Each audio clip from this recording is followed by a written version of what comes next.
there's a bit of playback there. Hello, welcome to this Arsenal podcast. Bit late and a bit of a delay there, but it is what it is. And what am I doing to myself? Fucking 24 hours, but it's worth it. Doing the title, doing a 24. I'm doing a 24 hours non-stop. Well, not non-stop. It's a 3-parted stream for a friend of ours, and obviously for the podcast over in the States. Tony might not remember him. He's been on before, basically during the pandemic. We got a leg infection, and by the time we got it treated. It was either have it off or have numbers of surgeries, and he opted for the quicker basically. And in the process, he now has to pay for a new prosthetic leg, and he can't afford the funds that the money they're asking for. So we've decided to come together as a fan base. So the good side of the fan base, and that we're not all up our own asses and dickheads to each other, this, that, and the other, even in these dark times, and try and help him get over this milestone he needs, basically. And as you can see, I'm already joined by Andrew, Stan, the man, and Mo. Hello, guys. Oh dear. Nice to meet you, Mo. Nice to see you again, Stan. All right, Andrew. Seems like an age since we last spoke. How you keeping? All right, thank you, mate. All right, yeah. Let's get this show on the road, shall we? And I just want to say as well, hello to Mo. I've not met Mo before, but nice to meet you, mate. Yeah, nice to meet you. Nice to be involved. I have to say, brilliant cause. So hopefully we can do it justice. Let's hope so. Yeah, let's hope so. Yeah, obviously got the first hour. Obviously, the second hour we've got Mike, obviously the quiz master. He's coming on for his quiz, so we've got an hour. Now we've got Amanda coming on soon for the last half hour, and Melvin's going to pop on as well when he can. But yeah, I mean, I might talk all things Arsenal, really, and sort of have a catch up on that. I mean, especially after the last 24 hours of Edu and what he's had to say, and mainly backlash I've seen, and also Paul Merson's had a bit of backlash as well. He's a Chelsea fan, even though he played for Arsenal, but still. I mean, Mo, you've obviously watched the Edu. We all have watched the Edu interview. I haven't. What was your thoughts on what you had to say and all that? Do you think it's a bit of a cop out, or just PR basically trying to appease the fans? With stuff like this, I always just kind of think to myself, like, what's the objective? What's the purpose? They wouldn't just decide to do this off the cuff. Obviously, Edu would have spoken to Arteta, would have spoken to the Cronkies, potentially even the group of players to say, look, what's the purpose of this? And when a club is 20th in the league, and a club like Arsenal, I think to myself, well, what's the purpose? What's he trying to achieve? Because clearly it's hard for him to come out and face the fans and face the media when your club is doing so awfully. So for me, it was likely to be that we get a bit more unity. We get, a bit more understanding between the fans and the club in terms of what they're trying to do, and a bit more belief. And also, I think a bit more faith in the project. When I look at what he's actually come out and said, I feel like there's a lot of him telling us to do these things. There's a lot of him telling us to be united, telling us to believe, telling us, everything that he's trying to achieve by doing the interview. But I don't see anything like tangible enough. So so that's that kind of me looking at it from his point of view. What are you trying to achieve as a director of football, or whatever you want to call him, technical director? From a fan's point of view, I'm thinking, all right, well, what do I want to achieve as a fan out of this? And what I want to achieve is a better understanding of the sense of accountability and culture within the team, and understanding that there's some level of expectation. They can't just carry on in this vein and nothing will happen, sort of thing. I want them to go out and be brave and basically put their name to outcome. So I wanted to see Edu say, this is the target this year, and this is what we deem as acceptable, and come out and have the bravery and the courage to say that and stake his reputation against that plan or that target. So I feel like from his point of view and from my point of view as a fan, he wasn't able to achieve anything, because you can't say, I understand, we need to be together, this is the project. That's not going to change our minds. We're a very difficult audience because of where the club find themselves. And then the reason why I find that he didn't sway me at all is because he refused to offer any target, any ambition, even if it was a very low ambition. So that really frustrated me. And I look at the whole thing and I think to myself, on what basis did you think that this would be received positively and be beneficial to the club or anyone involved? Yeah, I mean, Stan, have you got anything to add to that as well? I think most summed it up pretty well, to be fair. I mean, he's telling us that, not to worry, that there is going to be a light at the end of the tunnel, but he's also telling us that the tunnel is going to be a bloody long one. Yeah, can't guarantee when it's going to end. He's telling us everything, but in another way, saying nothing. And as Mo said, it's okay asking us to stand by the project, but when's the end date of this? What are we working towards? I mean, when you get sent to prison, you have an idea of when you're coming out, right? You've got your calendar, you cross the days off, you're working towards your parole date, but we don't have an end date. And that worries me, when it seems like there's no targets that are being set. You would think that targets would be set from above and it would trickle down, but we're being told that, that the board made a gamble appointing Arteta in the first place. So they have to stay in for the long haul, right? Because if they fire him now, they're admitting that their gamble backfired.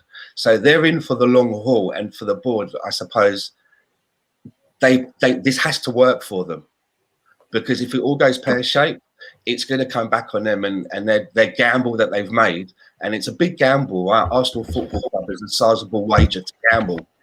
And they've basically installed a novice and given him carte blanche. So if it backfires, it really will come down on the board. And that's exactly the reason why I haven't watched it, is because it's just all a load of corporate bullshit, basically. I knew exactly what was going to be said. I knew that we weren't going to hear anything that we needed to hear. I knew there wasn't going to be any targets set. I knew that he wasn't going to answer whether he had any targets, whether he met his own personal targets. I knew nothing was like that was going to happen.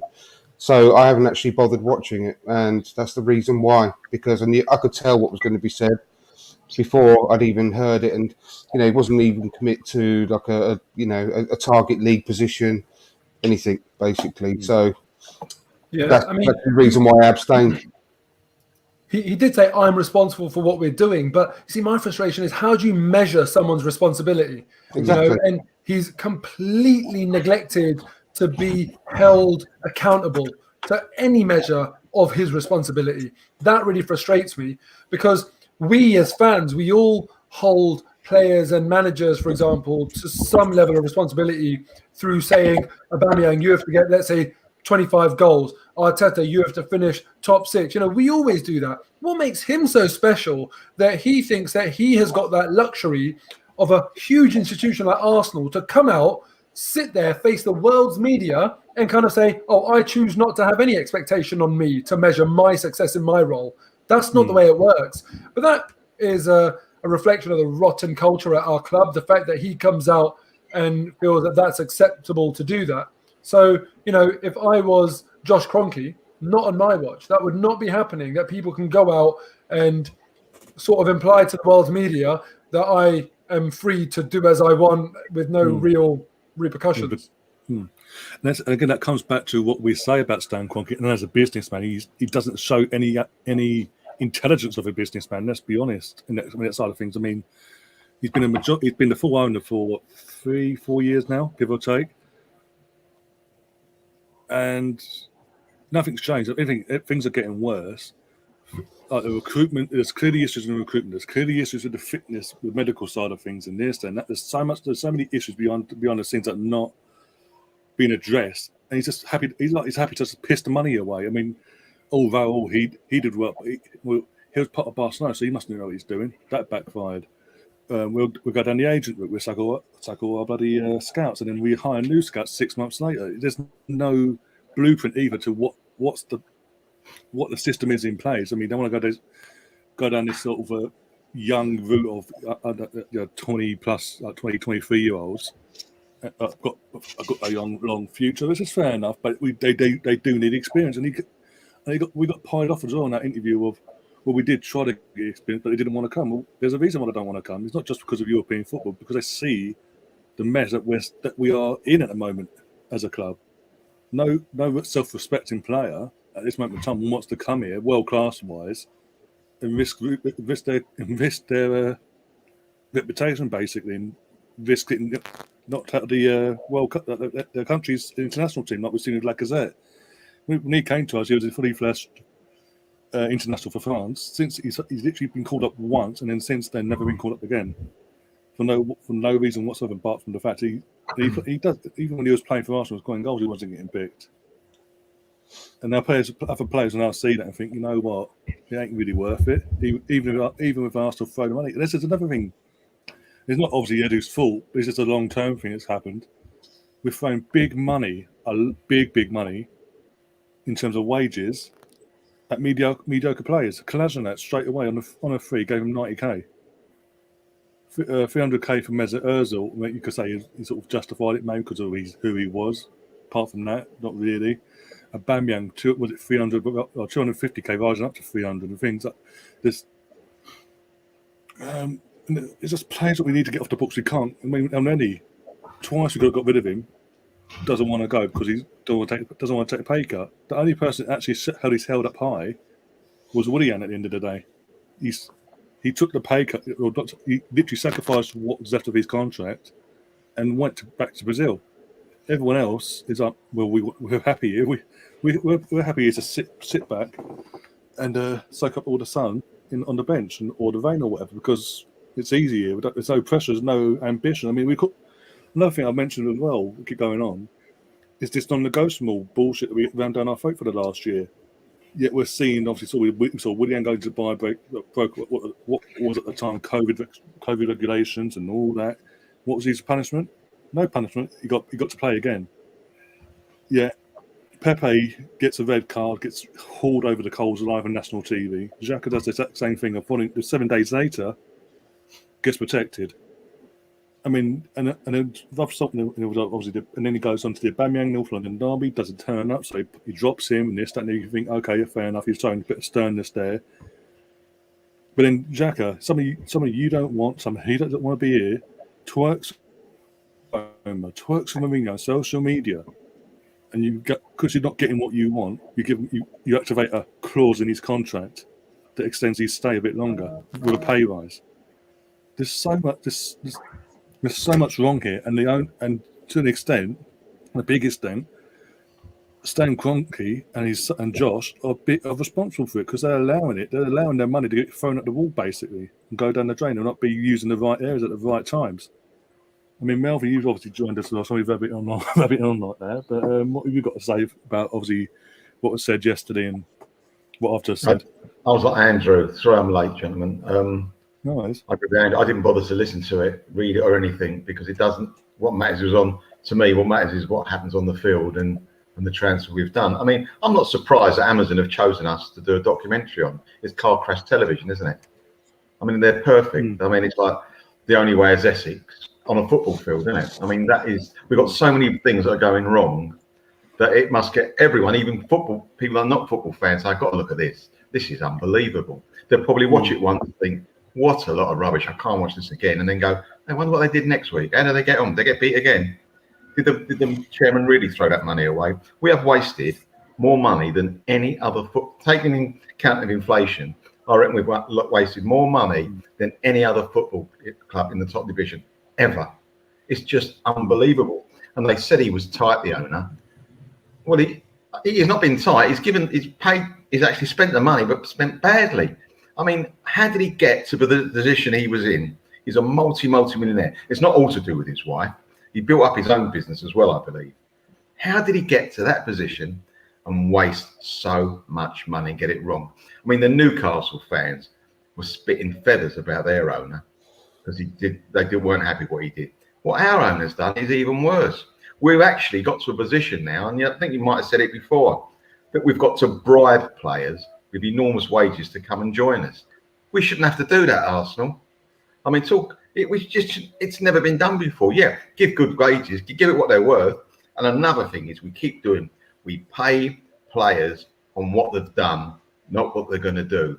If a geezer is 33 and had a wonderful career with us, good luck to him. He should earn everything.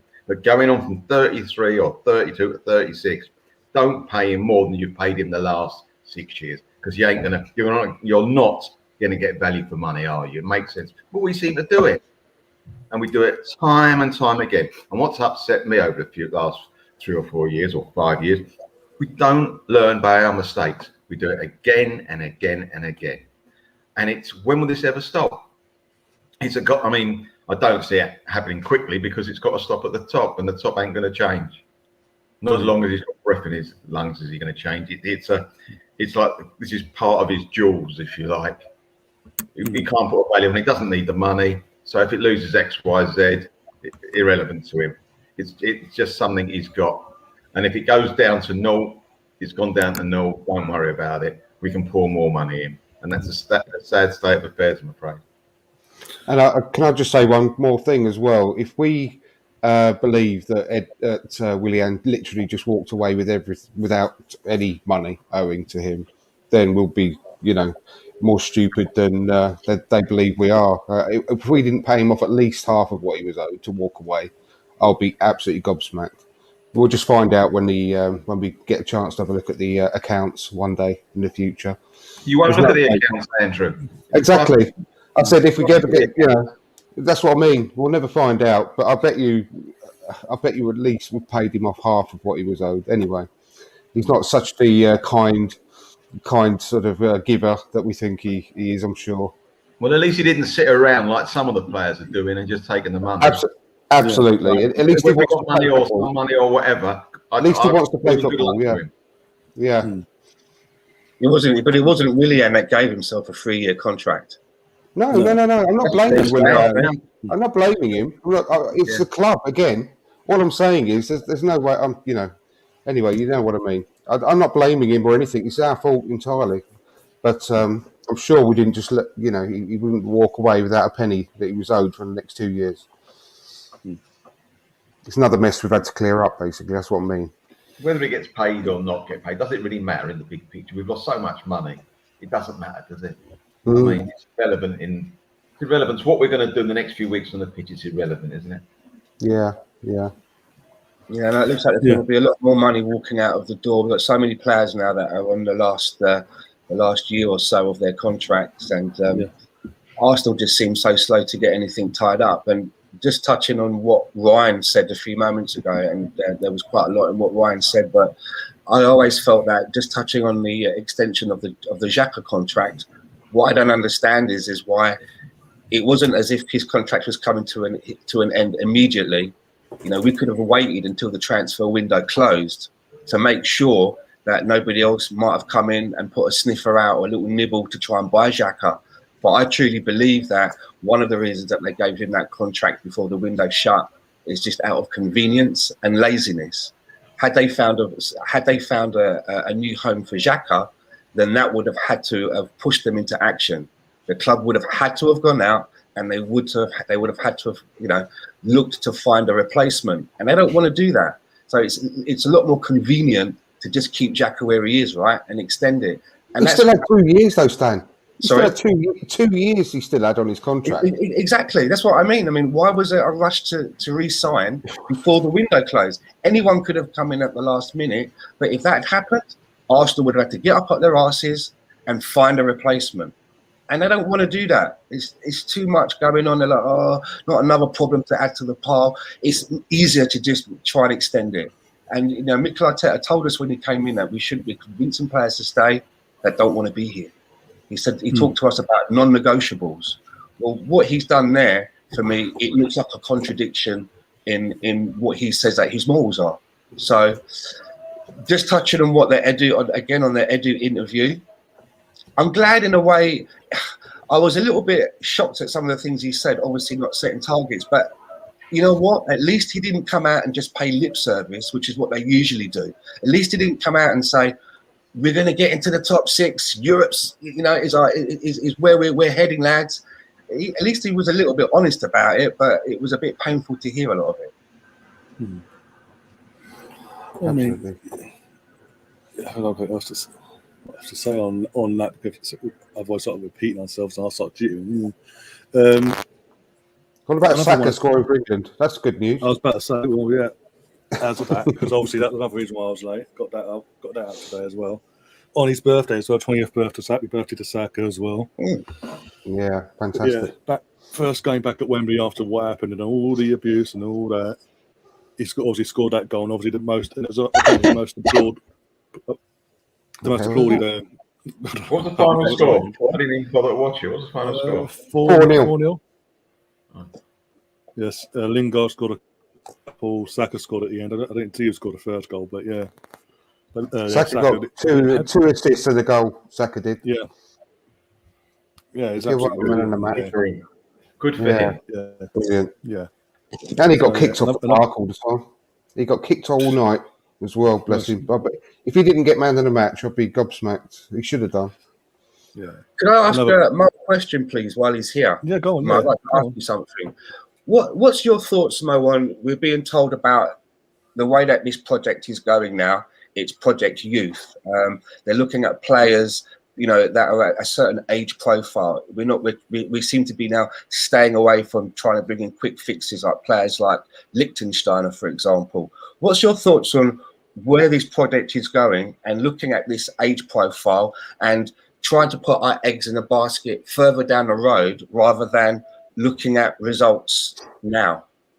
Well, you know what, the whole youth thing it's not the first time teams ever did this. Arsene Wenger, I still remember that picture of him with 5 English lads in front of him or British lads in front of him. We've done the whole youth thing before, and we've invested in homegrown talent before as well. And you do that when you don't necessarily have the money to be able to attract oven-ready, as Jeff Shreves in the interview with Edu called it, so oven-ready players. And I understand that Arsenal may be in that sort of place financially where they can't just go and buy, the ready-made superstars. But I find it to be different on this occasion. I feel like what buying youth players does is takes the pressure off Edu and Arteta and the Cronkies. And I almost feel like that was the one message that Edu kept on hammering home. In that interview, he kept on sort of going on about the project of it being youth and needing them all to play together. And I just thought to myself, why have you bothered to come out and say this? It's not hard for anyone to see it. Like, it's pretty simple stuff. If he was giving us some sort of behind the scenes insight, or if he was telling us this before we had made the transfers, it would have been something interesting or something new. He was just telling us what is abundantly clear. So I'm all for the youth project, given that Arsenal can't go and buy oven-ready players. But I was very frustrated that Edu was coming out as if this was new information to us. That's one thing that annoyed me. Now, with the youth project, it's all about how the two factors for me. How you invest. These have got to be really good players with really good potential. And secondly, the sprinkling of experience that goes in and around with them. Now, I'm personally of the opinion that you can achieve just as much success buying sort of okay experienced players as you can get with better youth players, because that inexperience does cost you. Now, when you look at, I'll just give one example, like Leicester, when they won the league, no one thought they'd win the league, but they had a very experienced backline of Wes Morgan, Robert Huth, Christian Fuchs, and Danny Simpson. None of these players are going to be Premier League Hall of Famers based on their ability, right? But they were just a very, very well-coached team. You look at West Ham right now under David Moyes. Again, these players, they're not amazing players, their defense, but they're well drilled. My worry with this whole youth project is that there's this almost like arrogant assumption from Edu that because they're young, the only way is up. Actually, that's not the case. Because if that was the case, we'd still have Guendouzi in the team, we'd still have Saliba in the team, and Ketia wouldn't be on the way out, for example. There'd be a lot of we could have looked at the squad 5 years ago and had this same conversation about youth, because it's something that Arsenal have always done. You have to have a good manager, and you have to have a good mix of young players with high-performing, experienced players. In the past, when we brought in youth, I thought to myself, you're very lucky as youngsters because look who you get to play with. Yeah. These days, when we bring in youth or when we promote from the academy, and I look at some of the Hale End boys, I look at Emil Smith-Rowe, I look at Bukayo Saka, and I think to myself, well, actually, I feel sorry for you. I don't envy you. I don't think, oh, you're lucky you're playing with Henry and Bergkamp and Campbell and Gilberto and Vieira, and you've got really, really solid players around you. I feel sorry for them, because when I'm looking at a team that Arsenal put out on the pitch and I'm looking for the players who make a difference, it's the youth players. Because for me, who's been our best player this season? It's been Emil Smith-Rowe. Every single game, we've been awful. He's outperformed that level. Not to say that he's been putting up trees. He's not going to be player of the month. But it just kind of goes to show how bad it is and how sort of like naive I think Edu and Arteta are, that they think that youth guarantees upwards trajectory. It doesn't always work out that way. And I will point again back to Saliba and Guendouzi as evidences of that. So I don't think we've got the optimum level in our squad, and we don't have a manager to guide this youth. And the last thing I'll say on the youth thing as well, Arsene Wenger, for all of his flaws, especially in the last few years, his man management was impeccable, because he lasted 2 decades at a club and had hardly any fallings out. If I think about which players did Arsene Wenger, was he unable to really have under his wing and have loyal to him, you could say someone like Nicola Anelka. Can you think of a bigger problem child than Anelka in world football, in all of the cumulative years of experience that us 6 have got watching football? So I kind of look at that one. I say, well, fair enough, Arsene Wenger. You weren't the only one that couldn't really put up with Anelka. I do not trust Mikel Arteta and his, in my opinion, very poor man management with the youth players. Because again, there's already youth players that have been exiled because he doesn't seem to know how to develop a positive and productive relationship with players. So I'm not sure the youth project will work, to be honest with you. I don't know about you. I have a follow-up question as well, if you don't mind. With all the disarray that seems to be going on behind the scenes at Arsenal, why would a player, do you think, of like Martin Odegaard, who came in, was with us for a while on loan, saw behind the scenes, why would he want to come back to such a shit show, in your opinion? If you know what I mean, if it's so bad behind the scenes, and that's the sort of the message that we're getting, I have trouble understanding why you think to yourself, well, I'm not going to go back there. Once bitten, whoa, terrible place. They don't know what they're doing from A to B. Why do you think he went back? Well, it's a really good question, right? And I guess the only person that can truly answer that is Odegaard. But you've posed a good question, so I guess I'll give you what I would guess as the answer. You're living in one of the best cities in the world. Yeah. You're playing for, and these are in no particular order. You're playing for a club with a absolutely huge reputation. So in terms of building your own profile, you're playing for one of the biggest teams in Spain. You're now playing for one of the biggest teams in England, because let's face it, in terms of the biggest clubs, we're not the best team, but we're probably the 3rd biggest club in the country, if we're being really honest about it, you know, historically. And when you go and watch Arsenal play around the world, you realize just how huge we are.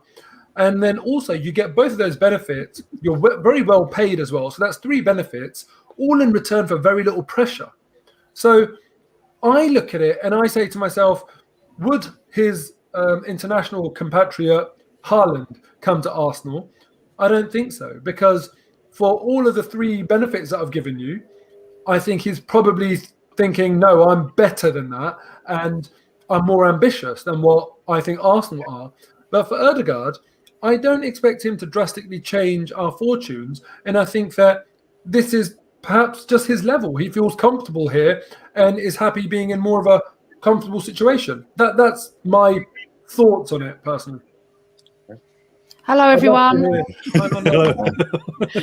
Hi, everyone. Sort of joined when you had that rant. Can I just say something to you, Mo? When you're talking about Wenger, I think the reason he got on with everybody was because he was pretty soft with everyone, to be honest. I think Arteta's come in, which is what Emery tried to do, stirred it all up, wants his discipline, wants his ways, and some don't like it. You look at the clique he got rid of. I mean, look, none of us are going to know whether Arteta's going to, whether we think at the moment whether he's going to amount to pushing us forward or not. He's on definitely tricky ground at the moment. If he doesn't beat Norwich and doesn't beat Spurs, I can see him being gone. That's not what I want. But that's what I can see happening. But with regards to Odegaard, I find it really strange that, a player actually wants to join us and yet it's being criticised. I actually thought we did quite well last season. And remember something else. A lot of our players are injured. I was at the Etihad last Saturday and I actually bumped into Edu. And when I had my picture taken with him, I said to him, because I didn't put this on Twitter, I said to him, sort this club out. He looked at me like I was mental. And I said it again, sort this club out. And obviously he probably didn't even understand what I was saying. But I feel like it can be sorted. With his regards to his press conference yesterday and what he said, he just wouldn't answer the questions, would he? He just kept saying, wait until the team are playing together, which I totally understand. And that's what I'm waiting for. I've supported Arteta since day one and still do. I know many don't, and I understand why. I still do. I want to give him a chance because we have another manager in. It'll be the same old thing again. Anyway, sorry. I haven't done a podcast for a while, so that was me like. But what does everyone else think about the Odegaard thing? Why like Mel, Andrew, Ryan, whoever, why do you think that he joined? I think. Go on. After you, Mel. Right. I think he liked Arteta and loves Arsenal. I think he liked Arteta. I think that obviously the London, like you said, Mo, and stuff like that. But you mentioned a word, Mo, that is I hate for you to use, but you're right, comfortable. And that's the problem. I don't want comfortable footballers. I want fighters and people that want it bad. And I'm not saying he is a comfortable footballer, but I'm saying that he could be. And that might be in his mind. Because, listen, the crowd loved him when he played. He felt comfortable with them. That's fine. I don't mind that. To be comfortable for the performances that he gave, I don't want that. Because they weren't all great performances. He did well. Yeah. And if that's the level he should go or try for another higher level when he plays for us. And if he's quite happy to play at that level and not push himself, then I think we've got a problem. That might be one of your answers. Oh, I feel that's really unfair. Yeah, can I just end this? Odegaard is an absolute special player, and you cannot discount the fact that people maybe want to join Arsenal because we've got an incredible reputation as a club. Yeah. And they want to better themselves and show what they can do on the world stage and show how good they are. And I genuinely believe, I've got so much belief that Odegaard is going to be an excellent player for Arsenal. And I just think that sometimes everyone automatically goes down the negative route, whereby there isn't also a positive route, whereby he thinks that he can actually help solve our problems on the pitch. Andrew, let me just ask you this, right? I get the whole negative and positive, but I think a lot of the time on social media, people are so binary, right? But there is just a middle ground. I think Odegaard's a good player, but I don't think he's going. I think he needs to significantly level up if he's going to be solving our problems. So I think that while he's good, he's not the answer for our problem. He can't do it on his own, Mo. I totally agree. But we need to support this player, though, because the mistakes we've made in the past is get some extremely brilliant players on the pitch, but not supported them with good players around them. Like, great example, when we had Fabregas in the middle of the pitch, and we didn't go out and buy a super quality midfield partner for him. And this is the problem we've got with Thomas Partey now. We've got to get someone next to him, hopefully in the next window or the one after, at the very latest, to actually partner him. Because they can't do it on their own, and we've got to gradually improve. Now, the problem is, we haven't sufficiently strengthened enough yet, in my opinion.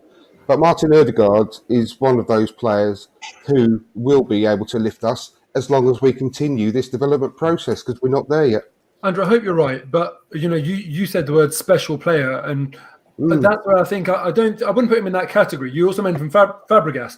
I think Fabregas, absolutely, you could tell he was a special player. I don't get that same feeling from Odegaard. And in terms of what you said about putting himself on the world stage, well, who was at Real Madrid? Isn't that where special players who want to prove themselves on the world stage belong?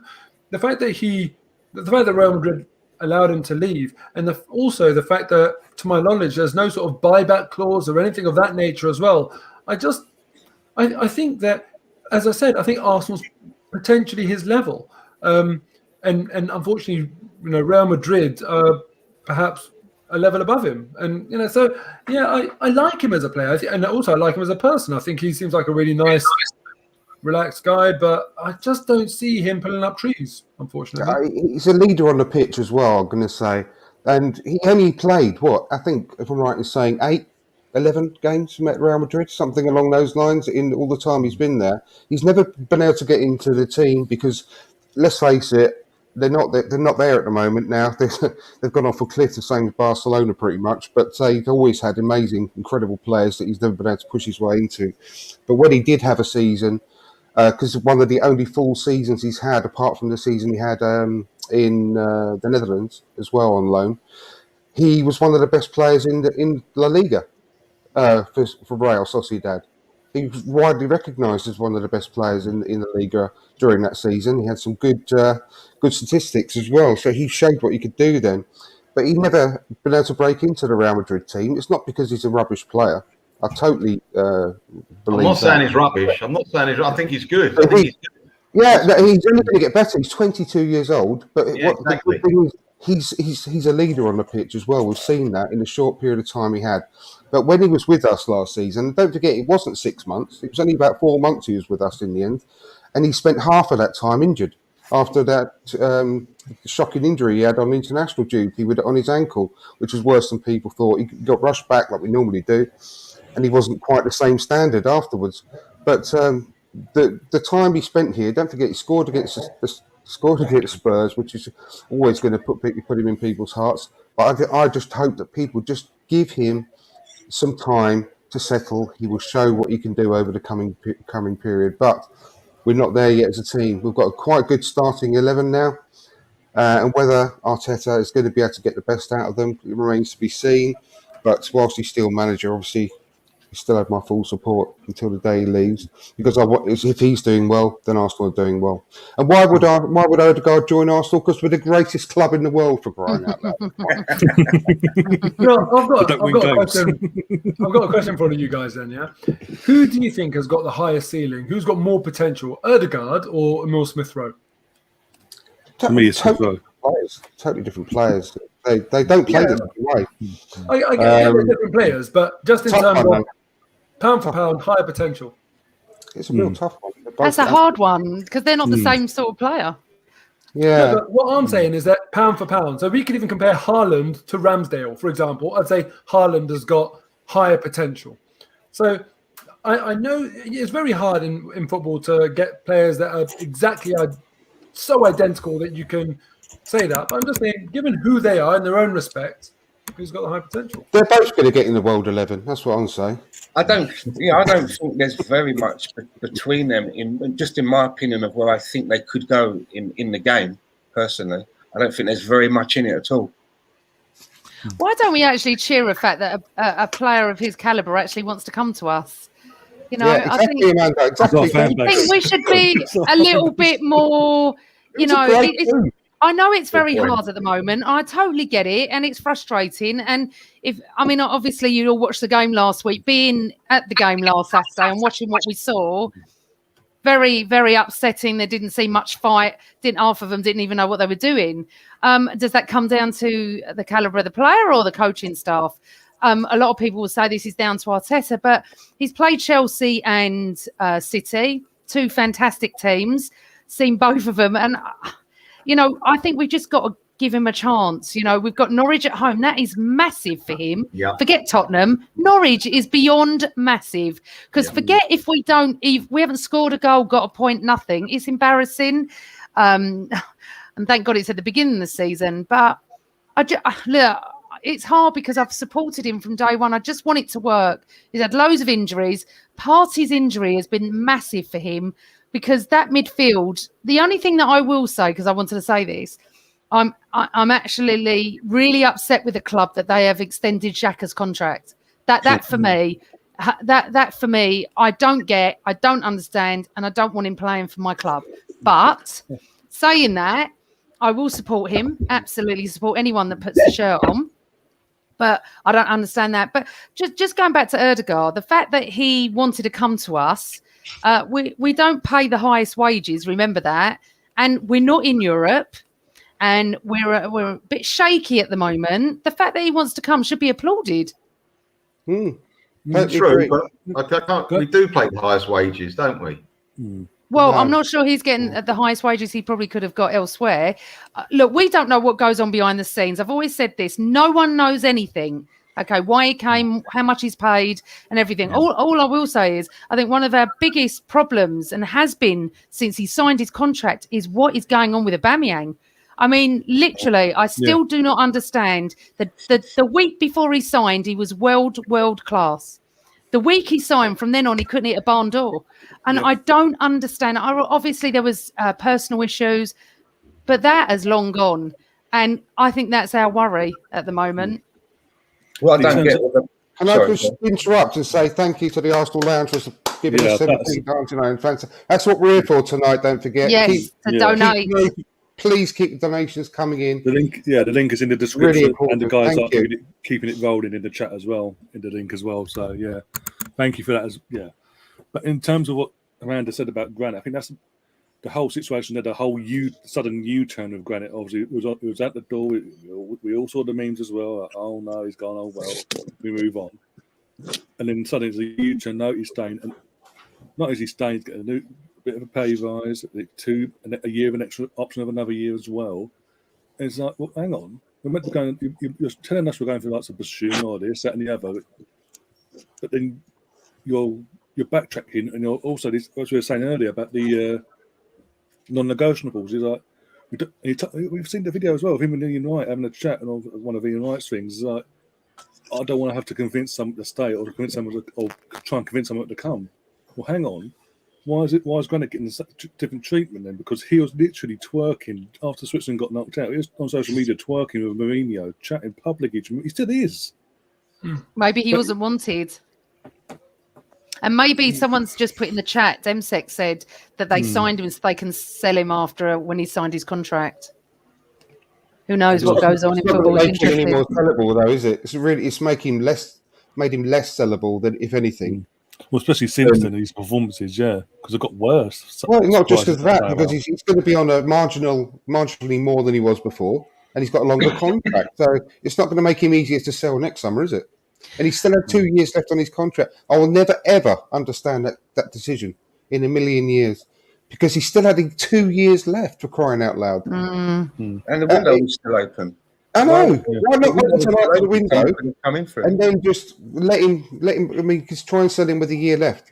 In fact, the thing is, he doesn't owe us an awful lot of money, because he's been with us 5 years. We paid 35 million for him, there or thereabouts. We don't need to get 35 million back for him. He's given us 5 years service, right? So if we got 15, 20 million next summer, if he has another good season, because last season he's on form at the moment, right? He's had a good Euros. He had a fairly good season with us last year. His better probably. So he's in decent form. So if we could sell him next summer for even 15 million, then that means that's good business, because we've had 5 or 6 years out of him by the time he leaves, and we've only spent 20 million quid net. So fair enough. But to be fair, just sort of contradicting myself a little bit, he does play well with Partey, and it's probably our best midfield that was last season. It's just that they got injured, and that's what sort of messed it all up. Xhaka can't play with anyone else but Partey anyway. Amanda, he's our best midfielder. He's the best of the bad bunch, though, Amanda. Exactly. The bar is very low. I agree. Just because it's our best midfield doesn't make it a good midfield, unfortunately. Yeah, exactly. No, I agree. But unfortunately, that's where we are. And if he has to stay, let's get Partey fit. Oh, God, we need him back, that's for sure. He never got injured for a previous club. You know that, don't you? Honestly, Melvin, it's only us, isn't it? I don't understand it. I don't understand it either. He's not injury prone. Please, people, stop calling him injury prone. He's had like one thigh injury since he's been with us. Then the other one, how the hell could he do anything about that tackle against the Blues down the road? Oh, it's just, I mean, they literally just like railroaded his ankle. So you can't class that as injury prone. He's just had terrible, terrible luck. And if he can have a good season, he's going to be transformational alongside, because he's the midfield spine of our team. He really is. So if he can get firing, if Odegaard can get firing, hopefully that might help solve what Amanda said earlier about Aubameyang.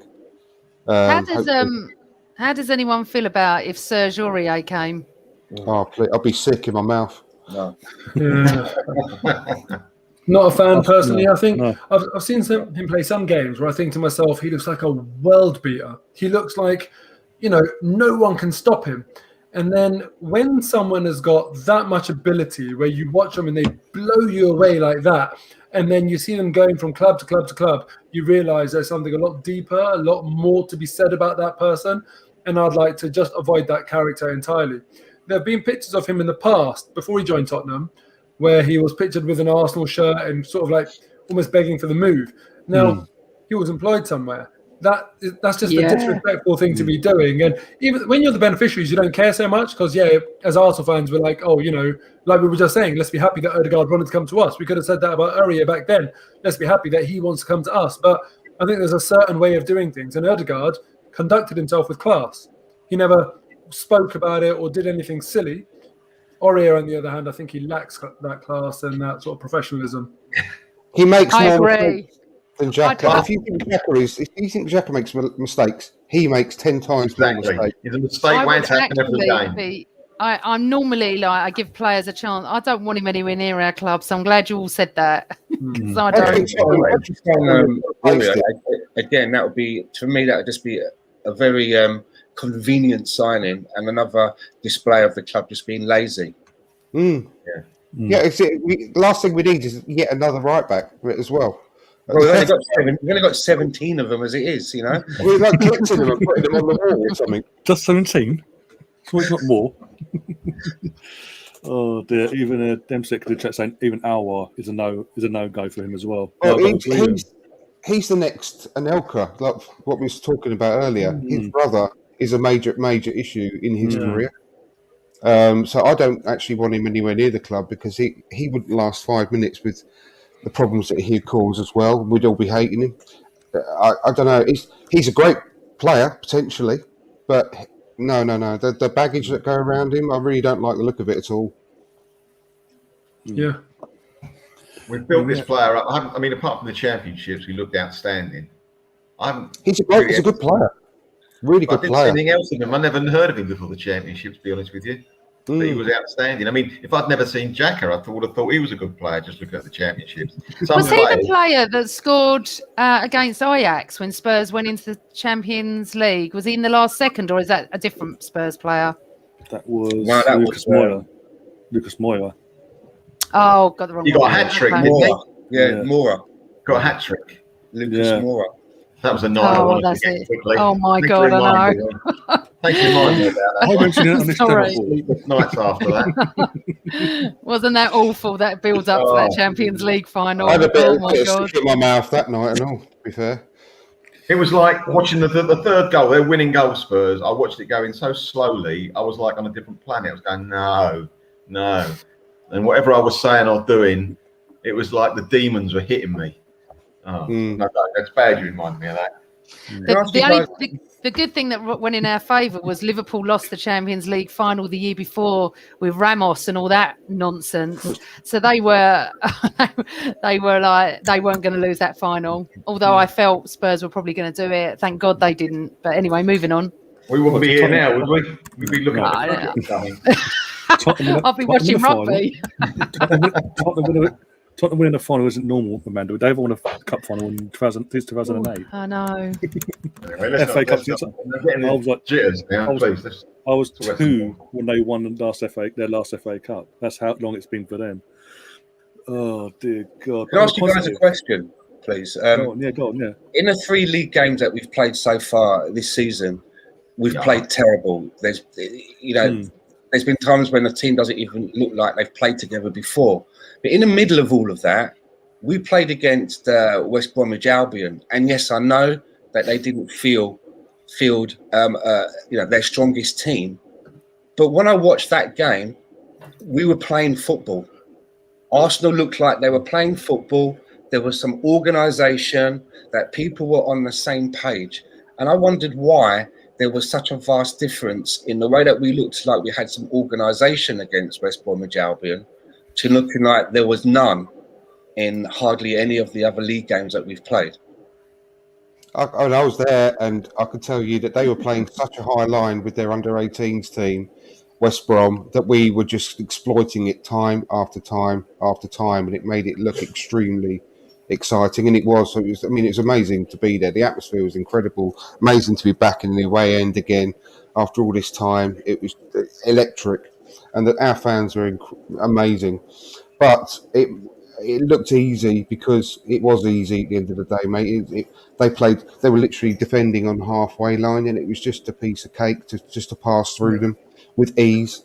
And that's why Aubameyang had such a great game, because he was just running onto chances all the time. That's what you need to do with Aubameyang, work to his strengths and let him run onto things, because he doesn't hold the ball up. Aubameyang just wants to get the ball, cut in, curl it in on his right-hand side all the time. And he had a great game because they let him have a great game. And he did nothing about it, to be fair to them.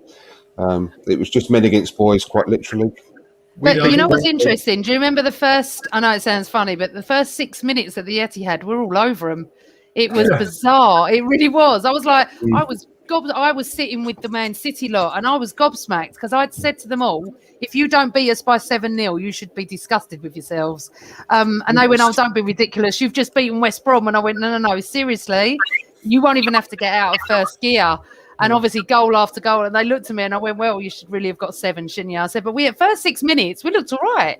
They were a bit concerned around me. They were like, oh, you're actually playing well. It didn't last. It was 6 minutes. I think, Andrew, you hit the nail on the head with the West Brom. Like, the response to that question absolutely hit the nail on the head. It wasn't just opposition, it was their tactics. I thought our tactics were bad against Chelsea. West Brom, they got their tactics even more wrong than we did. It was shocking to see. They didn't know about it though either. Yeah, absolutely. It's like they were just oblivious to it. But you know, so it flattered us, and at least we won on aggregate that week. Yeah, exactly. Well, as I was saying, Chelsea, we lost in 15 minutes and we just fell apart after that. So, even though the score was 2-0, it was just, we knew once the first goal went in, there was no coming back. And certain players lost their heads and they'll start giving the ball away and just, I mean, whoever it's against, Ryan. Brian, whoever we're against, once we go a goal down, the record shows we just can't get in a second gear. Unless we're the Arsenal women's team. What's that statistic? I don't think we've ever come back from being a goal. No, I think we've done it once. Is that right? Under Arteta? Not once. In the 2 years. The 2 years he's been in charge, as soon as we've gone behind, we've never won the game. So do you all want Arteta out, or do you support him, or what? What do you think? Do you think he's going to all right, okay. Do you think he's up to the job? No, you don't, Mo, do you? No. But the thing is, I'm glad you rephrased the question, because when you're saying, are you Arteta out or do you support him? Like, no, I'm not Arteta out. You know, I want him to turn it around. Like, I don't care who it is, whoever's wearing the cannon, whoever's, on the touchline. I just want them to succeed, because I always say this. I just want the most direct and efficient route to success for Arsenal Football Club. So that means whoever's there, irrespective of what I think of them or what I've said about them in the past or whatever it is, the most efficient route to success is what I want, because why would you want to go through unnecessary bother and frustration? And if we don't have to chop and change, it means we have more money left in the bank to go and add decent players and that sort of thing. And that's what everyone should want. Unfortunately, people get a bit too stuck in their own agendas, and for that reason, I think they struggle to actually do what we're meant to do as supporters, and that is support. So whilst I do want Arteta to succeed, and I absolutely want him to do really, really well, I personally don't think he's up to the job. And on that basis, I think that if the club made a change, I would support that. I'd be relieved waking up in the morning and hearing that we've let Arteta go and we've got someone else in. I'd be quite relieved, because I think it's going to be a really, really difficult, tough season, and I'm very unenthused about it because of that. I mean, Colonel in the chat saying, can we talk about something more upbeat for the last 5 minutes? Yeah. Like the Arsenal women's team today won 3-2, the first game of the season at home. They're doing so well. Yeah, it was a great game. I enjoyed watching that game. It was really exciting. But I really want to know what the rest of you think about whether Arteta's up to the job or not. Exactly. Sorry, I don't. In that case, I hope I'm wrong. I don't think he is, because I think he's made too many mistakes, and I can't think of many other managers I've seen, especially Arsenal, that would have been given this much time and made so many mistakes. But I'd love him to do well. But as time goes on, we're reaching a point now where we're coming to the end of the cliff, at the edge of the cliff. Melvin, where does it go to the point where when players cross that white line, when do they start taking some responsibility for this? They do. No, I agree, 100%. But you've got to, but Amanda, sometimes, no, mostly he picks the side. So absolutely, and he trains them. And maybe exactly. they're not doing it once they're on the pitch. I don't know. I mean, I've always had that. Week. How many times? He doesn't have that squad depth to do that, Melvin. He's got so many injuries. And you think about when he first started to now with COVID and everything that's gone on, I just think we should...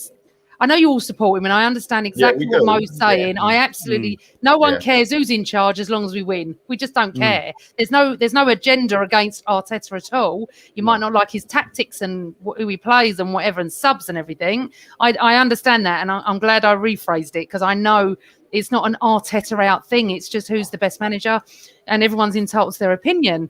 I just feel sometimes these players get away with it, you know. You know, when we were the Invincibles, who did you look at, Wenger or the team? The team. Well, both. Team more so, but obviously him, because he was obviously doing what exactly. So yeah, there we go. Look at the team he had. I mean, Eddie was part. I mean, Eddie's absolutely, getting a lot of flack, but he was part of that. And again, I said a few weeks ago, Eddie was a major. He made a major role in that Invincible season. Even though he's a squad player, he scored a goals against Chelsea. He scored a goal home and away, by the way. Celta Vigo away. Middlesbrough. The games when we needed a goal, he was there. He was needed. And people, the sort of younger generation coming through, don't know that because they didn't see it. But it's just doing basic research. Yeah, he's a squad player, but he still had a major part. And he was also part of the double winning season as well. Yeah, going to any other team at the time.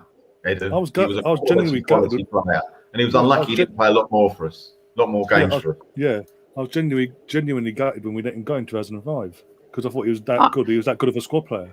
I don't think anyone works for a club and wants them to fail. I think that's their vision, is obviously the younger coming through, buying the under-23s. The problem they've got to look at is that we're desperate now. We have to start playing and winning now. Otherwise, we are not too big to go down. And it is funny when people say to me, don't be ridiculous, you won't go down. We haven't got a point and we haven't scored a goal after 3 games. I think we need to... Not obviously, it's September. I understand that. We go on a 3 or 4 game run. It all changes. But at the moment, I can't see us doing that. And I'm worried against Norwich. We'd normally look at Norwich at home and go, great, nice Saturday afternoon, 3 o'clock kickoff for the first time in God knows how many years. But we're all sitting there, we're petrified. They get a goal, the whole ground will be toxic. Yeah. Completely toxic. And it's not what they need. They need support. They really do.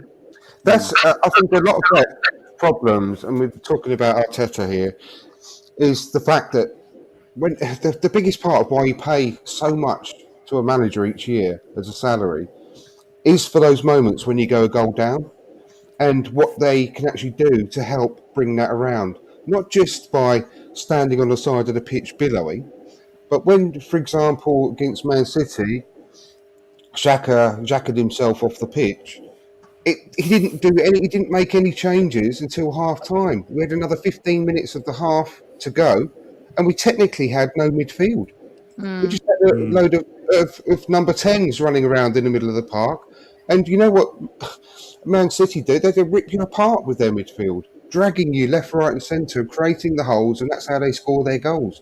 They haven't got a big Lukaku up front banging them all in. They just all chip in. And I think that for the first 4 goals, at least, I can't remember who scored them all, but they're all different scorers, Man City, because that's how they play. But what did Arteta do to counteract that? Nothing. He should have brought El Neni on immediately, or Lukonga on straight away, and actually toughened up our midfield to protect our defence. And he did nothing. That's what really worries me about Arteta. And I was worried about that under Unai Emery, that he didn't actually change things during mid-game. And that's what annoys me about Gareth Southgate. And I think that's why we lost the final in the Euros, because everyone in the world watching that match could see that we were getting ripped apart from about I think about 50th minute maybe, or entire second half. He did nothing about it at all to actually try and shut the gates, which is why we went on to lose that game. But Arteta's the same, and that I think he's just too stubborn to change his tactics once he's set them out, and that's what worries me about him really badly. And that's why we don't come back and win games after going a goal down. I also don't think he has the players of what he wants to play the way he wants to play. He doesn't have the players to play it. That's the other problem as well. But yeah, so you play to your players' strengths. Yeah, that's the qualities of a good coach. Actually, being able to notice that what you actually want to do isn't going to happen, isn't going to work with what you've got. So you just make the best of what you have got. And this is why someone like Tuchel coming in and taking over the same squad of players who were really underperforming last season under Lampard, and immediately, literally overnight, the next game, you saw the differences, and they went on that.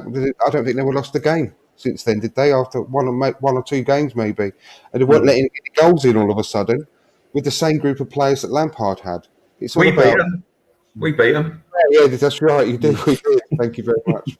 But you get my drift. He changed that overnight, Thomas Tuchel. Yeah, they were outstanding all of a sudden, and they would have gone on to win the league if it was 10 games longer. But they didn't go on to win the Champions League. It's just amazing, and that's the sign of someone that knows what they're doing, being a manager who's got the experience. So but I will say, like I said earlier, I will 100% back Arteta all the way because he's our manager at the moment. But I genuinely don't think that he is the right man to lead us forward. And saying that doesn't cause me any pleasure. Do you feel though, if he loses to Norwich and Spurs, he'll be out? No, I think he'll be to October. Really? Yeah. What, with 0 points, you still think he'll survive? Yeah. Because of our board momentum. If we lose against, because between Norwich and Spurs is Burnley. So if you're saying 0 points after the Spurs game, 6 games in, I mean, come on. There's no chance. I think he'll be gone. Yeah. If we get humiliated against Spurs, I think that's it. I do. I'm a finance guy, right? So I've just had to do the math, but that's 15% of the whole season. 6 games in, 15% of the whole season. It's not a small amount that we're talking about here. That's enough to start reading into things. And then you can say we've played a real good spread of quality of opposition. Brentford, Chelsea, City, Norwich, Burnley, Tottenham, some good teams, some very winnable games, surely, please, come on. We haven't sunk that low in terms of ambition. At 0 points after those first 6 games cannot be. It's got to be gone. And the reason I said he won't be gone until October is because, I mean, under no circumstances would I ever expect us to be in that situation.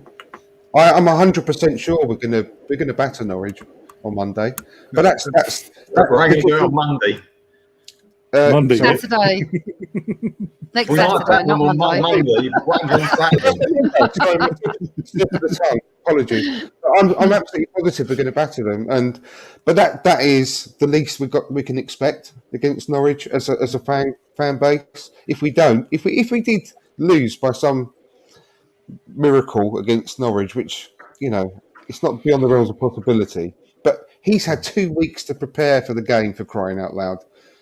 He knows the pressure he's under. He knows how important it is. If we lose that game, then he should go after that game. Let's face it. But Andrew, it's interesting because, yes, he is under pressure. I understand that because he's a football manager and he's bottom of the league. But again, going back to Edu's interview, when you look at Edu's interview, all Edu spoke about was that he's looking forward to seeing when all the players are fit and they're playing together, and that's when we should judge him.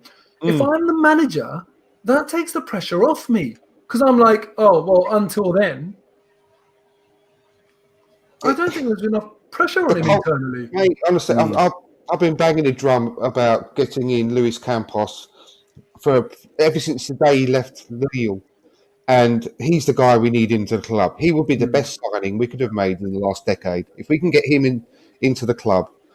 And the stupid thing is, I believe that we're working with him at the moment.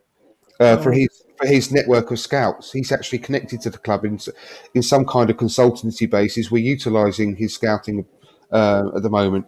So we know about Luis Campos. That guy could turn our club around. Edu is absolutely useless, and this is why I didn't watch that interview. He must have, under any circumstance, he must have been given a list of targets that he had to reach this summer, and the biggest chunk of those would have been the outgoings.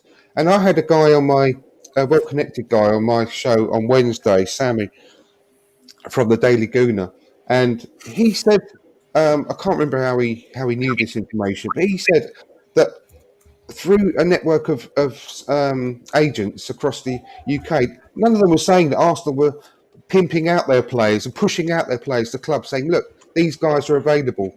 None of that was going on. And everyone else does that. Everyone else says, here's so-and-so, like a list of people. These are all for sale. None of that was going on for Arsenal at all. And his outgoing, the deals that he did on the outgoings, one player, and I credit Arscast with this when he said he didn't sell Joe Willock. Joe Willock sold Joe Willock. From his performances last season with Newcastle, he sold himself. What did Edu actually have to do to sell Joe Willock to Newcastle United? Nothing. Yeah. So he's actually what if you look back during his tenure, what's he actually sold as a player? What players has he actually got rid of, Edu? Yeah, but he's been just to play devil's advocate for a minute. The players we've tried to sell ain't the most sellable players with their contracts, is it? He could have sold some of those players. I mean, he could have sold Reece Nelson. I'm sorry, but he could have sold Ainsley Maitland. Perhaps the manager wanted to keep him last season. When Arteta first came to the club, Nelson is one of his favourites. Edu should have said, "I'm sorry, but we've got to sell these players because that's part of it." You don't know what the relationship's like, Andrew. You don't know who's a string. And he could have worked out, like I said on Wednesday, he could have worked out that deal to get rid of Eddie Nketiah to Crystal Palace. Because they were saying, thing, I'm told. He wouldn't agree to terms. Yes, what do you want us to do? Pay his wages as well? He could have said, right? Because they offered us 10 million plus add-ons. If you're Edu, you have to negotiate these things. So he said, okay, well, once the deal was breaking down with regards to his personal terms, he could have said, right, forget your add-ons. You don't have to pay us those add-ons. Give that money as part of the deal to Eddie then. Because then at least we'd have got 10 million because he can sign for free to someone in January.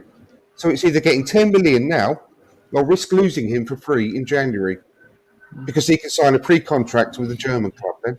If I was Crystal Palace, I wouldn't have gone for Eddie. If you're trying to agree a price, personal terms, you can't agree personal terms and you're happy to give Arsenal the money and you think you're giving him a fair deal, he don't want to play for you, does he?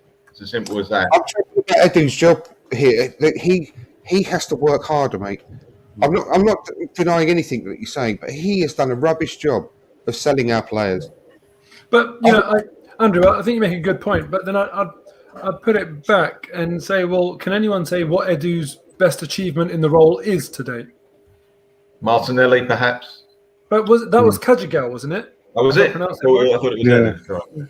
Extending the contracts of ESR and Saka. Yeah.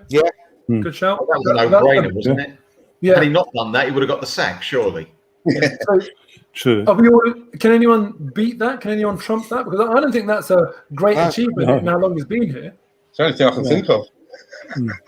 I think with that, very, very, very little value since he's been in the job. We have to face facts. Yeah. No lateral thinking, nothing sort of like you take your hat off to. David Dean used to pull things out the bag, left, right, and centre.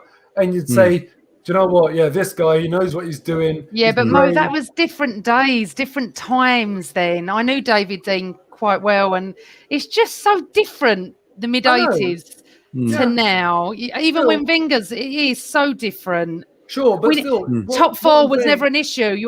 It was not. There was never any of that discussion, Mo. Yeah, it was always first division winners and the FA Cup and the League Cup. You never had this top four. Getting second, third, or fourth place was brilliant. So it's just too different. Man City and Chelsea never existed, did they? Really? No, because they didn't have the money. No. But even for example, Arteta. Oh, for God's sake! Even David Dean pulling Arsene Wenger out of the bag. It was such a left field move. I know it's a different climate, Amanda. It's a really good point, but I just don't see Edu pulling up any trees. You know, when I look at the simplicity of his message in his interview, it makes me lose more faith in him because I really think to myself, you've wasted our time telling us what's abundantly obvious. I just don't think there's a lot going on in there, to be honest with you. No, I understand, Mo, but, you know, it was different times then. The fact that George Graham had built the club up, you know, we're actually going down. We're not building up. He built that club up. We'd won the championship at Anfield. We'd won the doubles. And then Wenger walks in with that back five, you know, so we're not really in that position. When Wenger went invincible, there was no one from that George Graham team. Arsene Wenger built the club up as well. And what have we? And then he took it down a notch. But then what have we done since Arsene Wenger left? You know, and but that's my point. We were going up then, and that's when Wenger came in and brought us up. Now we're going down, and we've got I just don't think we're as fashionable to come to as we were at late 80s, early 90s. That's what I feel. But listen, guys, I have to go. I'm so sorry. Yeah, we do need to wrap things up because the people waiting backstage pagey for the next segment now. It's really good chat, though. Amanda has said she's coming back. Nice to see you again. I'll come back tomorrow night before you close, okay? Good luck the whole evening. It's fantastic. And everybody donate, because that's why we're here. Donate, please, Tony. Yeah, thank you, all right, Amanda. take care, everyone. Bye.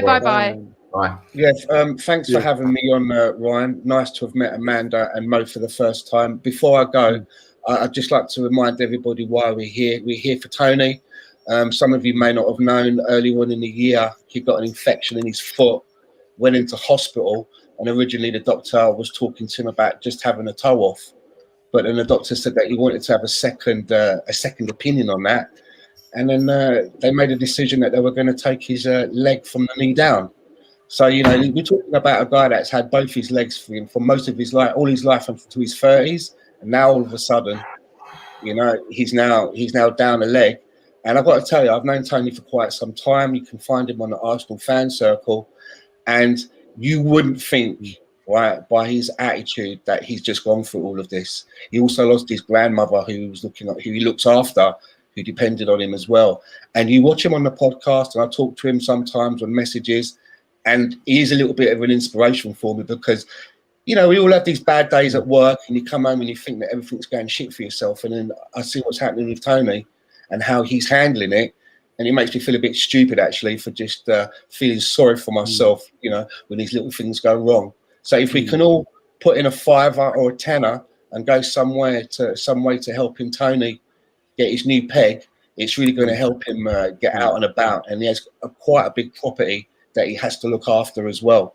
And it's obviously going to be very difficult for him to do that on his own while he's wheelchair bound. So thanks to everyone that's coming in over the next 24 hours. A big thank you for Ryan for hosting this, but please, everyone, just drop a $5 in. Every little bit will help get Tony a new peg. Yep, and the donation Well said, Stan. Top man.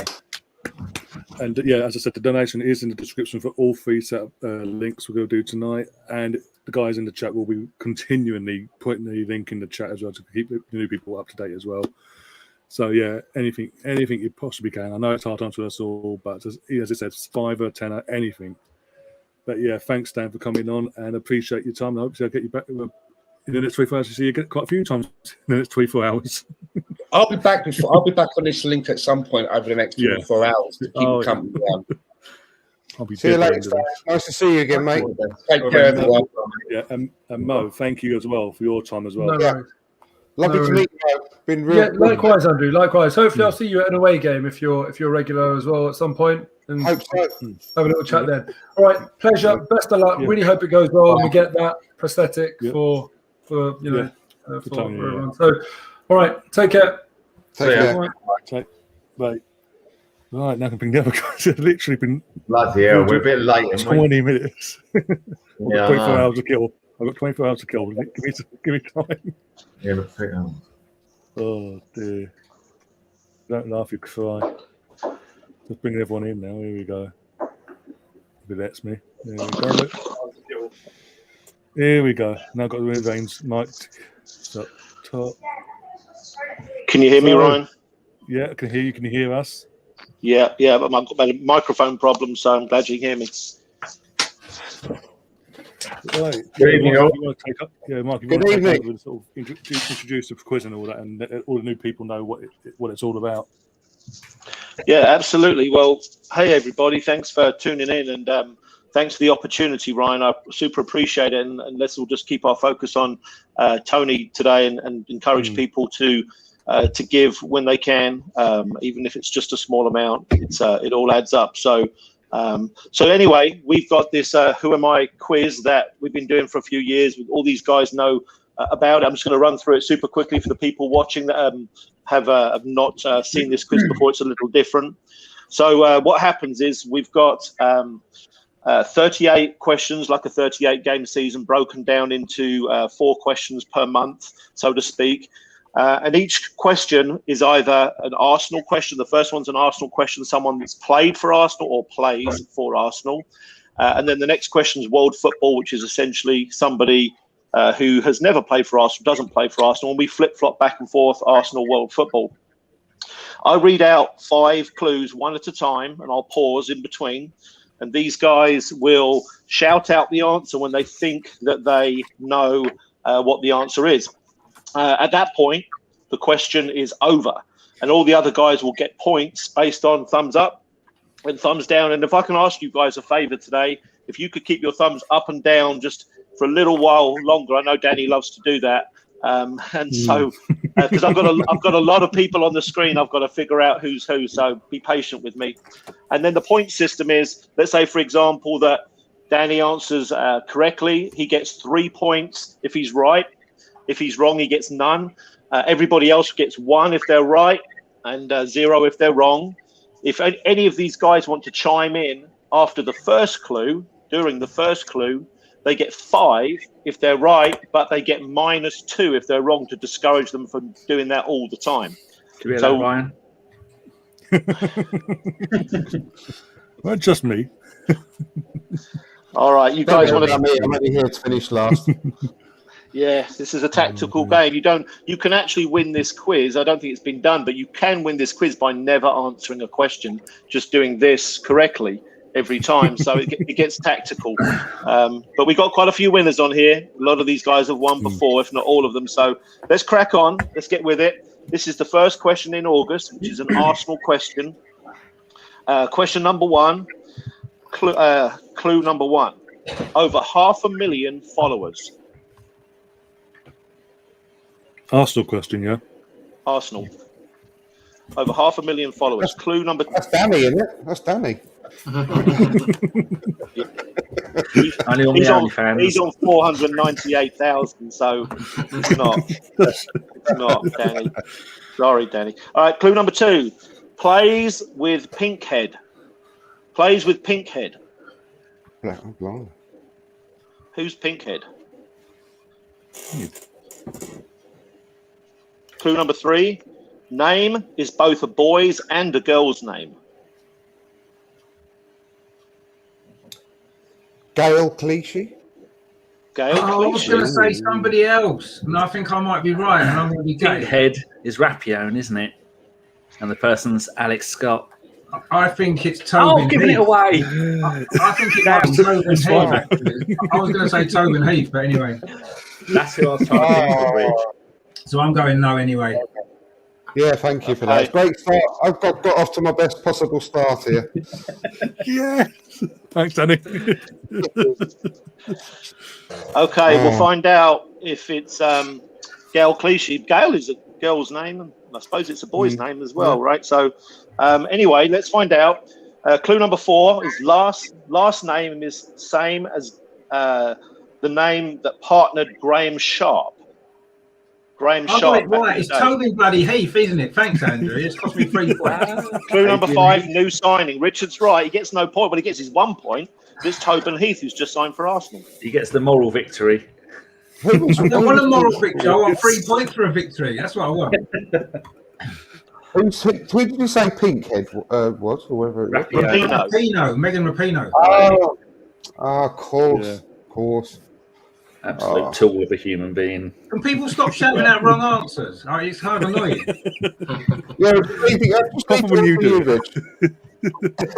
All right, we're going to crack on with question number 2, fellas. This is world football. Somebody that's never played for Arsenal. Here we go. Clue number 1.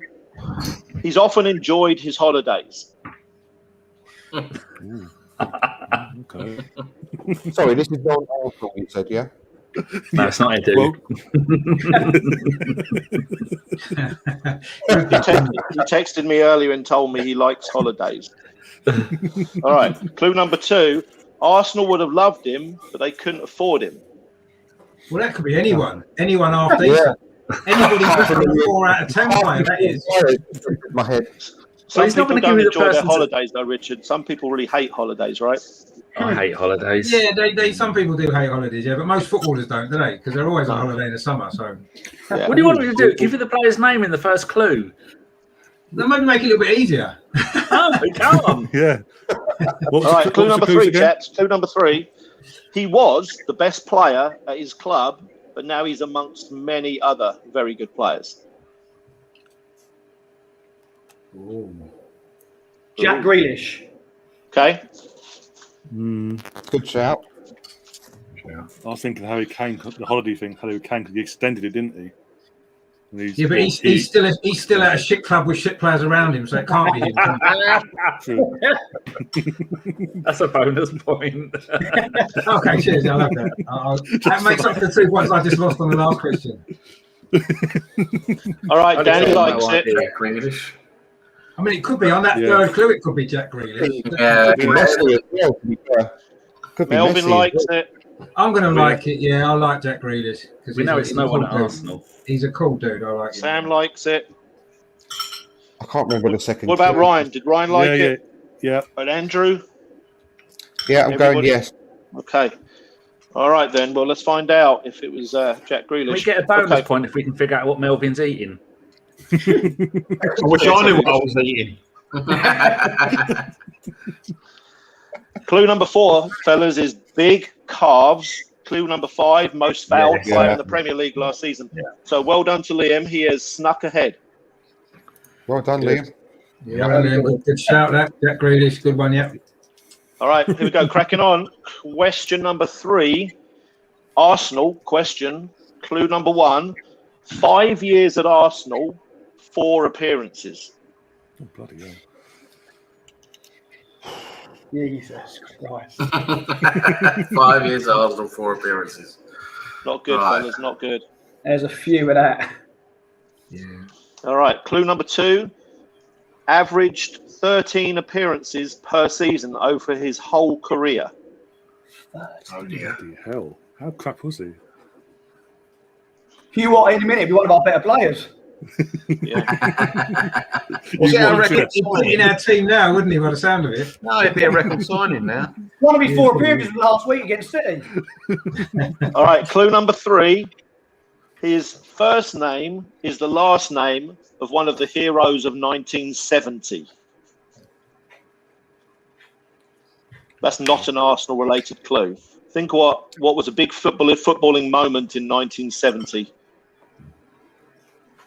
So sorry, what is it? Did you say his first name is? Is the surname of a footballing hero from 1970, not Arsenal-related. Okay. Think of probably the biggest thing that happened in 1970 in football, but I'll let you stew on that. Okay, clue number 4. Arsene Wenger discovered me in the German non-leagues. Andre Santos. Okay. No, it isn't Andre Santos. No. It was a Fenerbahce, wasn't it? It wasn't him. I don't know why I said that. There's only 2 players that he got from the lower leagues. Stefan Maltz and the one with the double-barreled surname of Park Rodriguez. Alberto Mendes Rodriguez. It'd be there him. You go. It's him. That's some knowledge for you. It's him, Danny. That's the one it is. It's him. Is it? Carlos Alberto. Yeah. All right. I've actually wrote Carlos Alberto down as well, and I don't know why I said. Oh no! Anyway, forget that. I haven't got a point, so there you go. Clue number 5, fellas, his initials are AM, so Danny's figured it out. It was Alberto Mendes with his thick black hair. Easy to forget. So we've actually on the quiz got something I've never seen before to my memory, which is Richard is bottom. He's tied bottom. So do we have a little celebration that Richard, who's normally at the top? At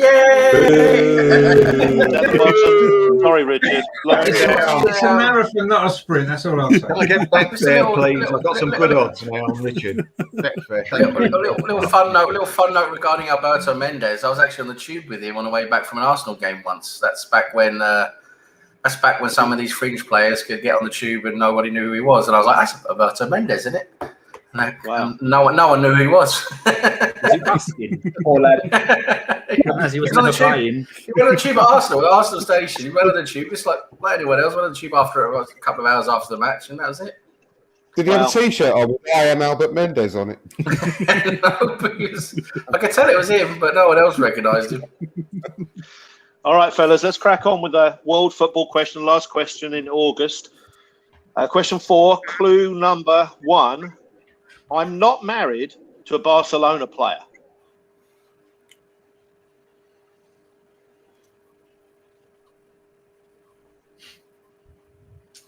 Oh, okay. Clue number 2, wicked left foot.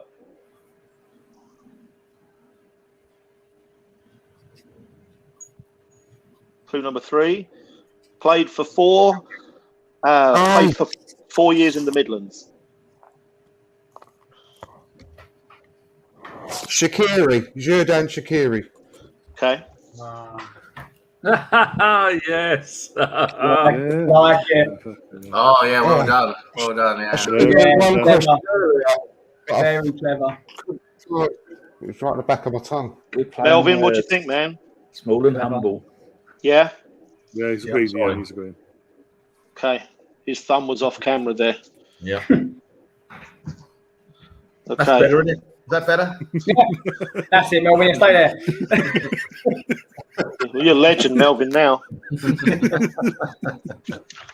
All right. Clue number 4, fellas, was he's played for Inter, Milan, Bayern Munich, Liverpool, and now he just signed for Lyon, if you know that. Yeah. And clue number 5, not many players have a name beginning with X. Andrew, how do you pronounce his first name? Jordan. Is it? Okay. Good enough. We had Xavier Amici. Good mate, Yeah. me and him. Yeah. So what's the Barcelona first clue about? Shakira. Yeah. Shakira's married to what's his face at Barcelona? PK. PK, yeah.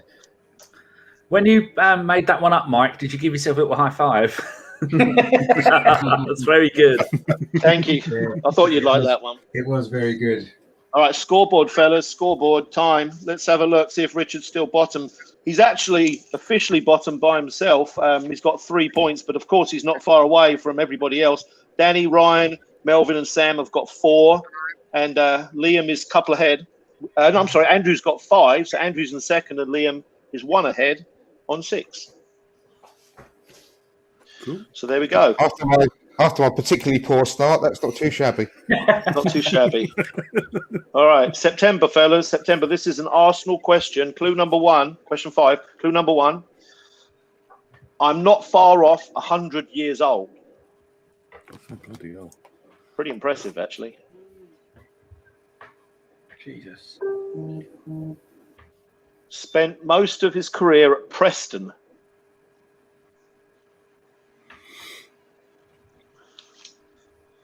Clue 3, played right half. If you know what right half is, not sure I know. Is that centre back, centre right back, or right midfield? I'm not sure. Right centre back, I think. Is it? Back in the days of the WM formation. Okay, all right. Clue number 4, managed in Portugal, England, Scotland, and Australia. Tommy Doherty. Okay. Well, Melvin sounded very sure there, so I'm going to back that up. Yeah, silly boy you are. So. Yeah, it's the confidence that does it for me. Gets me going, Melvin. And the fact it's right. The bitterness in Richard's voice. Yeah. Did I shout loud enough then? Because I've got 2 names written down, and that was one of them, and I wasn't confident enough to say it. You always say that, Richard. That's your standard excuse. I've always got a name written down. It's always the one that's written down. Oh, I had two, and that was one of them. I'd like to see that notepad someday, to be honest. All right, clue number 5. Chaps, clue number 5. He managed Man United in 72, and Ted McDougall scored in his first game in charge. I remember being a kid and thinking it was absolutely hilarious there was a player called Ted McDougall. Tommy Dockers is the answer. Ted McDougall, paid for Peter Barn. I think he scored 42 goals in the season for Bournemouth or something like that. He scored against Man United as well, didn't he, in the FA Cup when Bournemouth were really low down in the leagues in the FA Cup. It doesn't beat the player Arsenal had on trial, Jermaine McSporran. Now that is a decent striker. He's got to be making his career in the Highlands of Scotland by now, surely. This is back in the early 90s. The commercial opportunities are quite vast if you're called Jermaine McSporran, aren't they? Oh, 100%. Okay, here we go, fellas. We got question 6, which is world football. Clue number 1. Here we go. He is a club legend, no doubt. Oh, that narrows it down. It does, but technically it does, but well, it's not Messi anymore. All right, here we go. Clue number 2. Buzz cut 90s player.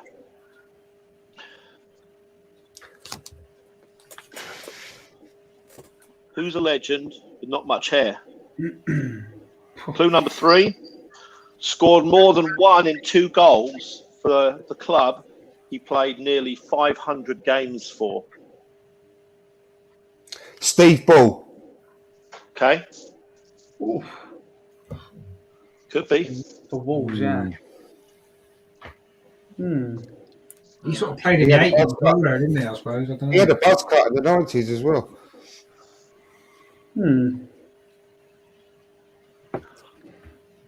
Melvin likes it. Danny likes it. Yeah, I don't think I can think of anything better than that. So, yeah, Richard, what do you think? Yeah, I'll go with it. I think it's got a possibility to be right. Him and Andy Much playing in Division 4 under Graham Taylor. No, Turner. There you go. Yeah. Tina's brother. Simply the best he was. He was simply the best, Danny. And he was let go by, I think West Brom let him go because they didn't rate him. Yeah, they did, yeah. Absolutely brilliant player. He really was. Okay, let's find out if it's Steve Bull. Clue number 4. He's an MBE. Clue number 5. Became a hero when he came on for John Fashanu for England versus Scotland in '89. I think he scored as well, and it was Steve Bull. I remember him scoring against Scotland. Well done. Yeah, he did, yeah. Yeah, do you know why he got a call up to the England squad for that game? And it was Liverpool and Arsenal players played in the Anfield game the same week, so they couldn't play. So there was spaces in the squad, and Steve Bull got called up, and he was playing in Division 3, I think, and scored. So, yeah. Yep. Okay, fellas, we are now on question 7, which is Arsenal. Clue number 1. Small. Talk about else. Manuel Petit. Okay. Oh my God, get it in there. No. Shall I tell you what I wrote down? I wrote down Kim Little. Yeah, that would make it. Yeah. Good well, answer. This is worth 5 points, guys. This is worth 5 for Danny. 5 points. Not for me. Oh, look at the hate. Man, no confidence so far.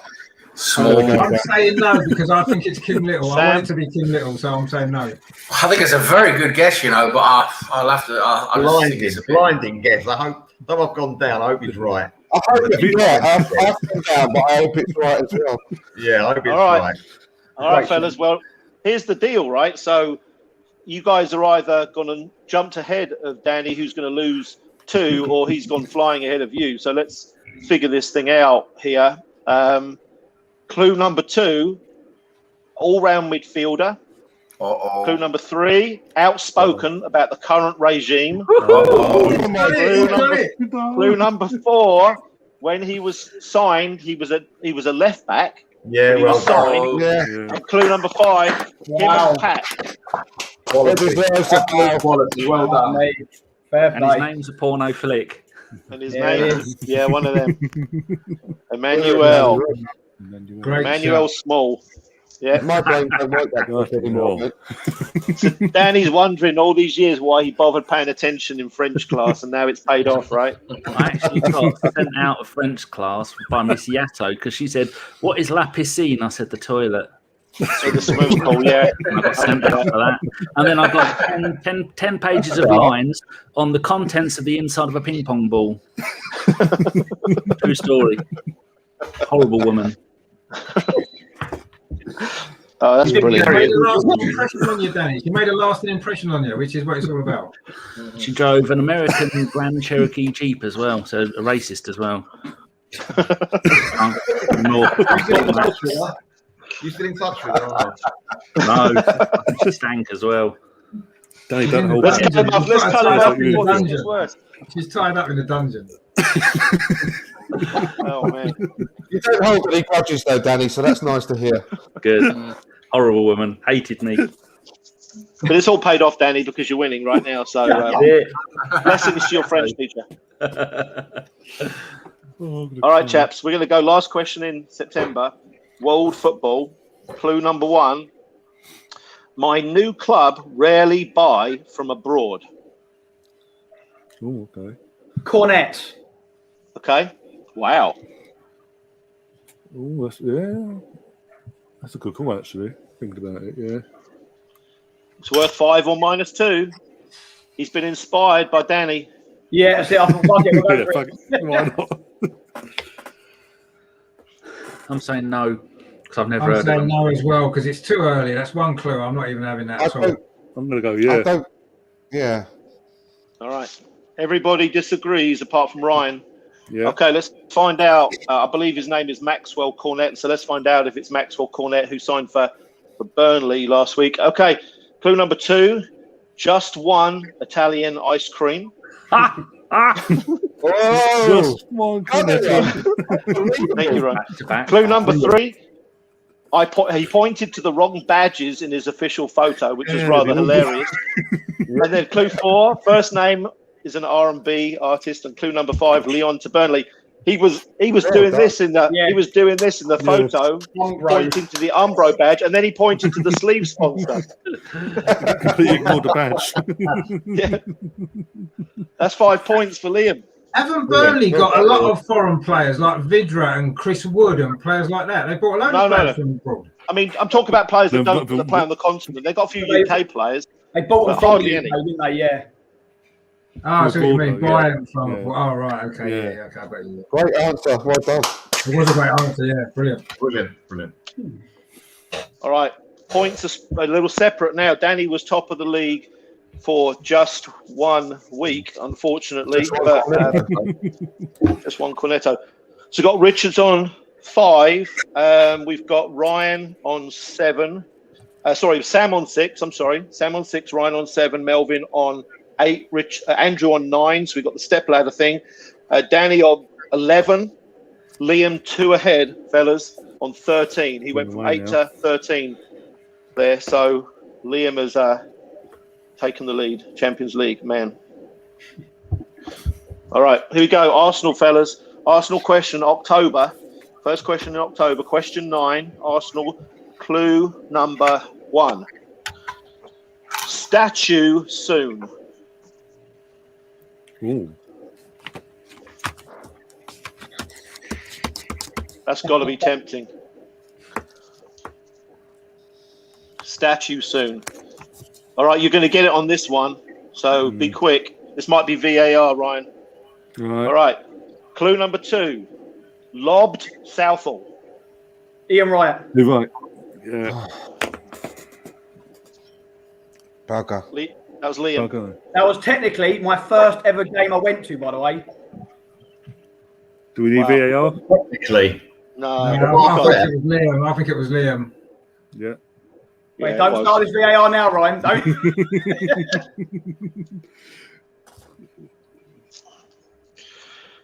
All right. Let's find out if it was righty.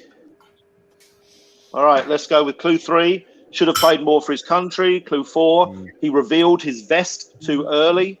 Clue number 5. Behind every goalkeeper is a ball from, and you remember the Nike advert, Ian Wright, who should have a statue already, I think. Yeah. Him and Rocky. Him and Rocky, definitely, yeah.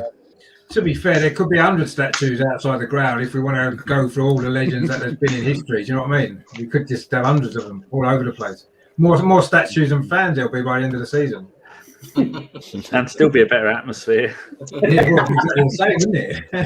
Carries on getting up statues on the pitch. That might help in defence. All right, fellas. Terry Neal that used to train with them like dummies on the pitch, didn't he? And he once said, didn't he, that they lost against the dummies, didn't he? That's right. Terry Neal back in the 70s or something. The dummies beat them. They beat the current team quite easily. Well, chaps, let's move on to another one. We've got question 10 here, which is world football. Liam's gone and strode ahead, so he's 4 ahead of Danny. So let's see if you can catch him up. World football, question 10, clue number 1, classy defender. Classy defender. Back when defenders were called classy. I don't think they get called classy anymore if they're classy. It's all about whether they can pass these days, isn't it? Defenders, whether not defend. Yes, passy defenders now. Yeah, you're right. Clue number 2 was one of the better pundits. Alan Hansen. Okay. Great shout. Could be, yeah. I nearly shouted Mark Lawrenson then. I'm glad you beat me to it. You might be right. Who knows? It could be Mark Lawrenson. They sat next to each other. That's what I meant. Actually, dreadful pundit, Maloro. Jesus. Yeah, well, he was, yeah. But some people liked him. Managed Peterborough. Disaster. Yeah, his mum liked him, I think. That's about it. All right, fellas. Thank you for the thumbs. I've got it. So, clue number 3, he won everything as a player. Clue number 4, didn't believe in the United kids, famously. And then clue number 5, 80s centre back or right half, maybe. So well done to Richard. Richard's gone and grabbed himself 3. Off the bottom, Richard. Yay! I'm doing an Arsenal coming up from the bottom early on the season and going to charge through and finish 10th. Sam's doing an Arsenal right now. Anyone watching the Brazil-Argentina game? They've stopped the game to deport some of the players for lying about going into thingy bob. The 3 Premier League players, isn't it? Lo Celso, Emma Martinez, and Buendia. Martinez. Arrested them for not going into quarantine. Got lying about quarantine. They've stopped the game. They've stopped the game. They're already there. They've already infected everybody, and now they've stopped the game. Well, that's a waste of time, isn't it? Literally, the authorities are on the pitch now trying to deport them. Yeah. Wow. Oh my God. I mean, it's unbelievable. Crazy. This is ridiculous. What is going on in the world? Honestly, we need to actually abandon life. This is ridiculous now. Absolutely ridiculous. What on earth are they doing? What on earth are they doing? We need to come together as people and stop all this crap now. It's ridiculous. What on earth are they doing? Too much money. Just pathetic, honestly. Crazy world we're living in, and that just sums it up, doesn't it? What is the point of doing that now? How long have they been in the country for? They've been in the country for 4 days. But Richard, it's not about that. It's not about that, though, is it? It's Argentinians don't like Brazilians, and Brazilians don't like Argentinians. It's political, isn't it? So they're just doing it because before the game started. Why didn't they do it before the game started? Then it's ridiculous. Cause drama. Yeah. Well, it's just craziness. I think that they should just abandon international football completely if they're going to do that. Absolute joke. We're going to move on. We're going to move on. The next one, the next answer is Piers Morgan, Richard, as well. So, oh, brilliant! Is it Piers Morgan? Your favourite. I love it when Piers Morgan tweets, and then right below it is Richard commenting every time. I'm trying to get him to block me, and he won't. I can't believe it. He's blocked everybody else. Why won't he block me? I keep asking him, block me, and he won't. But anyway. All right, fellas, we've got to crack on. So here we go. Question 11. This is world football. Clue number 1. It's Arsenal, isn't it? No. Isn't it? Actually, it should be. So, error from the quizmaster. So it's not. We'll just do a world football one, as long as you know what it is. My fault. Well, it'd be nice if this guy signed for Arsenal. So here we go. There's the first clue. All right, here we go. Clue number 1. I think here comes the 5 pointer, fellas. So get your hands on the buzzers. Babyface big man. Babyface. Haaland. Big Haaland. Danny got there. I'm doing VAR. It was a full second. There was a full second between. I didn't mean to shout then. Sorry. I was after Danny, unfortunately. I know I was after Danny. Yeah. That's VAR ringing in saying it was me. I think it's someone from Argentina ringing up to complain. I don't want you to play, Rich, because you're wearing yellow. I'm not allowed to go. I'm not allowed to fly out of the country, so I can't. No, nor am I. I'll have to For people watching at home, the deal is that this is actual VAR. It's actually Ryan Fletcher who does the Premier League VAR. So if you watch him now, this is what happens during games. They take his phone. Okay, we'll disallow it then. There you go. As live as it happens in the Premier League. That's why it's so bad. Decision might go the other way. What, he's drawing the lines right now. Hold on. Let him draw the lines. Here we go. Well done, Danny. You got it. You meant to do this. Yeah, you ruined it. Sorry. Yeah. Danny. All right, what do you guys think? Because he could be wrong. Yeah, well, no, I think it's wrong. I'm going yes. Fucking think of it, it's all going to sell, Everybody- isn't it? So a baby. He's not really a big guy, though, is he? To be fair, I can't have this. Though. I'm not having this. Also, he said that he wants Arsenal to sign him, so I wouldn't be going for Ollie. To be fair. Yeah, I'm not having this. Okay, shot. fellas. If I was in charge, I can have half the problems in VAR. Yeah. All right, fellas. Clue number 2 is interesting interviews. Clue number 3 could become one of the greats. Clue number 4 may break the world transfer record. I think he probably will in time. And clue number 5, he's Norwegian. So well done, Danny. Erling Braut Haaland. And his dad doesn't like Roy Keane. Yeah. No one does. Nobody likes Roy Keane. Exactly. Yeah. Oh, Mikel Richards does. Mikel Richards likes everybody, though, doesn't he? Everything's fantastic with him, isn't it? He's the happiest man in the world. He is, isn't That he? gets He's boring just quickly, unbelievable. I've doesn't never known anybody like everything that's crap in the world, and he just loves it. He thinks everything's brilliant. He's like that guy on the show, isn't he? Brilliant. It's brilliant. All right, fellas, we're going to have to Just crack had a on. heart attack. It's brilliant. Anyway. We're cracking on. I've got to go to a wedding tonight, fellas, so I'm going to have to move this along. All right, here we go. We've got last question in the month of October. Arsenal question. So this one is an Arsenal question. Question 12, clue number 1. Fabulous left foot shot. Podolski. Oh, we've gone for it again. There's a few, though, isn't there? yeah. He was just Not one of unbelievable, ours. wasn't it? He did have a fabulous left foot shot, to be fair, didn't he? Yeah. Yeah. Great goal ratio, and then was told to get out of the club. Yeah. So did I'll never go with Eduardo. him. Eduardo had a cracking left foot shot as well. Van Persie. Van Persie and Gasry, Santi. What? Feel like I got a bit early there, guys. Thanks for this. It sounded good at the time. Let me say as well. Thumbs. Donate. I'm going no, because there's too many other possibilities. Actually, he's going to a wedding. What he didn't say is his own wedding. He's actually doing this, so you actually raise the money. So please donate. Anyway, I'm going to. It could be anyone, didn't it? I'm going to go down. Yeah, probably a bit early. Yeah, there's endless possibilities on this one. Sam's agreeing. Early now, I think. All right, Liam. Hey? We gave me answer. You meant to go the answer. Oh, sorry. My bad. That's All right. Good. That's worrying. That's worrying, isn't it? Dodgy scorekeeping.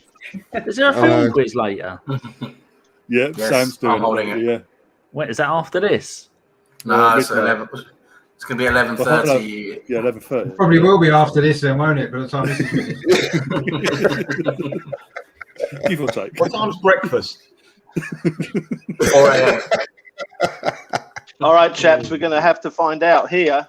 Here we go. This could be worth 5 or -2. Clue 2, could play left back and centre mid. Clue 3, successful coach now. Clue 4, started his career and ended it at the same club, Feyenoord. And clue number 5, also won the Dutch title with Feyenoord as a coach in 17. It was their first in 18 years. It's Giovanni van Bronckhorst. Damn, man. I like left foot. Did he score a lot of goals with his left foot? Not a whole lot. I don't think he did anything with his left foot. He scored a lot of goals. He had a powerful shot with his left foot, which he probably did, but he didn't use it very often. If we saw it. Yeah, the only decent thing he did is that when he went to Barcelona, rather than Barcelona paying us the money they owed us, they let us have Cesc. I read that. Yeah. Could be true. Yeah, very good. Hey, scoreboard, fellas, scoreboard. We've got Sam on 9, Melvin, Ryan, and Richard on 11, Andrew 13, Liam back down 2 to 16, and Danny's 3 ahead on 19. Oh, it's close. So there you go. Yeah, there you go. We're in November now, fellas. Question 13 in November. World football.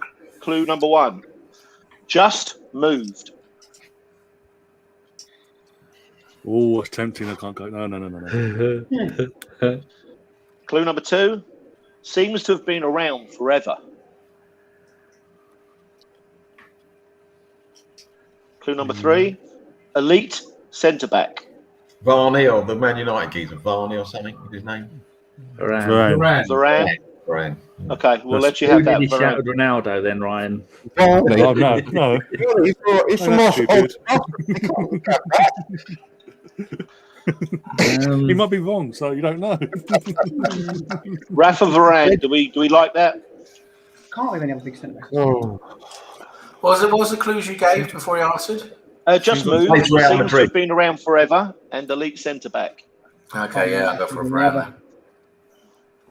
There's another mention in the chat. I'm not going to put it up yet because until you give your I'll answer. go for Reg Vardy. Okay, what about Richard and Ryan? What do they think? Just moved as well. I'm going to say no. I'm going against the grain. Oh. I'm going to go no as well. I was going to say yes until I saw this in the chat. It comes up. Yeah, but you're not supposed to be looking at the chat, are you, really? Now it comes out. Now it comes out. Isn't he right back? I can't get a chat. No, to be fair, Shane put that in after Melvin answered, so there's no cheating. Yes, no, still to go. Influenced me, but still. All right, fellas, let's find out. Ryan's been deducted 2 points for that, Mike. I'm honest. Exactly. At least I'm honest. You still cheated, so 2 points, Mike, off Ryan. Let's find out. He might have not got a point this time. Let's find out. Clue number 4. The team he's just signed for used to have a right back with the same first name. And clue number 5. Oh, the Brazilian. Real to Manchester United. So Ryan was wrong. Most of you are right. It's Rafael Varane. And the other Rafael was the Brazilian twin. You know what the lesson is here? Cheaters never prosper. Yeah. I got it wrong as well, but at least I got it wrong fairly about cheating. Thing is, I personally can't take the chat off. It's here in my face. You can stop looking at it, though. If you're still in the chat, keep putting the wrong answers up, and Ryan will get them all wrong. Keep putting the wrong answers up all night.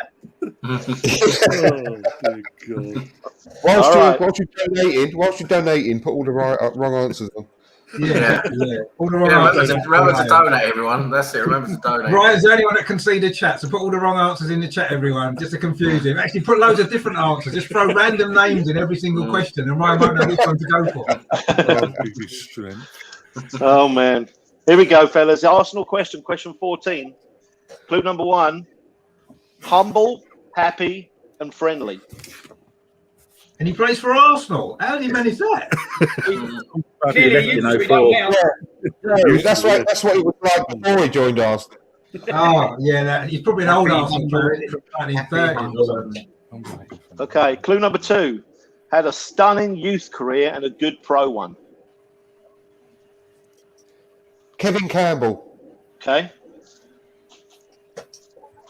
It's a good shout. It's a good shout. So what was the first clue? Happy, humble, and friendly. Yeah. Does describe Kev. And he did have a good youth career, didn't he? An amazing youth career. 50-odd goals in a couple of seasons, I think he got. Yeah, I'm going to go with that. One season. He got 50 plus. Yeah, 50 in one season. He did, yeah, for the youth team, yeah. All right, does everybody like Yeah, it? I'll agree with Kevin Campbell. Yeah, I'll agree with Kevin Campbell. Yeah. Okay. Lovely bloke. He is a lovely bloke. Yeah. How does he find the time? He's up at 4 a.m. That's how he does it all. All right, fellas, let's find out if it's Kevin Campbell. Clue number 3, powerful, centre forward. Clue number 4, tagged in Ryan's tweets. Clue number 5, he's been on Ryan's channel. So, Super Kev, there it is. Super Kev. Super Kevin Campbell. It's And not all the fair to get on Jumbo his channel. Tom said You're going to get it right, is it? That's not allowed. It's insider trading. Oh, you're getting the answer from Mike now. That's a joke. Yeah. All right, chaps, here we go. Question 15, world football. Clue number 1, the Premier League all loved him. One of those players that everybody seemed to love, no matter whether you supported his club or not. Clue number 2, he wore a really big jersey. Zola. Okay, Liam said Zola first. Yeah, Liam got him first, yeah. Did he? Okay. You want me to VAR? A VAR? No. One of the clues is when he left his Premier League club, the owner wanted to buy the new club. That'd been a great clue for Zola.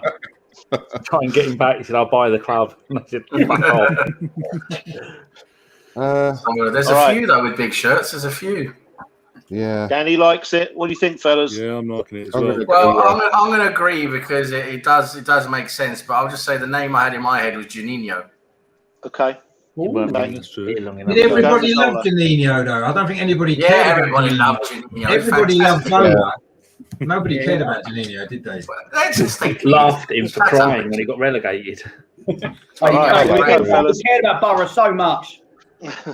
Yeah. Let's find out who it is then. All right. Clue number 3, played alongside Emerson. Clue number 4, Samba dribbler. Clue number 5, Teesside. Sam, you should have put your thumb down. Oh my God, it was Juninho. Richard, shut up, Richard. Shut up, That would have been the first question you've ever got right. Wow. I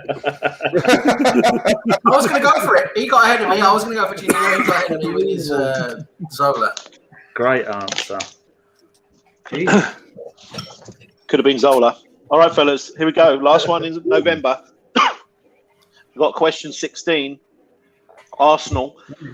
Clue number 1. Often third choice. Okay. Clue number 2. Serious guy. Very stern and serious. Martin Keown. Okay, Martin Keown. Yeah, behind Adams and Bold. He wasn't. He used to play modern Bold because Bold was always injured. Well, that's what I'm thinking. No, I'm saying definitely no for that. I think it's a goalkeeper. I was thinking goalkeeper, the first clue, yeah. I think maybe Manone, but somebody like that. Now playing in Monaco. Vito! Yeah. I'm going to say no. Yeah, he had a big nose on him, didn't he? Yeah. All right, fellas. Andrew's out there on his own, trying to go for 3 points. Here we go. Clue number 3. Played for Reading, Brighton, and Wembley. Clue number 4. Does some punditry. Clue number 5. Played for Arsenal twice. Andrew, boom. Boom! Martin 27 Keown. games and then left. Thank you very much. Wow. I'm available at the end for autographs if anyone wants to hang around. You've gone very quiet, Richard. I wouldn't have said he was a third choice ever. Martin Keown, he's one of our greatest ever players. I think that was a very, very suspect clue, that.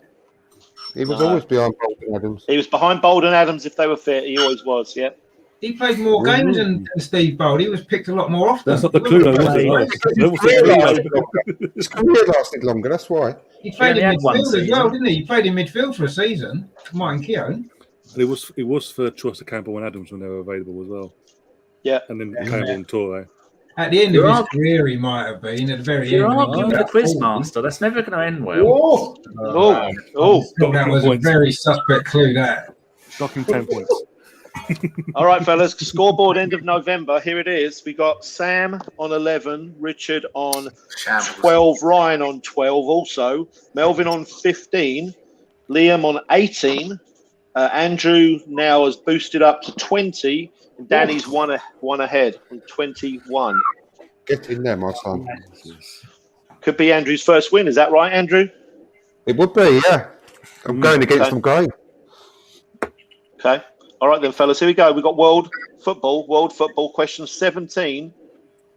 Clue number 1. Scruffy hair, shirt out.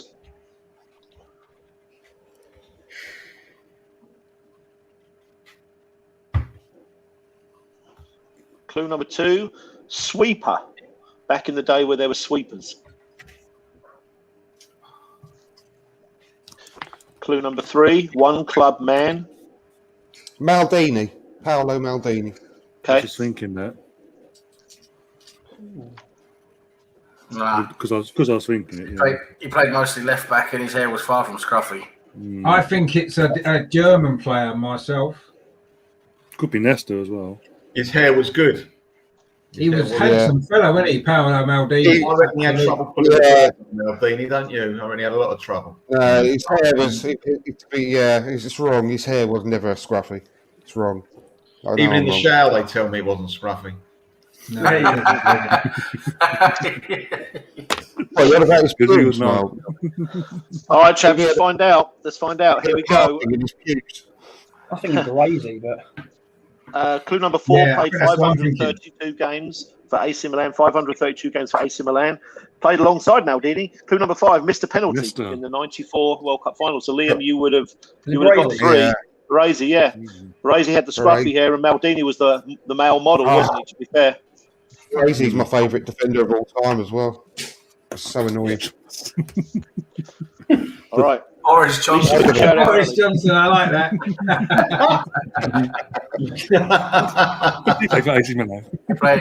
Scruffy hair and shirt out, yeah. Was he a sweeper though? Is he a sweeper, Boris Johnson? I'm not sure if he's a sweeper. He played sweeper for Fulham. Yeah. But anyway, you might finish up with a sweeper. Where he's going. Here we go. We got to crack on. It's question 18, fellas. Question 18, almost halfway. Arsenal question. Clue number 1. Very consistent defender. Very consistent. Nacho Monreal. Oh, for God's sake. Bloody hell, here we go. Andrew's off again. That's a good shout. I can't be going winning, can I? I've got to go back to my old routine. The only one I had was maybe Sanya, but... Very consistent defender. We've had quite a few of those. So we have had a lot of them. Yeah, exactly. I'm saying no. It's far too early to be guessing on that. I called him Mr. Consistent all the time, but yeah. That's exactly it. Alan Davis hated him. Could be David O'Leary. You know, David O'Leary was a very consistent defender. He was class for me, though, wasn't he? Yeah, he was. He was consistent. Right? Yeah, true. Years and years and years, his level never really dropped, did it? All right, fellas, we're going to find out if it's Nacho Monreal. Clue number 2, very one-footed. Clue number 3, Andy Dibble saved it. Clue number 4, Screamer at Chelsea. Clue number 5, nailed Dennis Irwin. And we had a brawl. It was Nigel Winterburn. You have to rephrase that nailed Dennis Irwin bit. Yeah. You don't want to be getting any comeback on the show. It's a fundraiser after all. Not very politically correct, sorry. These are the thoughts of Mike McDonald and no one else on this channel. Yeah, that's right. We're not paying any damages out of this fundraising. All right. I see that there's going to be a bottom-related joke from Mikey on the Gooners podcast any minute come up here after that. All right. Here we go. We got question 19, world football, clue number 1. Runs a sports academy in Shanghai. Oh. No Googling that, please. Clue number 2, legs like Vieira. Carlton Palmer. Okay. Oh, someone don't like it.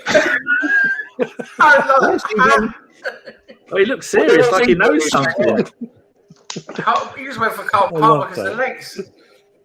Yeah, exactly. The legs. Exactly what it was. The legs sound. Exactly. You reckon Carlton Palmer could do business in Shanghai? I reckon British Airways. I'm just wondering what other it can't be Palmer. What other clues could you have for him? Fellaini. All right, he's out there on himself here by himself. Richard could have got himself caught up, or could be falling further behind here. Clue number 3: effective for England but ridiculed. Clue number 4: Dave Jones once said this about me. He covers every blade of grass, but that's because his first touch is crap. Clue number 5: Sheffield Wednesday. He knows he's got it. He's got it. Wow. Carlton Palmer. You Googled that. We Googled that about the Shanghai thing. I'm going to have to. It was the legs. It was literally that's why I went for it when he said the legs, because Carlton Palmer had legs like Patrick Vieira, didn't he? He couldn't play football like him, but he had the same legs. You could have done a musical clue. Could have gone. How did he get to play for England, though, honestly? I mean, wasn't Graham Taylor the manager? Yeah, he just played everyone but Arsenal players, didn't he? Well, exactly. So there you go. There's your answer. I thought he was quite good for England myself. He's one of those players like Dries, Vassell and Jesse Lingard. These guys that play better for England than they do for their club. Just the way it goes sometimes, isn't it? And Jesse Lingard won the game for England today. So. It's a bit like Xhaka for Switzerland, isn't it? Yeah. Yeah. All right, Richard's happy he's back in it somewhat. He's not far off. Fellas, it's question 20, last one in December here. So we've had our Christmas turkey, and hopefully you're not too stuffed and you stay awake for question 20. Arsenal question. Clue number 1. The fans went crazy. Oh, what's tempting. Oh, that's a fan. Oh, nailed it right down, that is. Clue number 2. Some loved him. Many don't now. Mesut Ozil. All right, Liam said it first. Did he get it right, though? I wanted to go for it first. I couldn't do it. You say someone don't like him. I think everyone hates him now. Listen, he's still got a lot of fanboys out there and always will. Yeah, they're all idiots, though. Yeah, I was thinking of a moment on the pitch that made the fans go crazy, but you were probably talking about when we signed him, weren't you? The signing was just mental, wasn't it? Yeah. Yeah, I'll go thumbs up. Yeah, I suppose it makes sense that way. It's either him or Sanchez, isn't it? Yeah. Yeah, back in the days when we used to sign players. I'll say yes. There's not many other options, really, when you look at that second clue. All right, let's find out. It's Mesut. Clue number 3. Most of the fans that love him are elsewhere in the world. Clue number 4. There you go. Not a traveller. Clue number 5. Ludogorets away. Yeah. So, One yes, good game he had.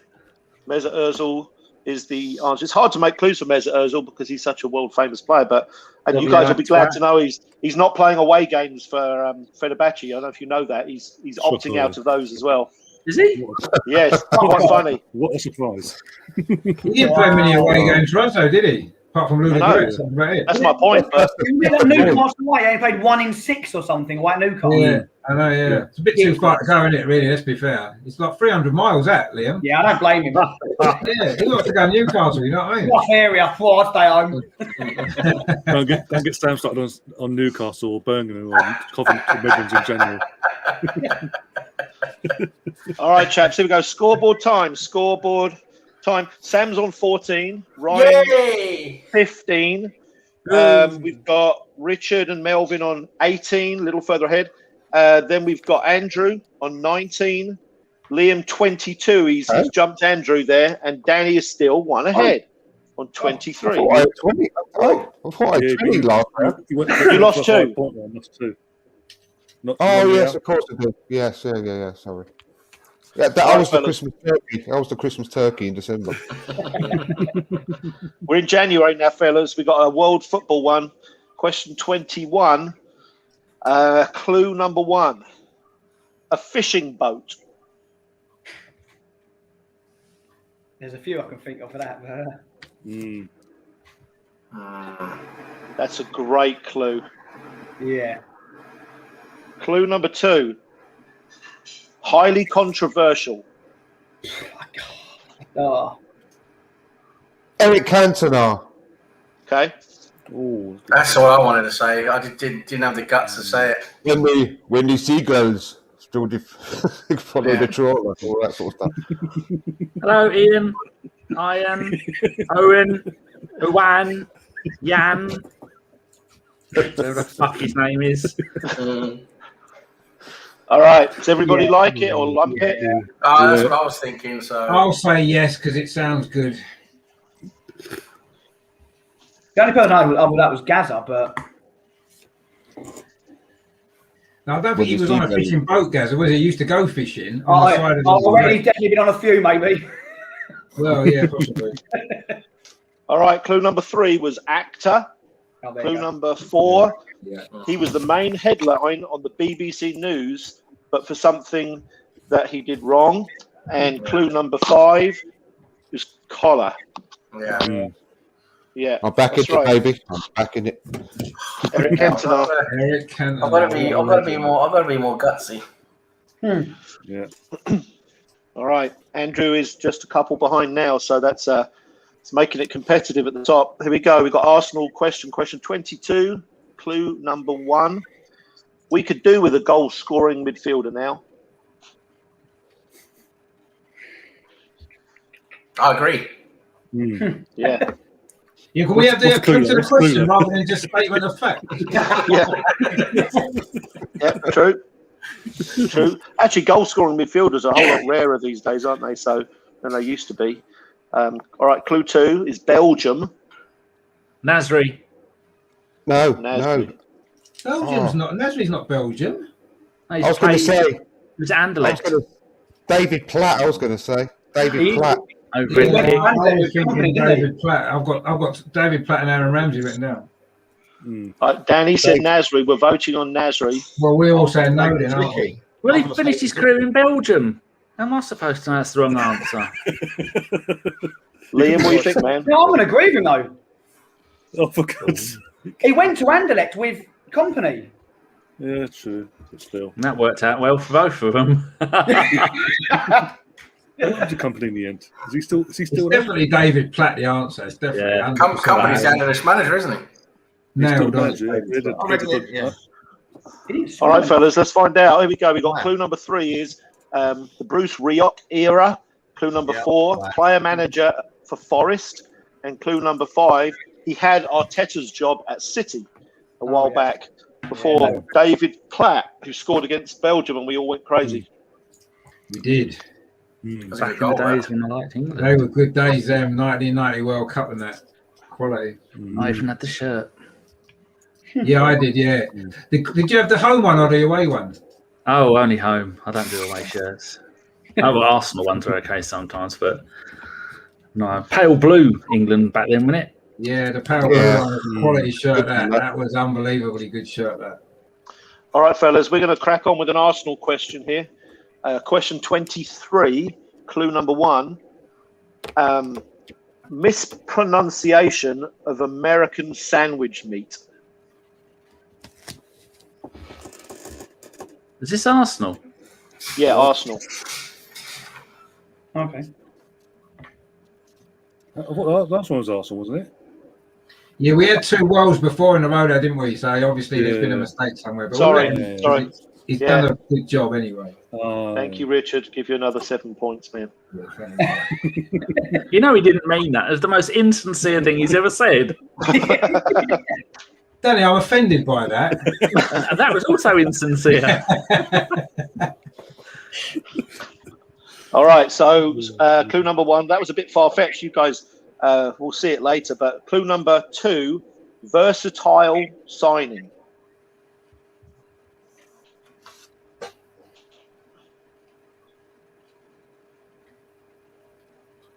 If you've ever been to America and had the most common sandwich meat that they have over here, and no, okay. Clue number 3. I hope he's a hero.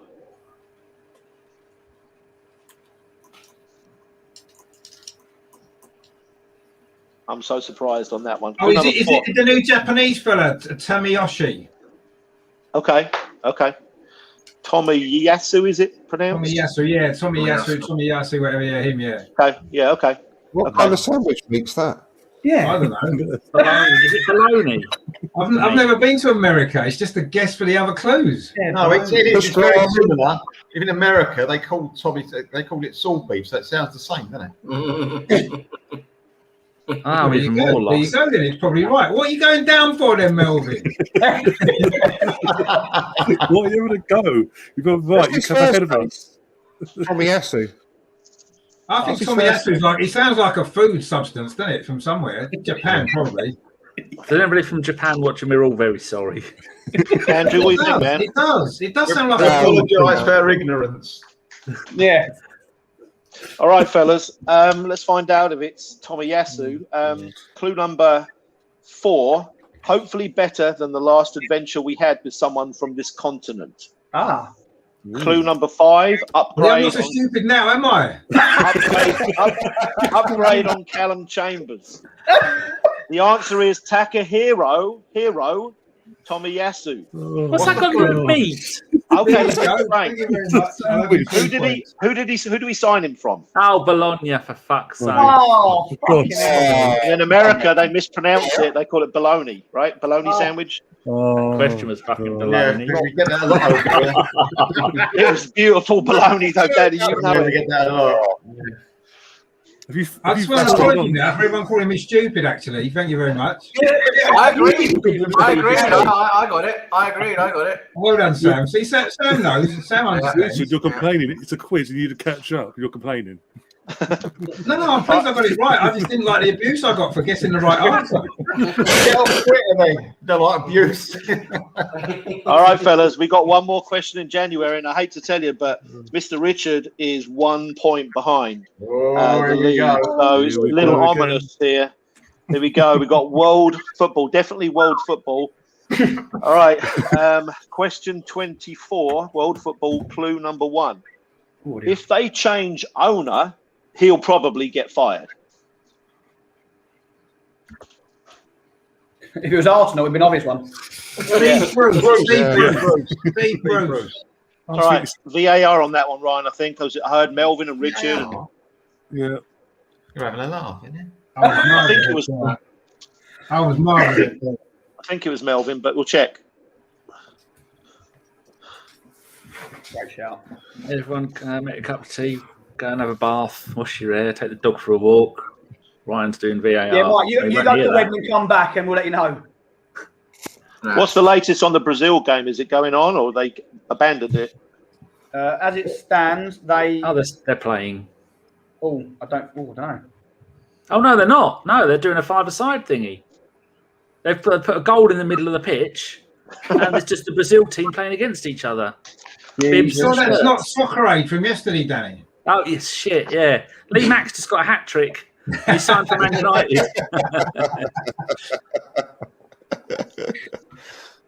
They've got a keeper playing sweeper keeper in front of the actual keeper for the Bibs team. Excellent. All right, Ryan. What is it? Points to Richard if he's correct. Oh, For me? Wow. Just it was Wow. just. Ooh, lies. I thought Okay. I was well on it then. I can play it back if you want. No, This is no, no. okay. You think got it right. Oh yeah, Right, Steve Bruce. this is going to be 5 points or -2, so this can make or break Richard. So what do you guys think on what was the answer now? Is it Brucey? Yeah. You've got the answer written down, Mike. You've got the answer written down, Steve Bruce. So I know what I've got, but don't pretend it's not right. Yeah. I was thinking think? Barcelona, but they don't change owners; they change presidents, don't they? all right. Liam likes it. Melvin likes it. Sam likes it. Danny likes it. Yeah. Ryan Yeah, likes it. Everybody likes it. He's in the lead here. We might as well just only delaying the inevitable anyway. Yeah. So Yeah. if you need to hurry up, Mike, it's fine. You know. My wedding's coming across. He's writing the scores down. He's writing all the scores down. All right. Let's find out if it's Steve Bruce. This is a big one in the quiz tonight. Clue number 2, he's coached many average teams. Clue number 3, very successful player at centre-back. Clue number 4, one of the best players to never play for England. Still can't believe that he did with all the goals he scored. And clue number 5, 2 late goals to win the league against Sheffield Wednesday. Fergie Remember time. 7 minutes. that? Chubby Steve Bruce. He got 18 goals in one season once from centre half. Mostly penalties, though. Yeah, there were a lot of penalties, but he got a load Dixon of goals from centre back. He got over 100 goals, didn't he? In his career. Still got a score. Boys, it's the end of January. Here we go, and we're going to give you the scoreboard. And this is actually one of the tighter quizzes that we've had. We've got the bottom of the league is Ryan and Sam, but they're still in it for sure with 18. We've got Melvin with 21. Andrew and Liam 24. Danny 25. And Richard with his 5-pointer is now 3 ahead. He's got 28. So 10 points. this is that was a big call there on Chubby Steve Bruce. Here we go. We've got an Arsenal one now. Question 25, beginning of February. Arsenal. Clue number 1. If he stayed at Arsenal his whole career, he could have been a legend. Ashley Cole. Okay. Ashley Cole. Ooh. Oh. I've written down Brady and Stapleton. I've written down Brady and Stapleton. We don't want to answer, so yeah. Exactly. It's everyone else's turn to wreck the quiz now by answering on the first go. Not Sam me doesn't anymore. like it. All right. What do you guys think? Yeah. Ashley Cole. I mean, it could be. It could be. I'm going to say no. There's just too many possibilities. It's a good shout, actually. Could be Van Persie as well. Could be Van Persie, yeah. Van Persie could have spent his whole career at Arsenal because he started at Feyenoord. Yeah. Exactly. No, he ended his career at Arsenal. I was thinking Brady or Stapleton. Brady, maybe. All right, let's find out then. Here we go. He is really an Arsenal legend. Anyway. So, all right, here we go. Let's see if Melvin's got himself 5. Clue number 2, pronounced like a girl's name. Clue number 3, similar to Aubameyang. Clue number 4, played for West Brom. Clue number 5, took over from Ian Wright. Nicola Anelka. Anelka, Jesus. Nicola Anelka. Yeah. Yeah. And then I know people call him Nicholas too, but the other half of them called him Nicola, didn't they? I think that was the French pronunciation. Pepe. Yeah, that's right. So could have been a legend. The goals he'd have got though. Yeah. A career ruined due to his wanky brother. Yeah. I think that'll put it politely, Danny, to be fair. I mean, Danny, at the time, he was rated higher than Thierry Henry, wasn't he? At the time when they were at France together, the Fontaine Academy, Anelka was rated a lot higher than Thierry Henry. Yeah. I'm thinking we probably wouldn't have got Henry if we'd have kept him. No, we definitely wouldn't have known. So he's done us a favour, really. So cheers to Anelka's brother. And we have the chance to sign him again. Yeah. We did. We didn't do it though. Bolton, I think. Yeah. All right, fellas, let's go. Let's crack on with a world football one. Question 26. Clue number 1. Elton's club. Watford. Elton. We started doing clubs now. 1 point to me. I said that without even thinking. I don't know if that's too easy. I'm glad Bit of I an didn't update. get Clue number 2. Brazil Argentina has been abandoned. Yeah. I can see that, yeah. Madness. Well, I haven't seen you winning. That's been. Oh, it was after 7 minutes. It was 0-0. All right. Yeah. Clue number 2, fellas. Clue number 2 Hold is. it. Clue number Has 2. it been answered? No, clue number 1. No. That was a club. You can't say a club. That's what I thought. Good. Yeah. All right. No. So, clue number 2 is Ren. Sar. Okay. SARR. Yeah, I'm saying yes for that. I'm saying yes for that because it's Yeah. Sar. Can't be anything else, really. Not really. No, he's the only player that's played for Watford and Rennes, I would have thought.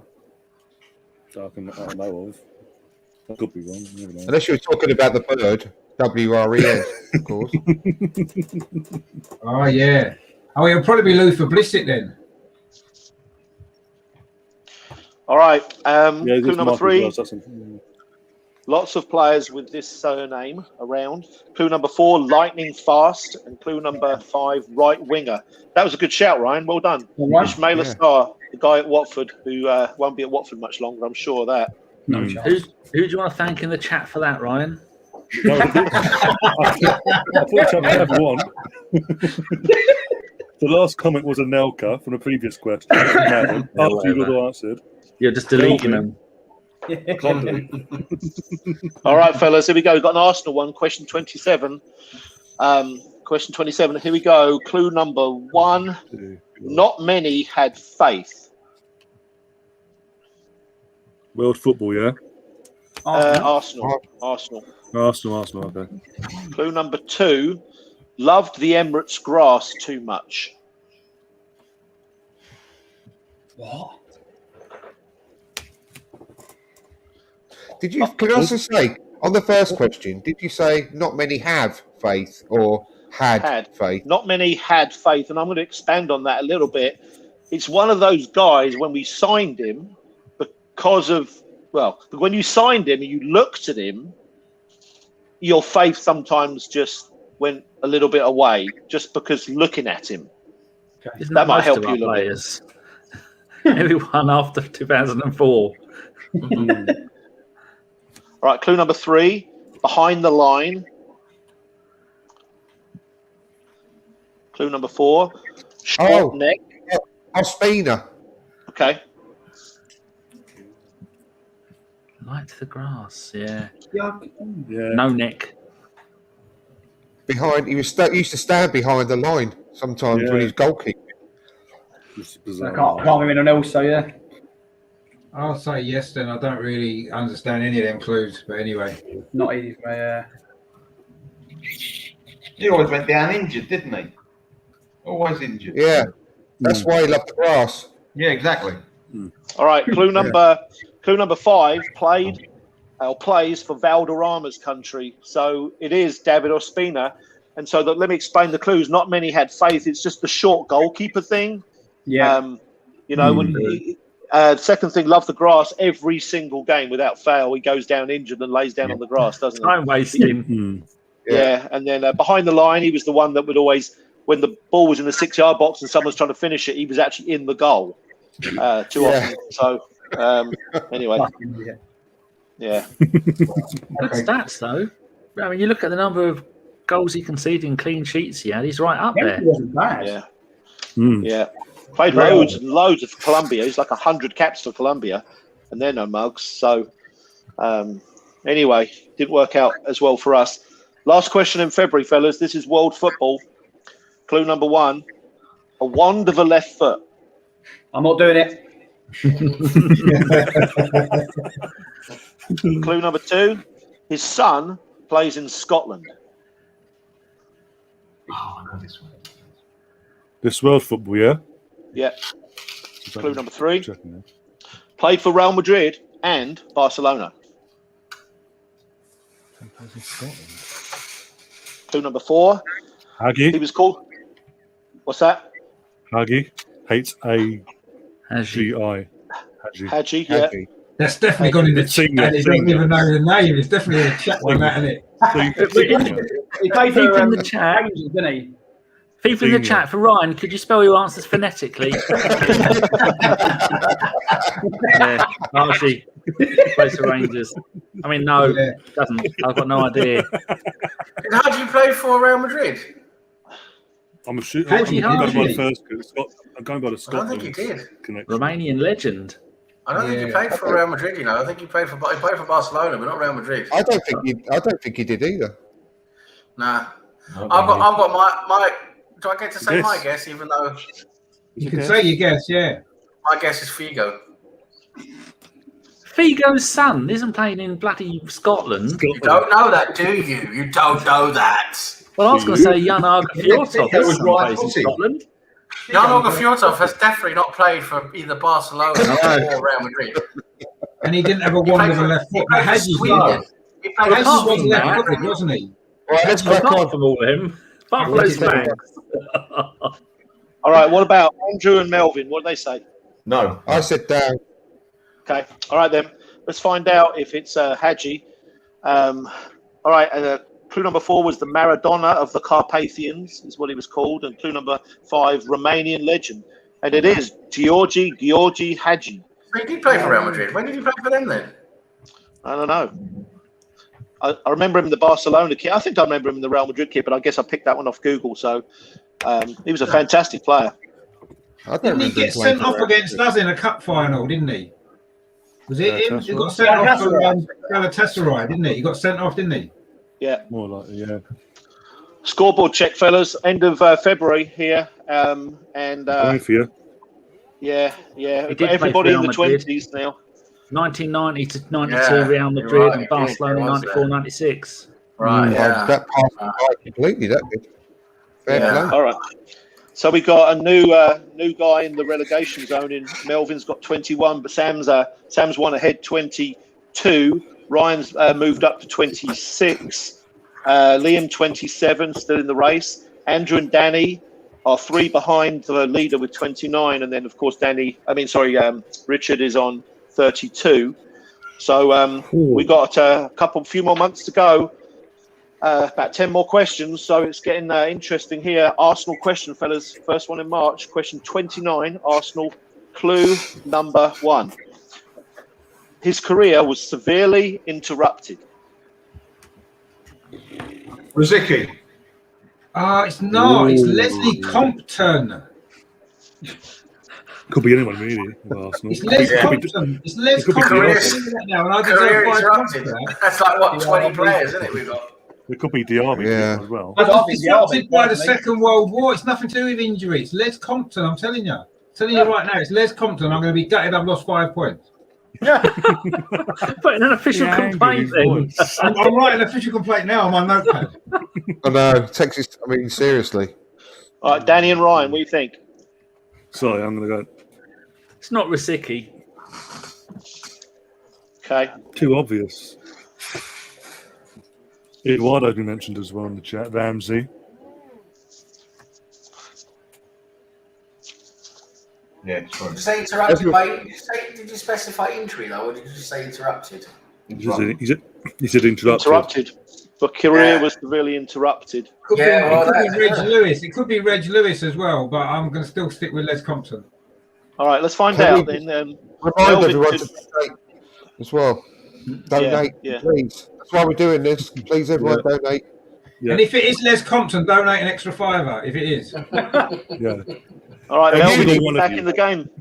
If you get it right. Melvin could be back in it here, chaps, with 5 points if he gets it right. So let's find out. Here we go. Clue number 2, United away wasn't a great day. Clue number 3, his coaching session became a GIF. Clue number 4, immortalised. And clue number 5, I wish he was our captain now. It's Tony Adams. Tony Adams. The old fucking sidestep. Yeah. Prison. Yeah. You need to get He wasn't, but he should have been. That would have been a good clue for Leslie Compton, that, Mike. Think of that next time. Have you posted that letter of complaint? Because no, I haven't yet. I've wrote it, but I haven't posted it yet. So I think because you're so adamant you were right, I think you should donate £10 to the thing. Yes, yeah, definitely. I think you should too. That seems fair. That's it. If I don't win, I'll donate £10. All right, here we go. Here we go, fellas. We've got world football. Got to crack on. Remember, I've got to get married later, so here we go. Question 30. World football clue number 1.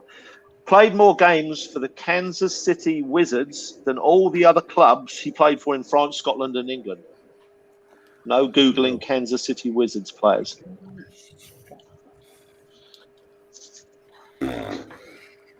All right. Clue number 2. Played in the 1984 FA Cup final. Bloody hell. No chance. Clue number 3. First Roman Catholic signing. Mo Johnson. Yeah, it is Mo Johnson. That's it. I couldn't think of his name. Yes, his name. That's who I was thinking. I couldn't think of his name. I knew his face. I just couldn't get his name. Was that Melvin that said that or Danny? Danny, wasn't it? Danny, wasn't it? Danny, Yeah. Okay. Gutted. Does everybody agree with Mo Johnston? Yeah, he's a good player. Yeah. It's Everton United, not 84, wasn't it? He played for Everton, yeah. Norman Whiteside scored, did he? No, it was Andy Gray scored one of them. Everton beat Watford 2-0. Oh, yeah. Watford. Mo Johnson played for Watford, yeah. Okay, all right, let's find out. Morris Johnston, fellas. Morris Johnston is the answer, maybe. Let's find out. Clue number 4. Played with Beardsley and Cotty. Clue number 5 is MJ. It's not Michael Jackson, it's Morris Johnston, who played for the Kansas City Wizards a whole lot of times. Didn't know that, actually. I didn't know he played for them. That's a good shout, that. Well done, Danny. No. All right, here's my favourite question that I've written coming up here. Question 31. It's a goalkeeper. It's a woman. Yeah, that's right. All right, here we go. Question 31, Arsenal question. Clue number 1. Do. Sambi Lakonga.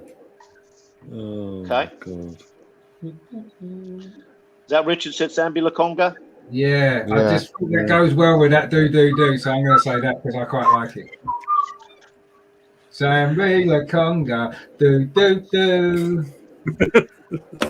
Mother's not impressed. That's because of the voice. Why? I'm not sure about that one, to be honest. I'm going to know. All right, Andrew likes it. Melvin don't. Liam don't. Danny don't. Sam don't. Ryan? No. All right, let's find out if it's Sambi Lakonga and if Richard's gone and grabbed 5 or not, or put everybody else back in the hunt. Clue number 2, lots of promise. Clue number 3, backup, but maybe first choice. Clue number 4, captain at a young age. Clue number 5, likely to soon take over from Granit Xhaka. And my son is sitting next to me, and he's made up. Listen, my son, I can put him on camera here. He's run away. He's made up the chant. He's made up the chant for Sambi Lakonga. So he sings. He goes do Albert Sambi Lakonga. Do. That's exactly what I was thinking, Mike. When you said it, I was exactly thinking. All right, make him famous. One of you that goes to the Emirates. The most tenuous link ever for a question, a chant that doesn't exist. Yeah, that's right.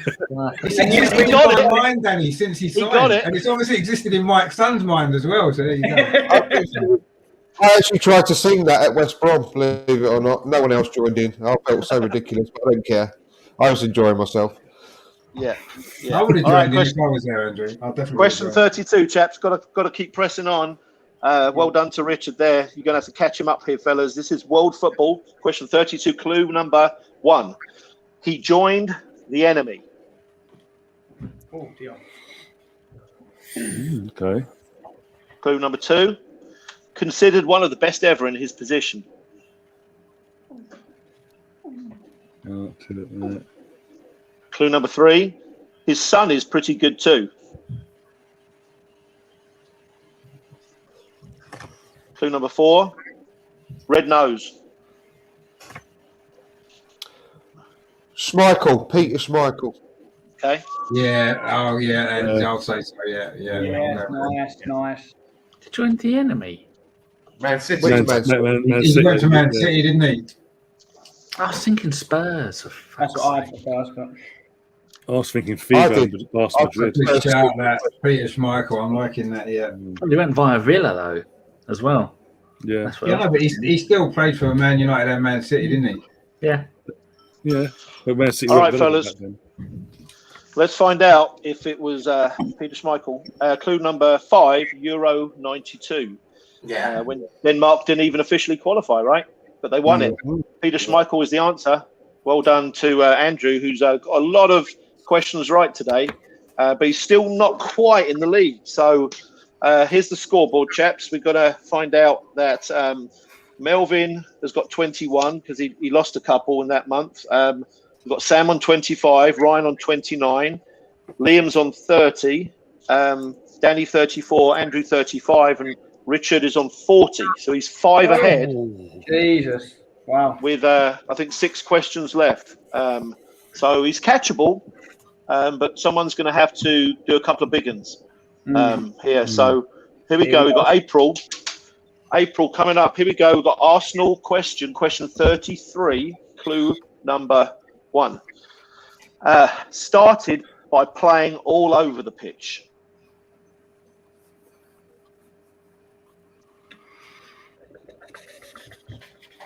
Liam looks like he's tempted. I was, but nah. Okay, clue number 2. You're going to get it on this one, so get ready. Slide tackled Arsene Wenger. I was first.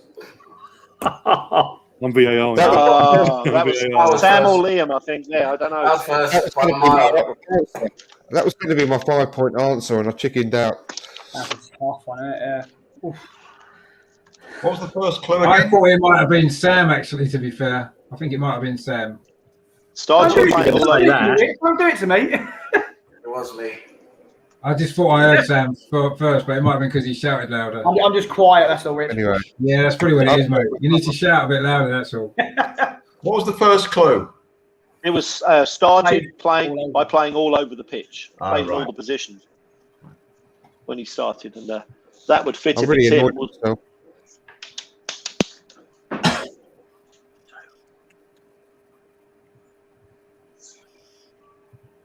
My money's on Sam for this, actually.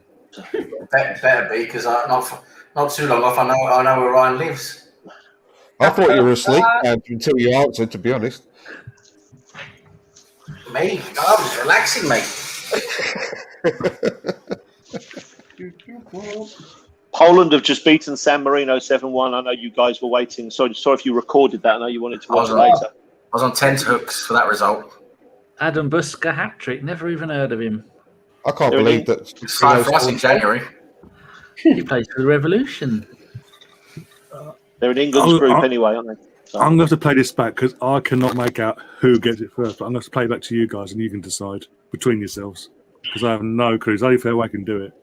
Clue number 2. You're going to get it on this one, so get ready. Slide tackled Arsene Wenger. That's a mess. That's a mess. All right, so I'm going to make the call because I'm the neutral party. So this is what we're going to do. Whoever said Kolo Toure is up for 3 points or none. So it was Sam and Liam. Who else? Myself, Melvin, and did you have three? I can't remember now. There's too many. There's too many noises, so I couldn't make out who said what. Well, we'll just do the trust system. So Ryan, Melvin, Liam, Sam. Any of the rest of you say it? To be honest, no. I'm out. And Andrew said it. Okay. Yeah. What? Who said it, or who said it first? No, who said it? Because they all said it essentially at the same time. Because we can't figure it out. Said it. You can see my mouth move. So everyone that was sneezing. Okay, so everybody said it apart from Richard, right? Yeah. That sounds fair. Okay. Everyone said it from Richard. Well, could be wrong. Richard, do you agree with it? Well, everybody said it, so I'm going to agree with it. Does he get a point for that? if it's correct, but we get two extra in him. You can't give 3 points to everyone. That's what I'm going by what the Quizmaster says. I'm not making the rules up. Is that what you're going to do? You're going to give 3 points to everyone? If they're right. Ain't going to affect anything anyway. Nah. You're way ahead anyway, yeah.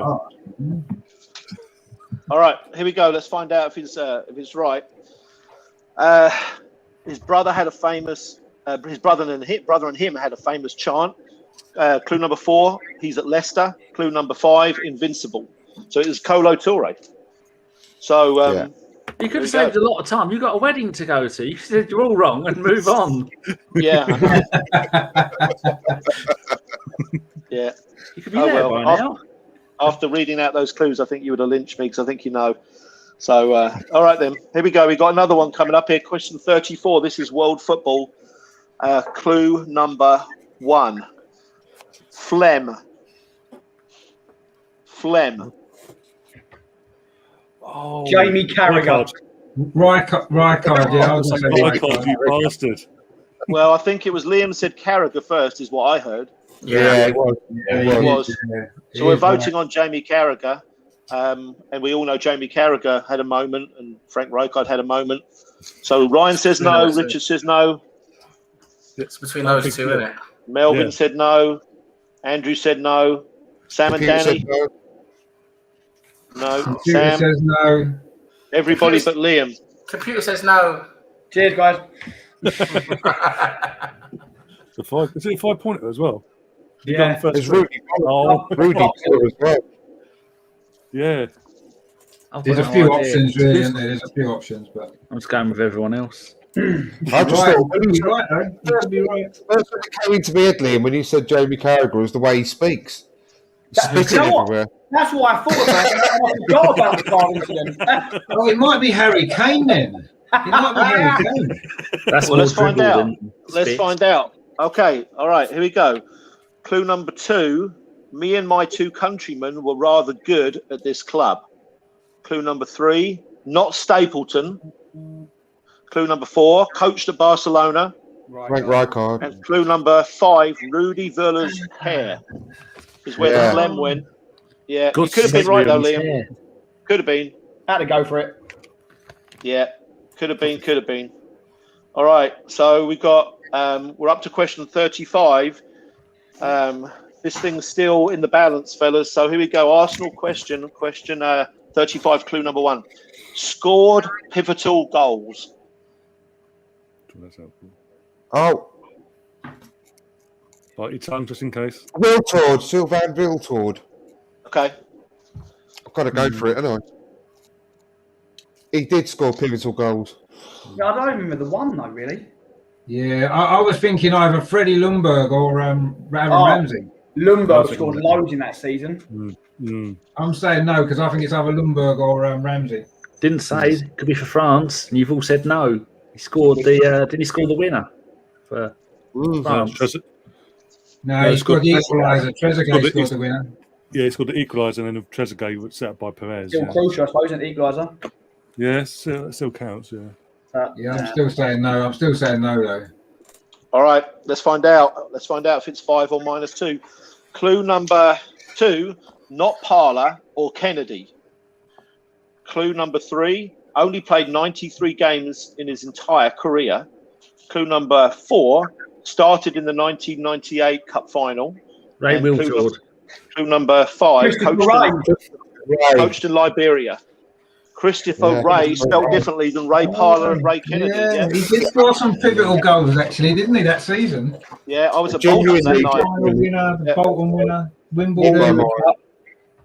The reason I stuttered when I said, it was between him and Wiltord. But, God, that's so annoying. All right, fellas, we've got to crack on because I'm just a few minutes from marriage, as you know. So I'm very dedicated to this channel, though. So if I don't get married tonight, it's all right. Yeah, my wife's staring at me. All right, here we go. Question 36. We've got 3 left. This is Arsenal, and Here we go. Clue number 1. Lost it, got it back. Ooh, okay.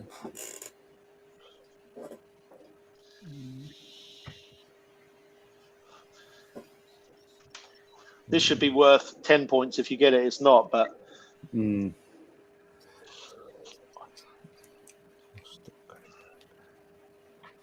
There's 2 people I can think of.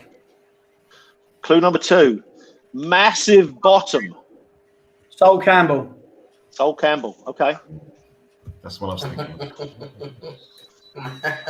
I'm going to go with that because it makes sense. Sol Campbell, what did he lose and get back? Thanks, He West lost Ham. his fucking mind, didn't he? Why home to West Ham? Mm. He left at half time, didn't he? Yeah, but he didn't lose it and get it back. What did he get back and what did he lose? He lost his marbles and managed to, compose himself after. Well, he's never got them back, has he? He's lost his marbles. He's never got them back, did he? Let's be fair. Yeah, fair point. These are the thoughts of Richard and no one else on this channel. I'm going to say yes anyway. Okay. I think it is. All right, Richard and Danny. Danny says no.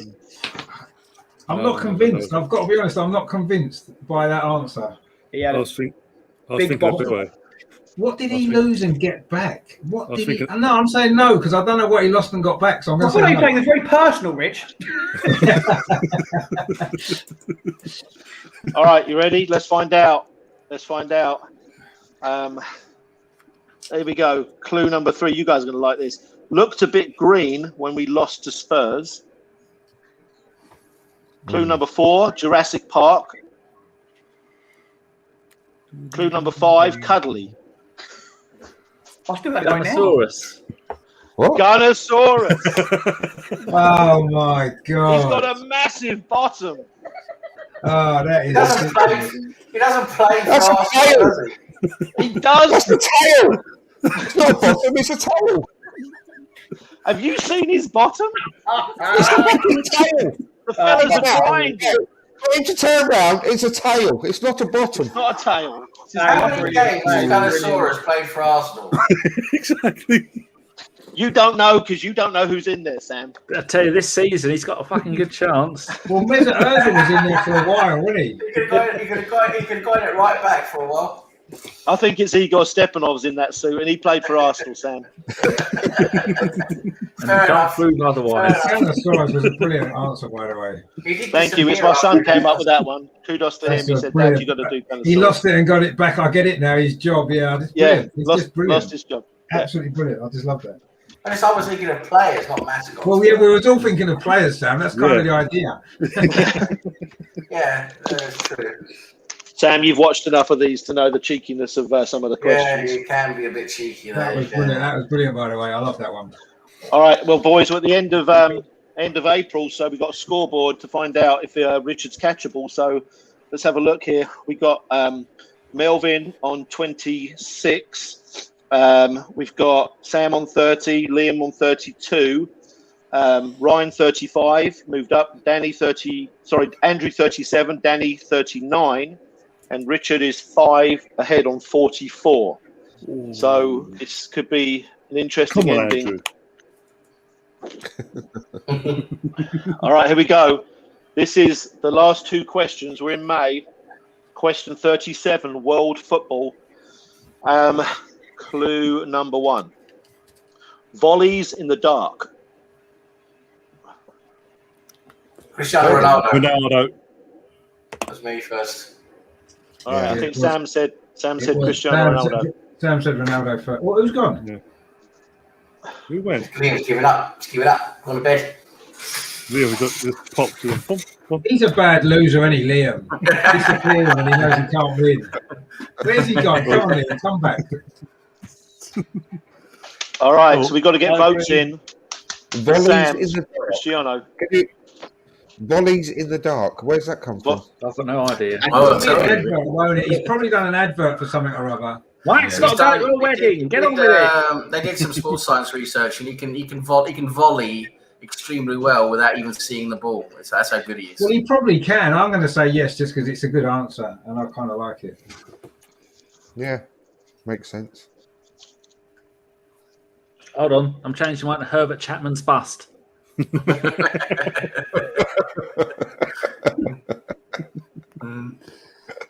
The corner flag in the North Stand.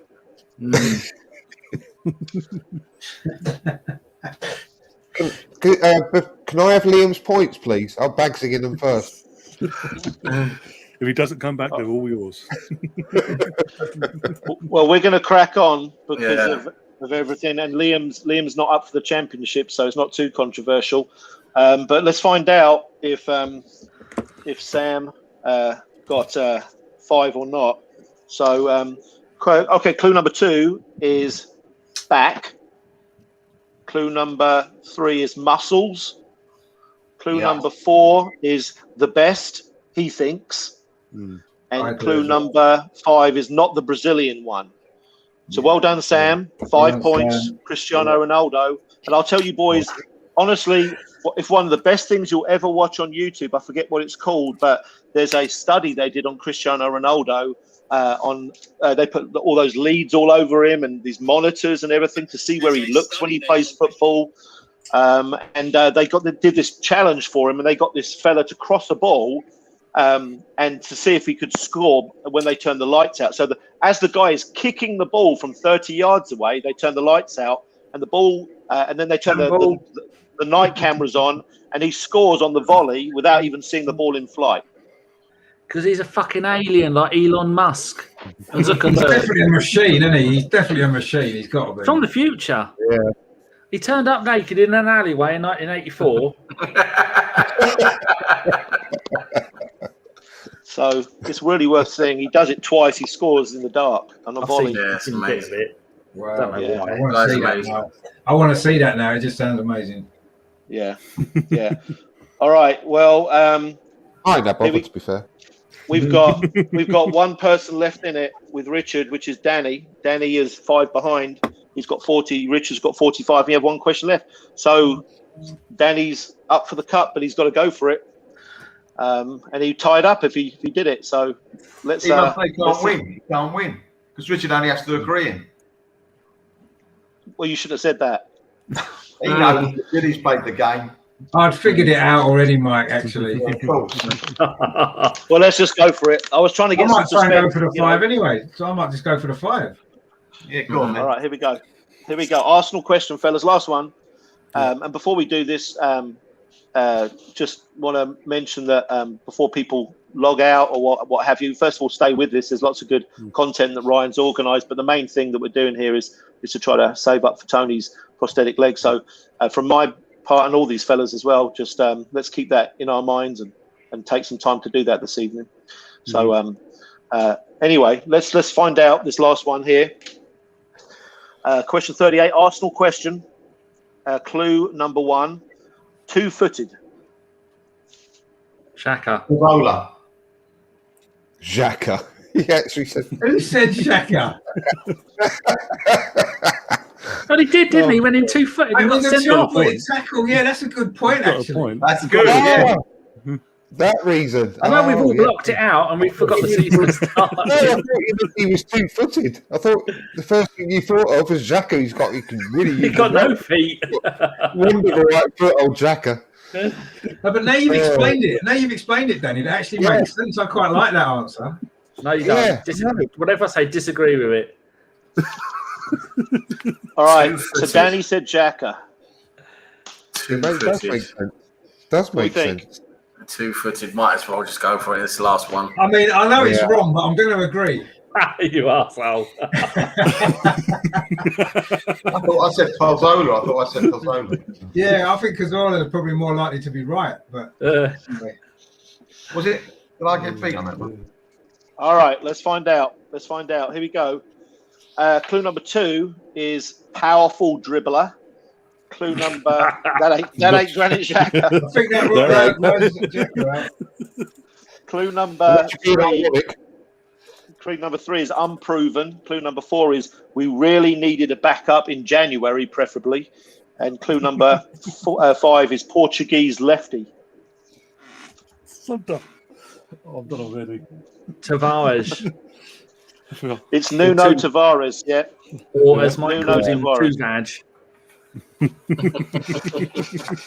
I love Mikey's comment there. Have I dropped behind Andrew now with my outlandish shouting of stuff I didn't think about? You said that as if it's some kind of a terrible thing. Because if it is, I'm never doing this again. You're upsetting me, Danny. We're about to find out. All right, here we go. We've got scoreboard at the end here. So Melvin got himself 28 this evening. We've got Liam, who vanished, 32. Sam had 35. Ryan, 37. Danny and Andrew had 38. Oh my God, I'm giving up. And Richard won by 7, 45. And I'm going to go get married, fellas. I've got to go. Thank you very much. Brilliant questions. Yeah, cheers, Mike. Good as always. Cheers, Mike. Fantastic quiz again, as always. Thanks, guys. Thank you. Thanks for that, Mike. I'll be back in a couple of minutes. Yeah, no worries. Just waiting for Cannon Chatter to pop up as well backstage. We've got 2 of the people next lined up. They're waiting. They've been waiting for the last 5 minutes. Mike's has been next? Mike. Just general chat, basically. We've got a guy from Cannon Chatter coming on.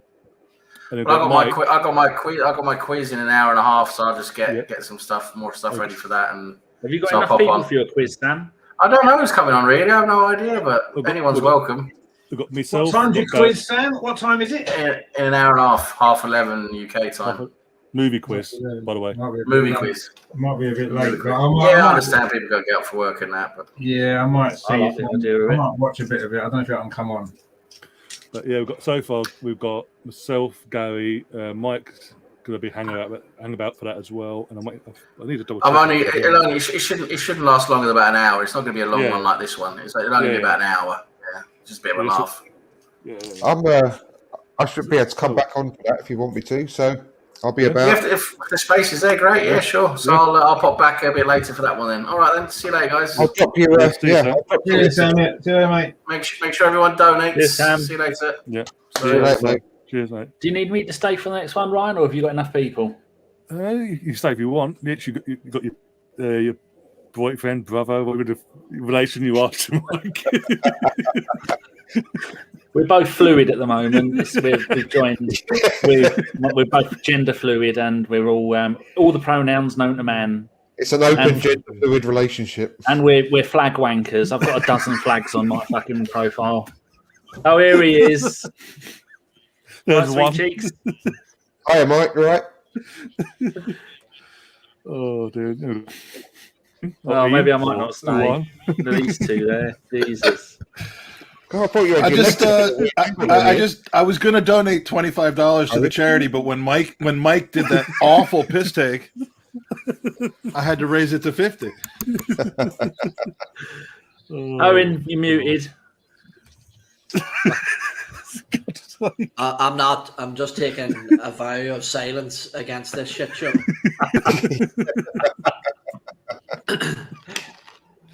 Oh God! What top's that, Mike? What team are you supporting this week? Shitty Saturn. Oh my eyes! Look, that dampened mood there. He's not telling you. He's got the ump. Hey, what's wrong with you, Mike? Is he muted too? Look at poor old Richard in between me and Mike. It looks like a 1980s porn prison film.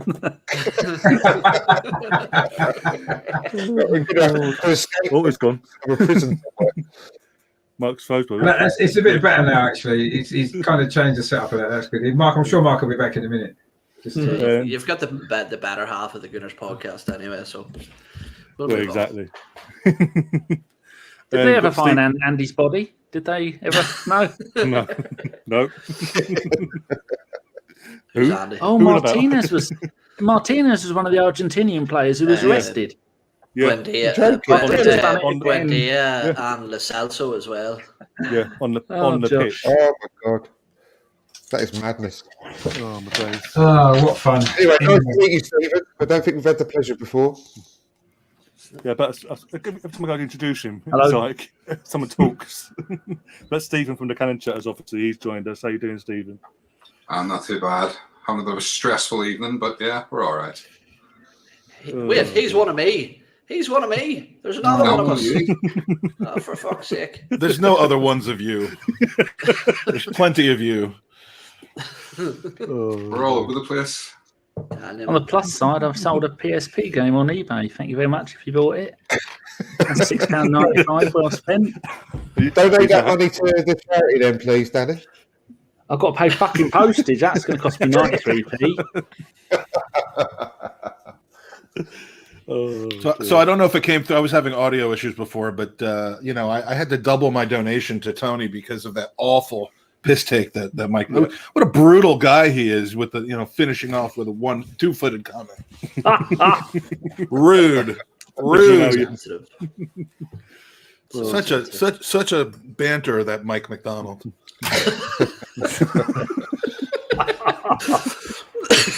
I got a mind to drive down. I'm the closest one here to his house. I'm driving down to goddamn Tennessee to give him a piece. I'm showing up to that wedding and I'm giving him a piece of my mind.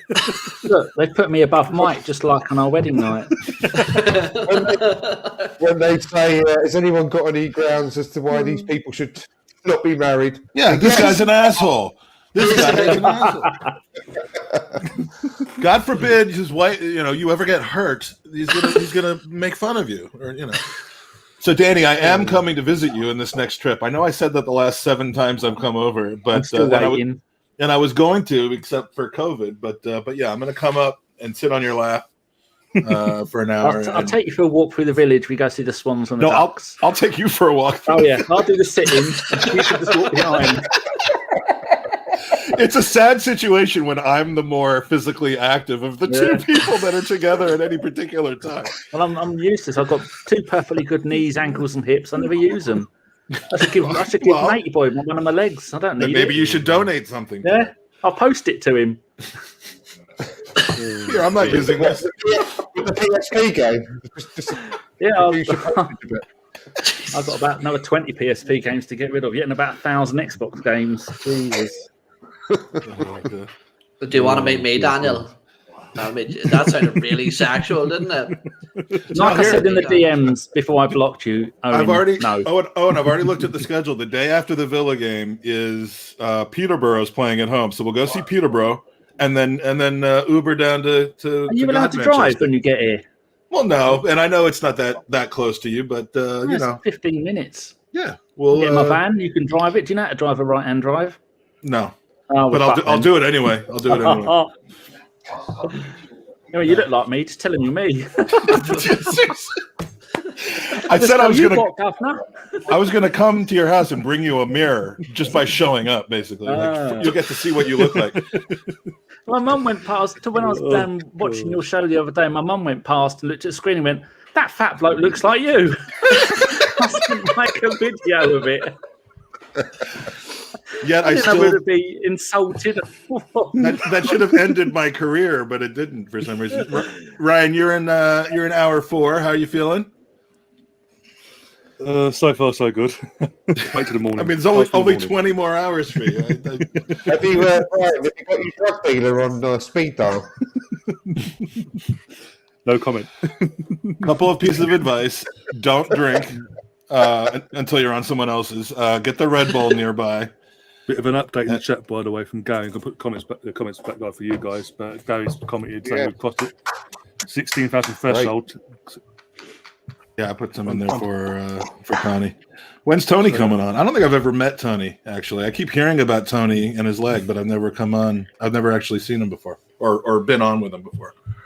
So come out of hiding. He exists. I think this is all a scam for Ryan to get to buy his own house. Damn it! For fuck's sake, you're just spoiling it all. Charity fundraiser. So, Stephen, nice to meet you. Let's see who else we got. Rich, I need to poke about with Stephen again. Man, I'm having such a gay day. I'm sorry, Stephen. So, where are you from? Why is it gay to ask where someone's from? No, because I said I need to poke around in Stephen. Okay. That was the gay part. Sorry, Stephen. Yeah, I'm from Bangor. Right, sure. Nah, that's nothing gay about Bangor.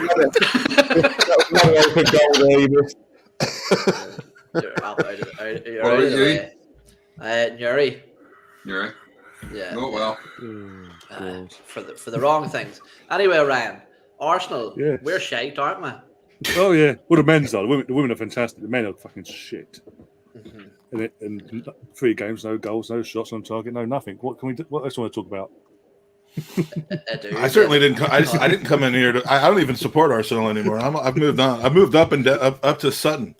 So yeah, we're coming up to League One next year. I missed what we were going to do. I'm sorry. Normally, me and Mike have about 10 minutes to talk about stupid shit after. But so what are we doing on Saturday? Saturday, we're going to Plymouth. Saturday? No, I don't know. Wait, do we have to make these plans on Ryan's podcast? Yes, for sure. for the whole world to see as well. Yeah. You want to know what I'm freaking out about, man? You better not catfish me. See if I turn up and you're like some hunky, good-looking dude. This is like, I'm literally doing everything that my mom told me not to do when growing up on the internet. It's like, stay away from large American men that want to meet you away from home. And it's like, I just run fucking straight into this guy. Idiot. It's all right though, because you're coming on Friday and it's Shabbat, so I'm not. I have to be good from Friday night to Saturday. Is that some Jewish sex position, or is it will be 1,272, isn't it, or something? It's what? I lost track at 3,000. The year 5,772 or something like that. It's the year 5,000 and something. Yeah, and I'm still writing 5,771 on all my checks, but they accept them. That does go on the premise that the world is 5,000 years old. that was my mother's big joke every Rosh Hashanah, which is tomorrow, by the way. She would make the same joke. It's like, oh, I'm gonna write 5740 on all of my checks. So you've just been graced with Jewish mother humor. It was nice to see Amanda and Mo getting along earlier. Speaking of religious holy wars, as we were bound to be doing within 10 minutes of this of us coming on the podcast. That's why I kept you two apart. Yeah, I've noticed since we've come on that people are starting to drop out slowly. So people are like, yeah, fuck this, I'll not get cancelled. I got nothing to get cancelled, so I'm all right. Melvin, good to see you again, mate. How you doing? All right? Yeah, I'm doing all right. Hanging in there, living the dream. My mother and father-in-law just arrived into town for 2 weeks, so I'm just doing great. So I'm up here in my office with a box of wine and you guys. Who wants to talk football, says Russ? Stephen. What about? Yeah, that's what. Do you know what? You see, just before we start talking about football, I do want to say something. Sort of, and take it serious for a wee minute. Yeah. I want to say, firstly, thanks for inviting me on. I know I'm going to be back on with you in the morning for a couple of hours. But things like this are great to see. Great to see someone organizing something, especially so close to your heart as well. And it's a fantastic cause that, everybody's getting involved to help out with. But the other thing for me, and I've noticed this since we started up Cannon Chatter back in March. We started the channel, and we've had the Twitter and stuff for about a year now. But all of these small channels, it's so great to see all the smaller channels all wanting to work together and help each other out. And at the end of the day, we're all competing for the same audience. And we're all, yes, people are on different times and stuff, but it's a small audience. And, you're trying to take it away from the big channel. And we know who we're talking about without mentioning the actual channel.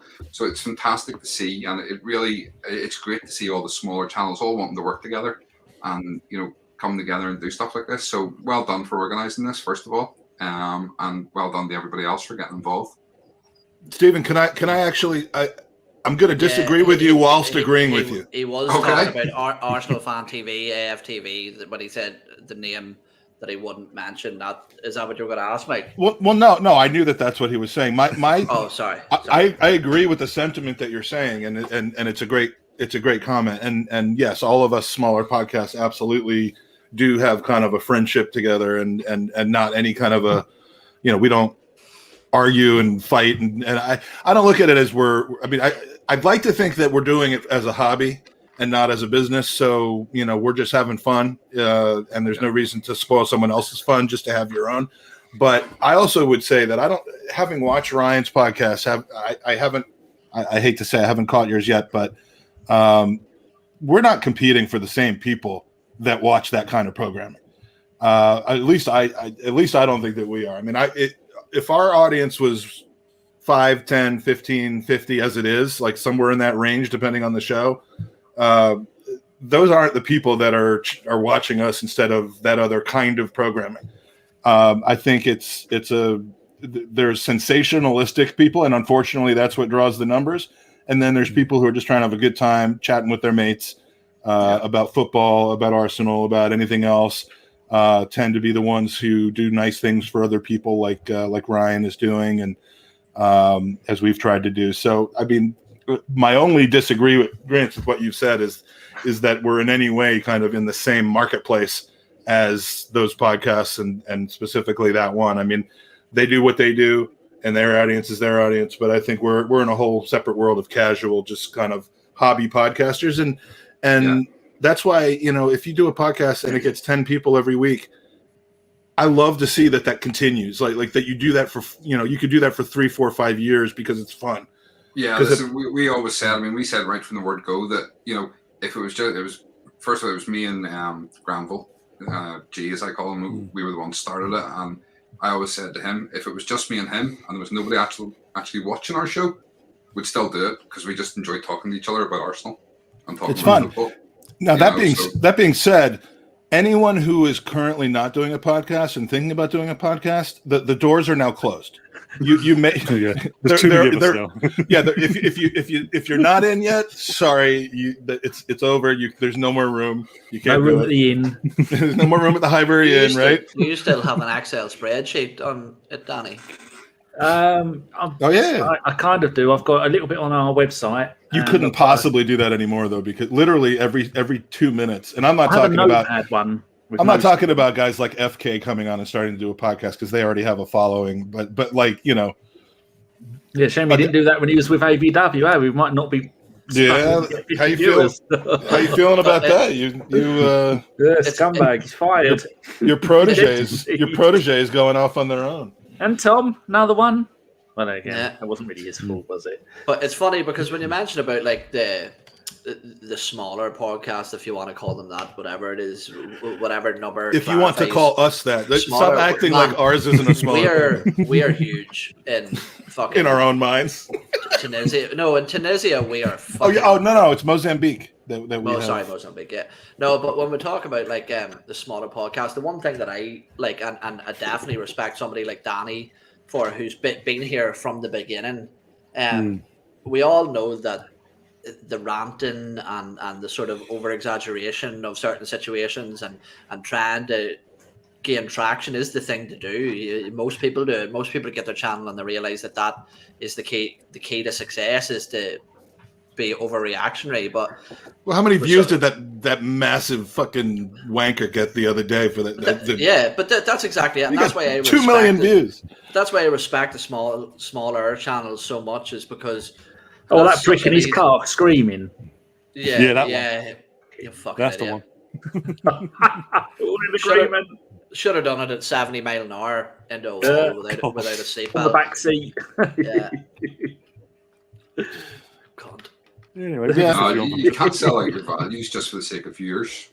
So in other words, we're going to act like we're fine with 5 people watching our podcast because it makes us feel better. It's the same 5 boys that watch all our podcasts. I know it's the same people. Like we know them. It'd be like if you opened a grocery and only the same 4 people came in every day. But you know what? It's our grocery. Do you not find that great though? The fact that you have people that watch all the time.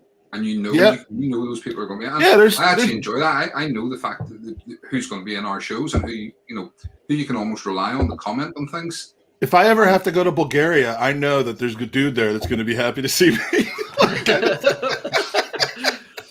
But it's like I always say, if there's one thing that's for sure in this life is that anybody who starts a podcast, the parasite that is Mike Hernandez will be in your live chat.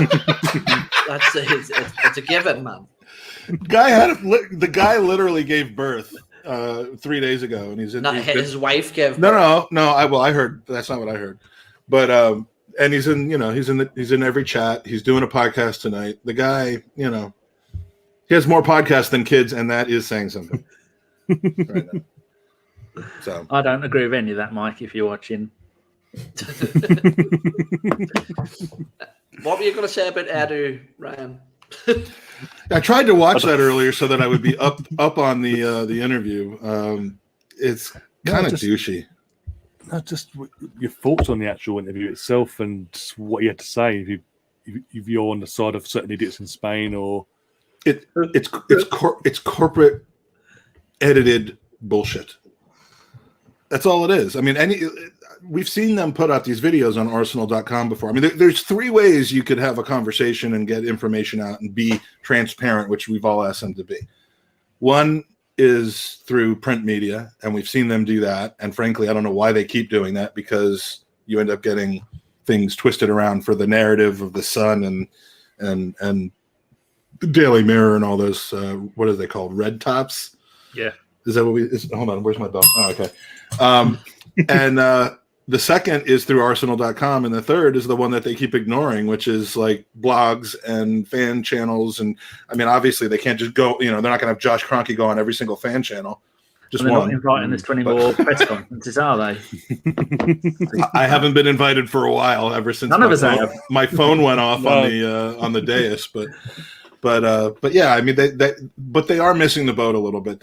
Their casual communication has to be ramped up, and I've been on their backs to do that for 2 years since they came to America, and I actually got a chance to speak to them. But yeah, the prepackaged interviews. I listened to 5 minutes of it, and then I was like, does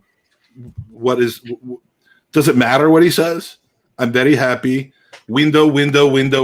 That's all. After that, I had to turn it off. I thought he was describing our new house that we bought, like the floor plan. It doesn't matter what he says. He can say the worst things ever. He can stutter. He can cry. He can laugh. What matters is what we do on the pitch. So it's irrelevant what he says. Absolutely irrelevant.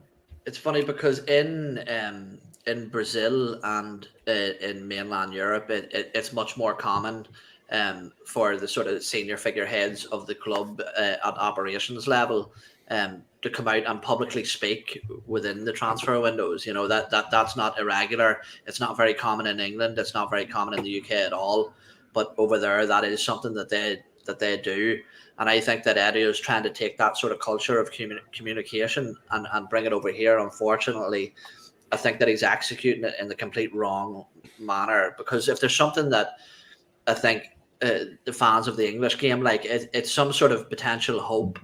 And for Eddie to turn around when he was asked the question, I didn't watch the one on Arsenal's website exactly for the reason of that Mike mentioned, the sort of prepackaged and editorial stances that they would have on that type of interview.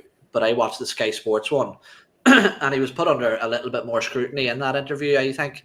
When asked about his finishing position, he mentioned doggy style. No, just fucking. Oh, for God's sake. He mentioned that he wasn't focused on top 4, top 6, top 8, or top 10.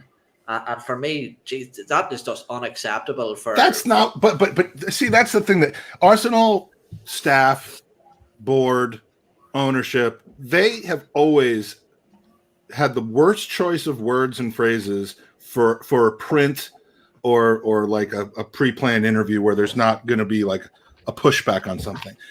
Clearly what he meant was, I'm not thinking about table position, I'm thinking about trying to improve us. But it's being taken as though he said, I don't care about finishing top 10. No, but even that, Mike, isn't acceptable. For Arsenal's minimum expectation this season should be to finish within the top 6. It's not acceptable. But that's what someone who says who doesn't want to be held accountable for the outcome of their actions. He's thinking like, well, if I'm focusing on improving us, then if it doesn't happen, it's not my fault. Yeah, but that's what I don't like. Also, right, I know. And I'll chuck this over to one of you other. Well, Tony has no face either, apparently. God, things are. Fuck's sake. Because I get this sense from the interview, and I mentioned this a couple of weeks ago, is that people were saying that Mikel Arteta is very safe in his job. And my point is that he's safe until the blame has to land at someone's doorstep. And that blame is going to land at either Edu's doorstep or Mikel Arteta's doorstep. And for me, in this interview, not major signs, but little sort of snippets of, well, my job's done now. Let's see what Mikel can get out of these. Do you think that Edu, in a way, is saying that my job is now done, now it's up to Mikel Arteta to extract the best from the tools that I've provided him with? See, I was thinking the other way around. I'm thinking Edu's being trotted out there to shield Arteta, because when shit hits the fan, everyone knows that they're gonna chop Edu's head off before they chop Arteta's at this point. So I actually think the opposite is true. What do you think, Stephen? My host hat just went back on. Yeah, Stephen, let's hear from you, and then Melvin. I mean, when I heard the comments, my first thought was he doesn't want to put any more pressure on Arteta by saying we have to finish in a certain position, because obviously if Arteta doesn't do that, then there has to be comeback on it. Now I have a face, Mike. There you go. Oh, and look at that face too. We call it a punum. It's in Yiddish. Look at that punum. All right, sorry, Steve. No worries. My honest opinion with Edu and Arteta is, I think there's been a breakdown in that relationship in the background, and I think some of the little things that have been said are little backhanded things that are being said between them, and I just kind of get the feeling that it's going to be a case of who's going to be first to run the cronky and say the other one needs to be sacked. And it's more that's how they'll pick who goes. It'll be who's first to go and kiss up to the cronkies and go that they need to go. They didn't do their job. Yeah, that's a good point. I don't think that they're so simpatico anymore. I think ever since Arteta got promoted to manager, it put them almost in direct conflict as far as who would take responsibility for things. I mean, what is the difference between manager and director of football at this point? I mean, isn't one of them supposed to have power over the other? And I don't know that that's ever really been explained. Who works for who in that pair? My problem with this is through like all the lines of communication that we have heard come out from the club, it's that the club are backing Mikel Arteta and allowing him to set a culture around the club. But for me, the manager shouldn't be the person to set a culture completely around a club. You know, the club's culture shouldn't be reliant on one individual. It should be something inbuilt within a club. And that way, if a manager has to leave for one reason or another, whether that's up to his own decision or whether he's pushed out due to poor performances, I think that you should be able to have somebody else that can fit the culture that you've built, that you can automatically just plug back in again. You know, we've seen it done with, I don't really like the comparison because the money thing's there, but with the likes of Chelsea or even Leicester to a certain extent, is that they have this ingrained culture in the club and they just buy somebody that fits the system. Whereas I feel like the club are putting too much faith in Mikel Arteta. And I would say that if Mikel Arteta was an experienced veteran as well, I don't think that you should throw all your eggs into the Mikel Arteta basket. Well, they're just doing what they did with Arsene Wenger, and except all it took. Arsene Wenger kept won stuff and then kept the club in Europe for 7 or 8 years beyond the with ridiculous squads. All Mikel Arteta did was win an FA Cup within 8 months, and they gave him the keys to the castle. And they gave him the Arsene Wenger control level, and I think that probably was the beginning of. I mean, in my conspiracy-ridden mind, I think that was probably the beginning of a little bit of Edu saying, "Where do I fit in here?" Well, it wasn't touted as well that with the interview from Ornstein as well that there was actually quite a large portion of staff within the club that didn't really agree with the decision to give Mikel Arteta the managerial promotion. Yeah, they said it was a mistake. Like, it kind of looks like a mistake. People without saying who they are saying that it was a mistake now. But what do you want the club to do, though? Because you can't go out and compete with the Ronaldos and the 450 grand a week shit. So we've tried that with Willian and Louise and getting these experienced players in that have been there and done it. So that they've gone, well, we can't keep doing that lot because we have to keep paying them to fuck off. So we're doing it the other way. We're going to go and pick up really good experienced young players and then build the team around those. Because these players we've just signed, they'll still be here in 4 or 5 years' time, and every game they play is one game better. And then that's the only way the club can go, because we're never ever going to financially compete or with any of the top 4 because we can't. That's the thing. Like you have to accept that fact is the case, and then adjust your expectations based on that. And the only thing they've done wrong is not getting rid of players. That doesn't mean settle, for mediocrity. But you have to. No, you have to settle for it. How can you expect? No choice. How can you expect Arsenal to ever compete for first, second, or third again?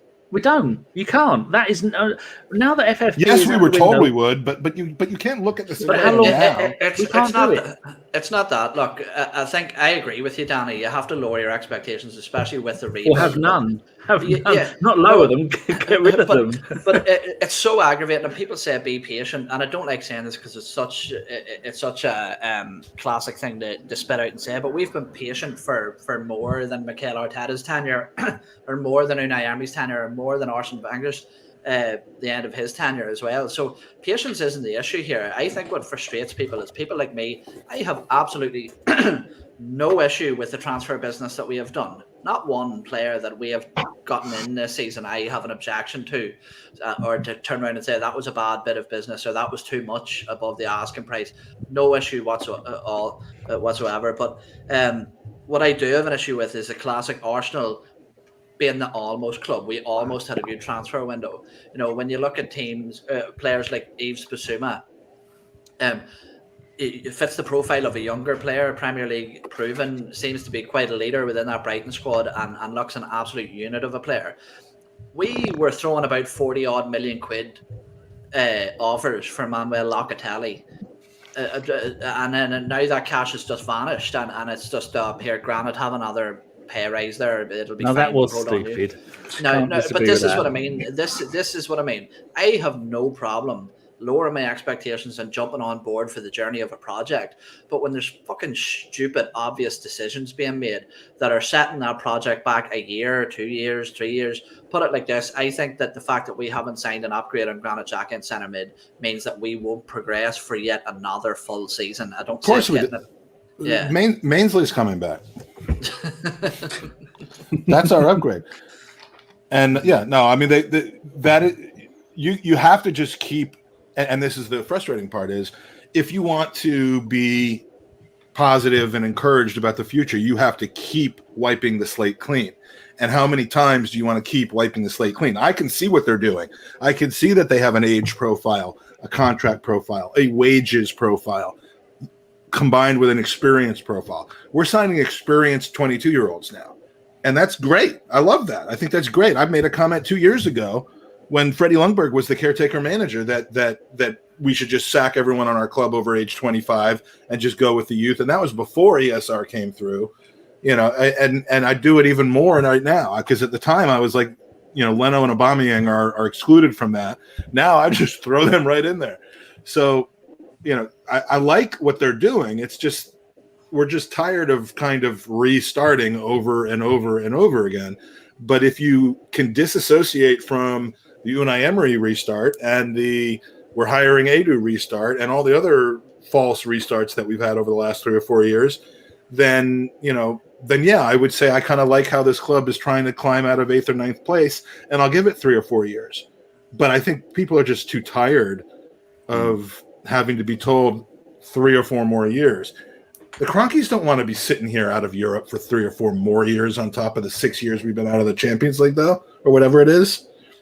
I reckon, Danny, do you hold sort of a similar stance to me? Mike's saying there about like a lot of the business and the project, and like I mentioned there, I don't really have an issue with the business that we've done. Even back as far as, let's say, David Luiz, I don't think that was a really bad piece of business. It actually worked out all right, especially with the departure of Koscielny at the time.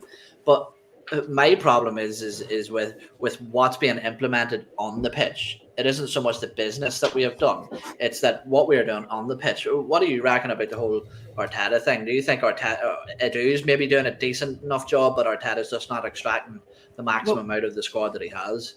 Firstly, I'll say hello to Tony. I've got a spare leg if you want one, because I don't use either of mine. So give me your address and I'll get it posted to you. And you get a free PSP game of your choice. I'm clipping that now. Actually, when I'm over in October, I'll grab it. I'll take it back with me. I'm actually exit surely. When I come back from London, I'm going straight to Missouri, so it's not that far of a drive from Missouri down to Oklahoma. So yeah, I'm in eastern Oklahoma, so too shorter. Like Chris is a runner and both his knees are fucked. And I go the irony, Chris. My knees very, very low mileage. Stopped using them when I was about 16. So and you're not having them. So fuck you. And hello, Russ, another name I recognise from the your banter Fanta thing. It's nice I'm just in the chats. That's all I do. Just sit on it 24/7, just go in the chats and annoy people. Good. Yes. But to answer your question, I mean, I think the club are finally learning. You had the Wenger legacy that Emery had to deal with. Loads of players that were specialists to what he wanted, being paid too much. Arteta's had to deal with the Wenger and the Emery era of having their players they don't want. So whoever comes in after Arteta's going to get a box of chocolates and a bunch of flowers from the new manager for going, well, actually, you left me some decent young players that anybody can take hold of and mould them into decent players. So they are kind of learning their lessons. But like Mike was saying, we've had so many years of, I've got an idea. How about we get all the Chelsea ex-players and get them in, pay them a fortune, and they go, right, well, actually, I've got an idea. Let's have all the Hale End boys, and even though we're not going to use them, let's not sell them when decent offers come in. Oh, I know, let's go and get really expensive players from Barcelona and Real Madrid, and then, no, they don't want to go. So they are kind of, you can see there's a direction, but like you're right, Mike, like you're saying, it's taken too many years for them to go, actually, you want to do it this way, because the owners don't give a fuck. But you can't get mad at it though. I mean, like if it's the right way to go, if this is truly the best way to go, you kind of have to buy into it a little bit. Like if you don't think this is the right way to go, then not really, Mike. This is stupid to say, and I say a lot of stupid stuff, but this is stupid. In this case, you can sort of have your cake and eat it too, because I think that Mikel Arteta, what Danny's saying is 100% spot on. I think that he can identify the players that suit the type of football that Arsenal want to play. I think he can identify characteristics and qualities that they possess that they can bring into the side to make them much better. But take him on as a fucking recruiter. Take him on as a scout. Because obviously the way he's implementing the tactical side of the game on the pitch and the way the players are carrying out those instructions, it isn't working. And I'm not saying that he isn't very good at one side of the job. I'm saying that he's not so good at the other side. Well, yeah, he's trying to implement a strategy of Man City that works at Man City on players that should be playing for Sutton.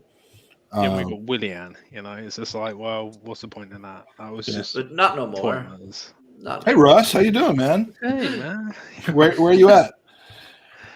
I'm home.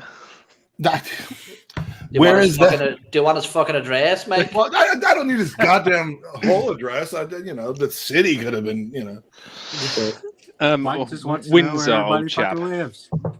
All right. Are you Russ Morgan, by the way? Yeah. Oh, I didn't know that. I don't think I've ever seen. I've never actually put the face. That's like a face reveal. It's a face reveal. Yeah. No, I thought so, but I'm just bantering the chat. So. Well, look, it's nice to finally meet you. Nice to meet you guys. Anyway, yeah, I was just like, it's just like Willian. That was just like Arteta identified him, and it was just like, it just didn't work. And it's nice to hear them say that it didn't work. Arsene Wenger would be like, he's still gonna come good. I hope he's be signing him to an extension or something like that. But see, this is one I think the people beat the club too harshly with, because again, look back. It's my understanding that in that situation that Mikel Arteta was given the ultimatum of it's Willian or nobody in terms of an attacking player that year. And did we need anyone though? Do we need anyone? No, but prior to his arrival, look, Nicola Pepe wasn't firing. Bukayo Saka was still sort of freshly on the scene. Reece Nelson wasn't really up to standard. Gabriel Martinelli was having injury problems. And prior to his arrival, Willian was one of the most creative players in the Premier League. Yeah, Definitely. but you don't sign him one for of the 3 years with a 10 million signing on bonus. Yes, but this was my argument at the time, and people are also over exaggerating the amount of money that he was on. And I asked the question at the He's time. on 650,000 a week. I've heard. He wasn't. People were saying it was like 250,000. It was like 120,000 or something like that there. But anyway, I remember asking people, would you take Willian on a 250 grand a week contract for 2 years? And people were, yeah, right. Well, what about 150 for 3? And people were like, no, not at all. It's like, it's the same fucking money. You know what I mean? It's the same money. There's a reason they're given the actual on contract. So because of his output consistently over a number of years at the top level, I think it's easy to jump at the club after the fact, but before the fact, I actually think there was quite a large portion of the fan base that, whilst it was an underwhelming signing, we're thinking, well, at least we know what we're going to get from this guy. I didn't speak. I mean, you won't see any video of me saying it was an awful signing at the moment we made it. So a lot of revisionist history going on, but I mean, it in hindsight, we shouldn't have been signing a guy that old, period, unless his name is Cristiano Ronaldo.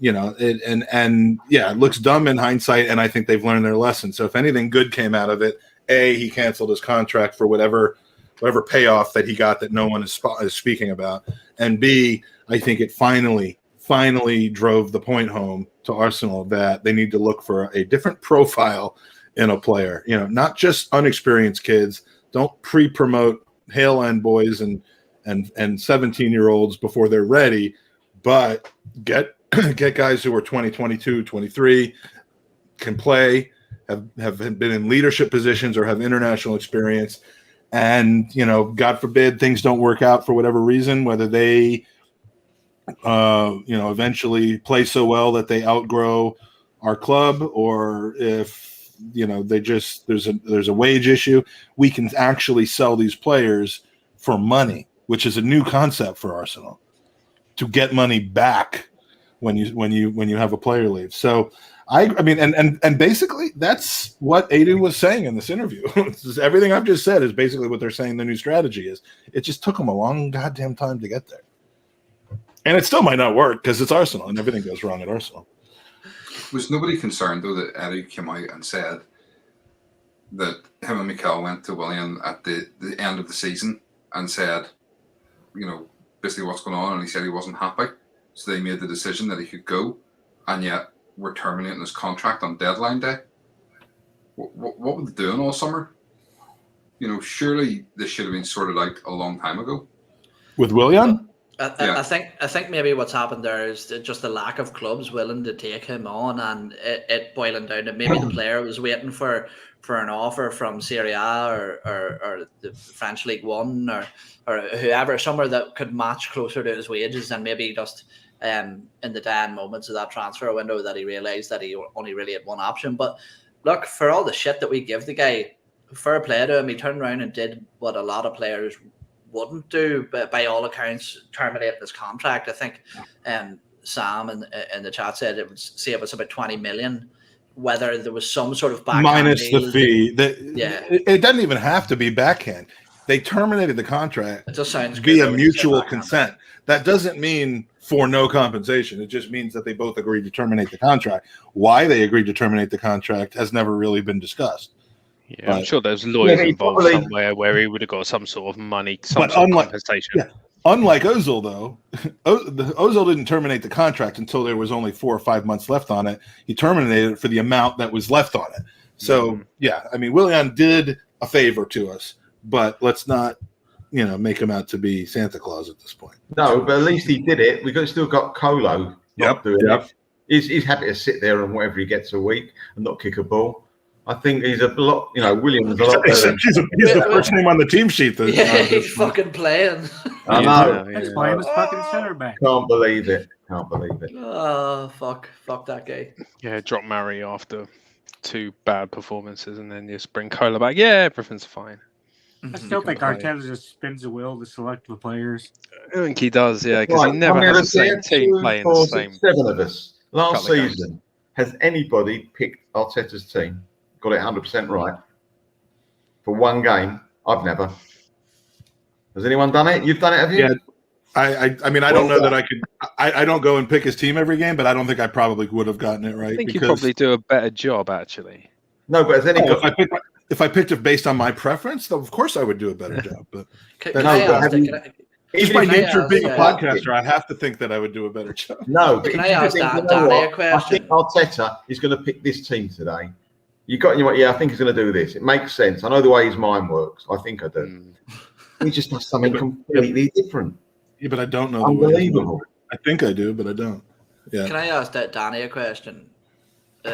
Someone, I don't know whether you have talked about. Can we vote on what? Can we vote on whether you can ask him a question or not? You're American. I think I say you can. Is that on the agenda? Excuse me. Look what happened the last time you voted. Anyway, Danny. Like Love Island. Yeah. Hector Bellerin. What with him going away? Thank fuck. What's his legacy at Arsenal? You know, people talk about these modern day legends. How dare you? The Emirates, but what is Hector? What did you just say? What's his what? Legacy. You insensitive prick. Sorry, Tony. If it's offending you, please just let me know. Please just let me. I'm sorry. I'm under the impression you have a good sense of humor. Yeah, apparently you haven't watched me on. I know from Tanner and the boys that you're So sorry. I'm full of leg puns. That may be my last one for the night, but I can't guarantee. Probably. I was good, Danny. That as well. Yeah. No one's saying anything. Just letting him dig that hole even deeper. Yes, his legacy. It's going to fit right in with so many promising Arsenal players that we've had in the before. Like Jack Wilshere and maybe Bentner and all these other always had the potential. Oh, we got a young man from Barcelona. He's going to be brilliant. Oh, what? He's played 4 games for Spain or 5 in his entire career. When Spain have only got a couple of decent right backs in the last decade, how hasn't he played more games? Then he got the injury. And completely see the way he runs now. He runs like he's got an ironing board strapped around his back. He's lost. The one thing he had going for him was that massive amount of pace, the acceleration. That's all gone. So it's just going to be another one in the whole pile of ex-players that we've had that, it could have been so good. But again, if it would have turned out to be decent, he'd have fucked off to Barcelona years ago. People think it was the ACL injury that did it. It was the injury in the North London Derby in 2016, which I was at with my son. It was like a little injury that, it wasn't, he got subbed out, I believe, at some point in that game because it was like an Achilles or an ankle injury. And he came back too quick from that. And as usual, another one. Yeah. And he was not the same after that. And then he did his ACL and then a documentary about how brave he was coming back from his ACL. And then it was just never the same. When we first started doing the podcast in 2016, that was like 3-4 weeks before that North London Derby. I called him a 70 million pound player and possibly the best right back in the world. It was the first of many ridiculous statements with absolutely no knowledge that I made, but I really thought he was that good because it was right after that tackle that he made where he like sprinted 60 yards to scoop tackle somebody or to like hook tackle somebody. Gomez against Swansea. Yeah, like it was the most incredible play. You just see the dude come out of like nowhere and come back and tackle the guy. And I was like, this guy is on his way to becoming world class. And it just never worked out for him. He's in a group of like, there's a lot of players that have played for Arsenal that fans love, but really didn't have a huge imprint on the team. It just never worked out for him. Like I would put Podolski in the same category, like cult heroes almost. Podolski was played in the wrong position. But Arsenal fans love him. He would have made a fantastic centre forward, Podolski, but we never played him there. But if he did play there, who wouldn't have blossomed and had a great Arsenal career? Giroud, one of my all-time favorite underrated signings for Arsenal, despite his lamppost days. But yeah, but there's these guys, Giroud. I put Rosicky and even Cazorla in this category a little bit. Guys who are built up in people's minds because of what they were when they played, but really didn't end up having that like 7 or 8 year career of just being incredible the whole time. But is there a player in the Emirates era that can be considered a legend, do you reckon? In the Emirates era, like a guy who came into the club once we had moved. Yes, because a legend. See, I think when you look at legends, you look at the likes of Ian Wright, Dennis Bergkamp, Thierry Henry, None. Rocky Roadcastle. No. Is there There's anybody one. There was one who was on the path, and he blew it, and it wasn't necessarily his fault. But Aaron Ramsey could have become an Arsenal legend, but given the way that he departed the club, absolutely not an Arsenal legend. No. People forget. They look at his last season when he had a terrific season, and they're looking at that and going, he was a very good player. That season he was fantastic. They forget all the crap seasons he had and the crap games he had. The amount of times he called for the ball, he got it, and just gave it straight back again. What you doing? He wasn't that good as last season. He ticked all the boxes for legend except finish your career at Arsenal, or at least finish your functional career at Arsenal. I think there. No, I argue that he's not. There isn't a player in the Emirates era that has single-handedly delivered more silverware to the football club. Without Aaron Ramsey, we wouldn't have had at least 2 of the FA Cups. Alexis Sanchez, definitely. Is Linegan a hero? Andy Linegan, who won the FA Cup for us against Sheffield Wednesday. You might as well talk about Linegan being a bloody hero. He's not a hero. Well, right. We're talking specifically about the Emirates era, but the. I'm not saying he's a legend. By the way, he won us a couple of but I'm not saying that Ramsey's a legend. But what I'm saying is you have to give him credit for the. I'll give him credit. Yeah, no. He was not a legend. No. Well, no. I'm just saying that had he he could have been. He was on that track, and then he got off the track. But I've gotten into so many arguments with people about. Right there, 1 and 1A in all those FA Cups was Giroud. Giroud. Ramsey scored the goals. Giroud made all of those goals. He scored 108 goals for Arsenal in the Emirates era. That winner, the winner against Chelsea was. I mean, that doesn't happen if not for Giroud. The winner against Hull does not happen if not for Giroud. The Norwich goal with Jack Wilshere does not happen if not for Giroud. That Rosicki golazzo. The team goals, all of them were Giroud. Now, Giroud went like 14 games without scoring and had an absolute shit the bed against Monaco. But but people just trash his career and build up Aaron Ramsey as though he was some sort of proper Arsenal legend. And I think Owen's correct. I don't think there is a single player who started his career in the Emirates era. And I'm including Saka in that because he kind of carried over. But there might be one. Scored 3 more goals. Giroud scored 105. This player scored 108 in the Emirates era. Walcott. That's not a bad return, is it? 108 goals. Oh my God! No, Walcott's no. What was his XG? -7. Still, 100 goals for Arsenal. You cannot call that's longevity. That's not legendariness. Alexis Sanchez came in the door, and we knew he was. I was just going to mention this, Ross. Sanchez is the best player. Sanchez is the best player. As soon as he walked in the door, we knew he was the best player at our club. But he wasn't that he was very, very good at Barcelona. He wasn't that good. And the question that I was going to ask is... He got better here. With the dip after he left Arsenal, do you think much of his success was sort of under the radar attributed to Olivier Giroud's hold-up play? Because I'm not sure that there was many better strikers in the game at that time at holding the ball up and bringing wingers into play. I mean, it's hard because he went to Chelsea and, but the guy just... reeked of football. He was so good at the game. He went through some really bad, some bad stretches, and for whatever reason, fans got on his back much easier. But that was, to me, that was one of the best signings we ever made because we signed him almost as a afterthought where we got Lucas Podolski to replace RVP, and then let's get this guy who did it in Ligue 1 for Montpellier as insurance. And then, dude, I mean, I'm a huge Olivier Giroud fan, and I don't like his antics, when Chelsea has continued to beat us afterwards. But his Arsenal career is one of the most underrated Arsenal careers I have ever seen in the last 30 years. I think not the most, but one of the most. So put that in your pipe and smoke it. Isn't it funny? Isn't it funny as well? Talking about that era, looking back, and it wasn't that long ago, but like, man, we didn't have the appreciation for how actually good our team was at that time with Cazorla, Coquelin, Jack Wilshere, Aaron Ramsey, Alexis Sanchez, Giroud, Saka and Koscielny, Monreal. I remember looking at that team at that time thinking it was god awful. And what would you have to get all those players back right now? Not at COVID.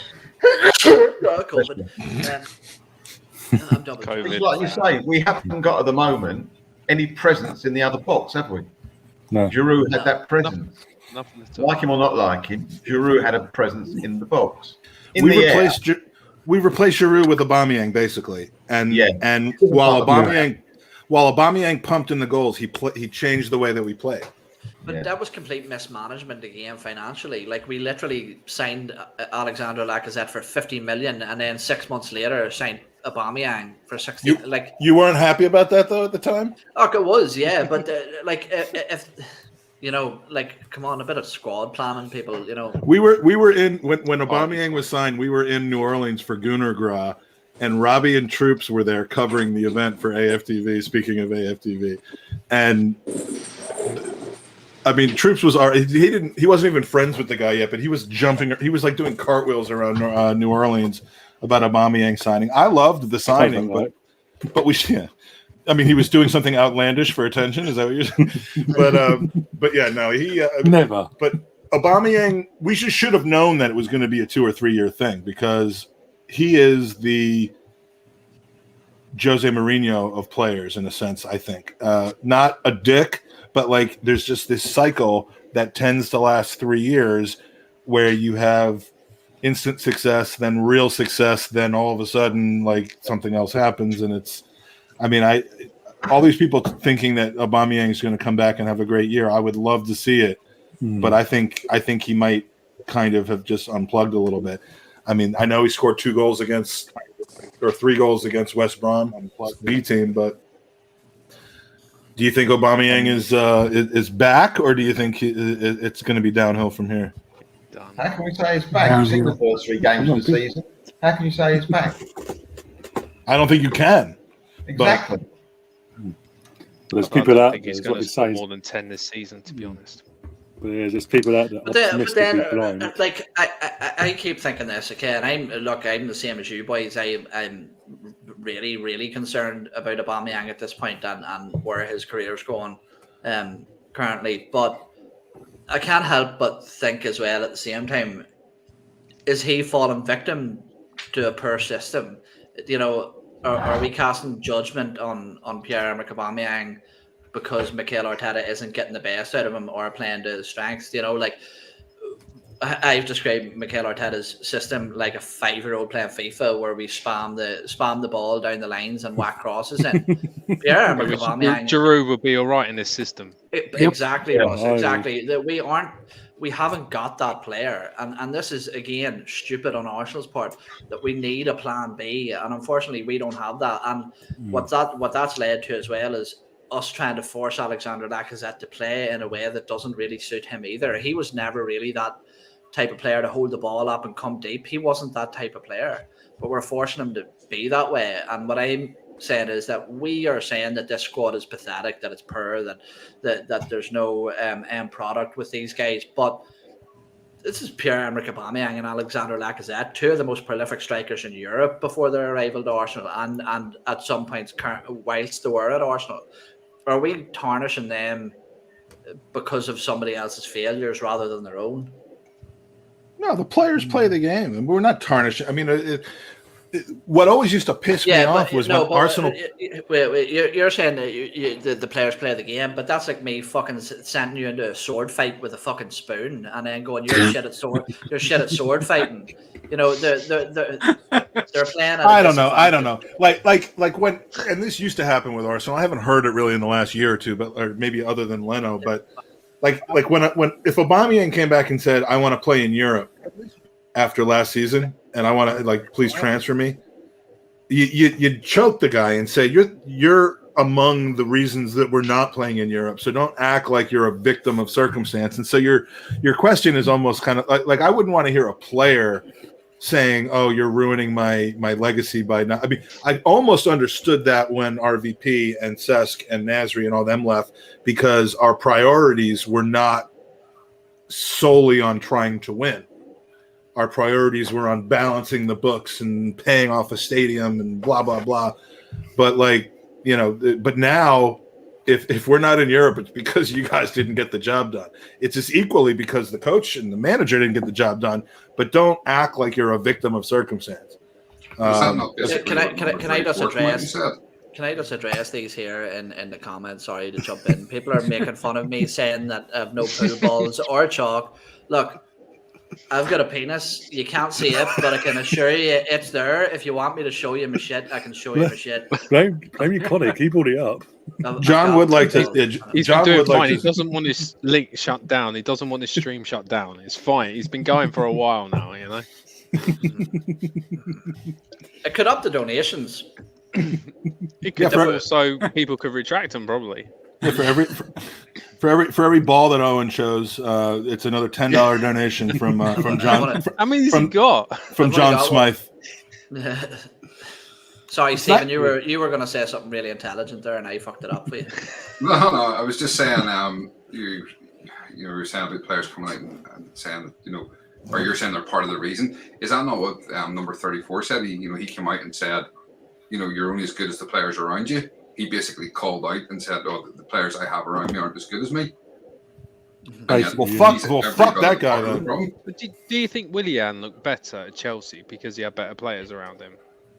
Well, he was interested in football at Chelsea. He was not interested in football at Arsenal. I mean, I think that much is clear.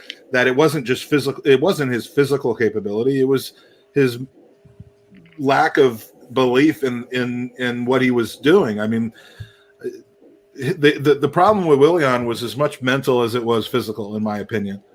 But what were you saying about Xhaka? That he basically blamed the players around him? You're only as good as the players around you, and that's why we haven't performed. Because he basically came out and said the players he had playing with him weren't good enough. Then he can suck a dick if he said that. No, I'm sure he can suck a very good dick. But I didn't say that the dick had to be very good. I just said Well, it's my own assumptions. Let me have my own take on things, Mike. Let me live. Anyway, yeah, Xhaka. I actually have a little bit of sympathy, as much as I think that he's an absolute fucking asshole and a twat, and he's relatively shite. But again, he's victim to. It's the nicest thing you've ever said about anyone. I know, yeah, thanks. But again, he's the victim of per systemic issues. Again, He's not sent a out victim again. of anything. No, wait. Yes, he is. He's the victim of abuse on Instagram. That's the only thing he's a victim of. Look, listen. Okay, I'll break He's it. a little on Friday. Right, so Granit Xhaka against Man City was sent out in a central midfield position with a partner of Martin Odegaard. All right. Yeah, that's a mistake. Yeah. And now City are rampant at transitioning the ball through midfield, and he was run ragged. He's not the most mobile player. He's not the best defensive player. Yet Mikel Arteta tried to put a Thomas Partey style role on Granit Xhaka, and I'm not condoning his actions. The man's a fucking idiot, and a dangerous challenge was put in. But what do you expect the guy to do? He's being run around like an absolute being made a muppet out of. Again, being handed a task that he's unsuited to and unable to carry out. And any single person in this live stream would be able to tell you that Granit Xhaka isn't capable of doing that job. So why does Mikel Arteta think he is? Victim, give Xhaka some love. Give Xhaka some love, Mike. Never. I'm not giving Xhaka any love. Look, it's the hard. I mean, Xhaka's the hardest player I've ever had to deal with as far as Arsenal being an Arsenal player and me hating him. Like I normally number one on the team sheet though. I normally wait for dudes to leave the club and then I start hating them. But I'm really struggling. As long as I have his name on the back of a shirt. As long as he's playing for us, I will support him. But I don't like the guy. Ever since our issue in Los Angeles, that we almost threw down. He's not my guy. I'm sorry. Your tail was so far between your legs, it was almost hitting you in the fucking chin. Dude, I was sweating so bad, dude. I lost about 9 pounds in about 30 seconds of just sweat when I saw him glare at me. But yeah, no, dude. I would love for him to just play for Switzerland full time. Is that possible? No club. Just Switzerland. So I can't. But yeah. No, on top of everything else, he's an anti-vaxxer. So great. Yeah. That endears him to me. Sounds how much of a leader he is. He's banned for 3 games, isn't he? Well, yeah, he's banned for 3 games. So the COVID thing won't affect his Arsenal career at all. It affected his internationals. But I was. Does he have to get better? Then he gets banned for 3 games, or it goes together? No. I mean, him missing those games That's a shame. isn't contingent on whether he would otherwise have been able to play. Like if he had a sore ankle from going in 2-footed, then sorry, Tony, but then him missing those 3 games wouldn't have been delayed until he was healthy. It would just be be those games. So yeah, he'll be back for the derby. Yay! And he'll get a starting spot back. Can I say, I know this man fairly well, I would say, about this stage. We've spent a lot of time together, and I can guarantee you that in his head, he is teeing these little jokes out. Michael lives off that kind of thing. So, well done, but keep them coming. No, I'm not. I don't have that much foresight. But yeah, no,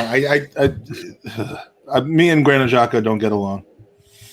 That's all I'm going to say. Judges met him and thought he was a lovely guy. That always surprised me. Yeah.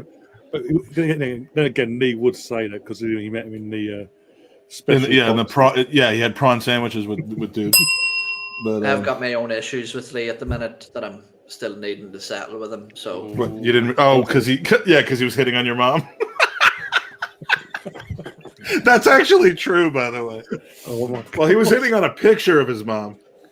Right? I don't know whether to call him Lee or Daddy at the minute. I'm not sure. It's so all right. So let's Daddy Lee. Not for long. Let's peel back the onion. We're in a group chat and Ian, okay. You were gonna come. Yeah. Sorry. Owen posts like on Facebook a very heartfelt message about his father, and it includes a picture of him as in his youth with his mother.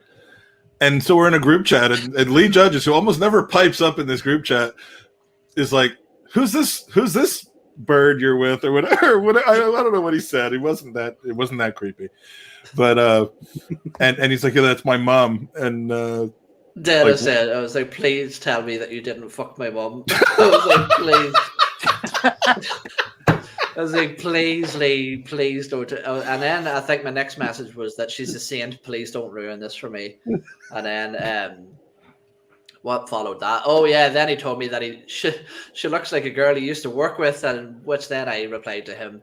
I was like, I don't know whether you're telling me that because that's what I want to hear or because that's the truth. But either way, I'm happy that that's what you've told me. So I'm pretty sure the Judges has fucked my mum. Do you want to know what? I actually asked my mum. I was like, "Do you know fucking Lee Judges?" I was in my mum's house, and I said, "Do you know Lee Judges?" You remember fucking Lee Judges, not like... She had a little smile on her face. So I'm not sure what was happening. Fucking Judges, man. You got to watch out for Lee, man, because we were at the 12 pins. Not the last time I was over, but the time before that, I was with my whole family, and my daughter was at the 12 pins, drunk off her ass with. Because she's 19, 20 years old now, so she was having a great time. And there's this picture of Lee hugging her that I didn't take the picture, I didn't see it happen, and I'm thinking of pressing charges. I mean, moving on swiftly. Legal in the UK, mate. Don't worry about it. Yeah, well, not when it's my daughter. It's not legal.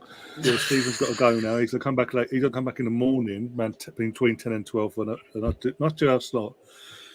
But yeah, thanks Steve for coming on. Obviously, keep the first part of your time, and obviously Lottie's popped in as well. Big up yourself. Yeah, again, appreciate your time, and I'll see you in a few hours when I'm dead. No worries. Keep going. I'll see you in the morning. Hey, Stephen, take care, man. See ya. So how bad are we screwing this up for you, Ryan? It's got me getting views. I mean, look, You're probably have the police been around yet, Ryan? I told a bunch of people. I told a bunch of people to come in and hang out. So I mean, I hope I see some names in here that that we know. So Marky's in the house. We got who else? We got Yannick, John. It's always good to see John. John Smythe has a different social cause every week.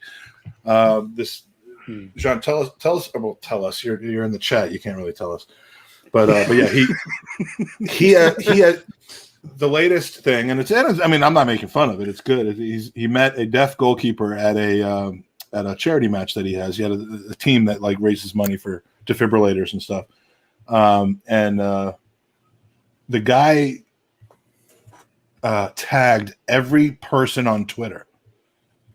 On like every single person. I mean, and I'm saying this with respect. Like that's a strong. You're coming strong here. So yeah. So John, sorry. Gary's telling me that there's an hour of buffer time. You have 24 hours of buffer time, don't you? Isn't that how this works? So sorry, I'm shot out of a cannon tonight, man. A red cannon. How much red wine have you had so far? We won't talk about that. Anyway. So Ryan, will we be meeting for some pints after the match? Oh yeah, right. Yeah, Ryan. Where? I mean, this is my second time I'm asking someone for their home address live on camera. But where do you live? Yeah, remind me. What's your postcode with all the extra letters in it, which like narrows it down to 3 houses apparently. Like we have zip codes here in the U.S. And about 100 to 150,000 people live in that zip code. But like when you type in like SW1 7AG, like 4 houses and shit. Well, in some places you get the room. Yeah. All right. So how far are you from Emirates? Are you gonna come? You gonna come in and hang when we're in town? Yeah, definitely. I'm literally an hour, just over an hour on the old Piccadilly line, underground. So get that Hammond Cross. Okay. Yeah. So literally just get a bus a bus from where I am, 20 minutes from here to there, and then once I'm on the trains, just over an hour. We're Piccadilly line brothers. You know that. Oh, yeah. Who's Ryan? Are you going Saturday? Not this week. No, just can't. No. I've got big game. Very big game. I know. I can't handle the embarrassment. The possibility of an embarrassment from fucking Norwich. The pain will be there whether we watch it on TV or be there. I think pain will be the same. I reckon. But he's not playing for this time. If we lose to Norwich 4-0, apparently we've set a new record for the worst start to a Premier League season ever. Probably, yeah. Wouldn't surprise me. And the crazy thing is, like, as much as I don't think that's going to happen, I don't not think it's going to happen. Like, it's break records. You'll know the first 5 minutes. You'll know what we're going to do the first 5 minutes. How we kick off. I don't know. I thought we knew what we were going to do for the first 5 minutes against City, but those were the only 5 minutes we played any football. So I might wait till the 10th minute to make your mind up. Well, you know what happened to me? I got invited around my daughters to watch the game. Right? So my wife's coming to go. So I went round there. So 5 minutes before the start, turned it on. I said, it must be on BT Sport because it's not on Sky. She goes, I haven't got BT Sport. What? What do you mean you ain't got BT? What do you invite me around for? She said, I didn't know it was on BT Sport. You've got so anyway. Yeah. That's what he took from the story. Yeah. Wow, you're gonna I missed the first 7 minutes. And evidently we played well. We were unbelievable. We were unbelievable. Can I ask a favor since I'm just talking? Tony, tell us your Arsenal story. I mean, I need to get to know you a little bit better. I know you you do the fan circle, but like I want to, because I'm always fascinated by. Are you an expat that lives in Oklahoma City, or did you grow up in Oklahoma? What's the deal? I grew up in Oklahoma.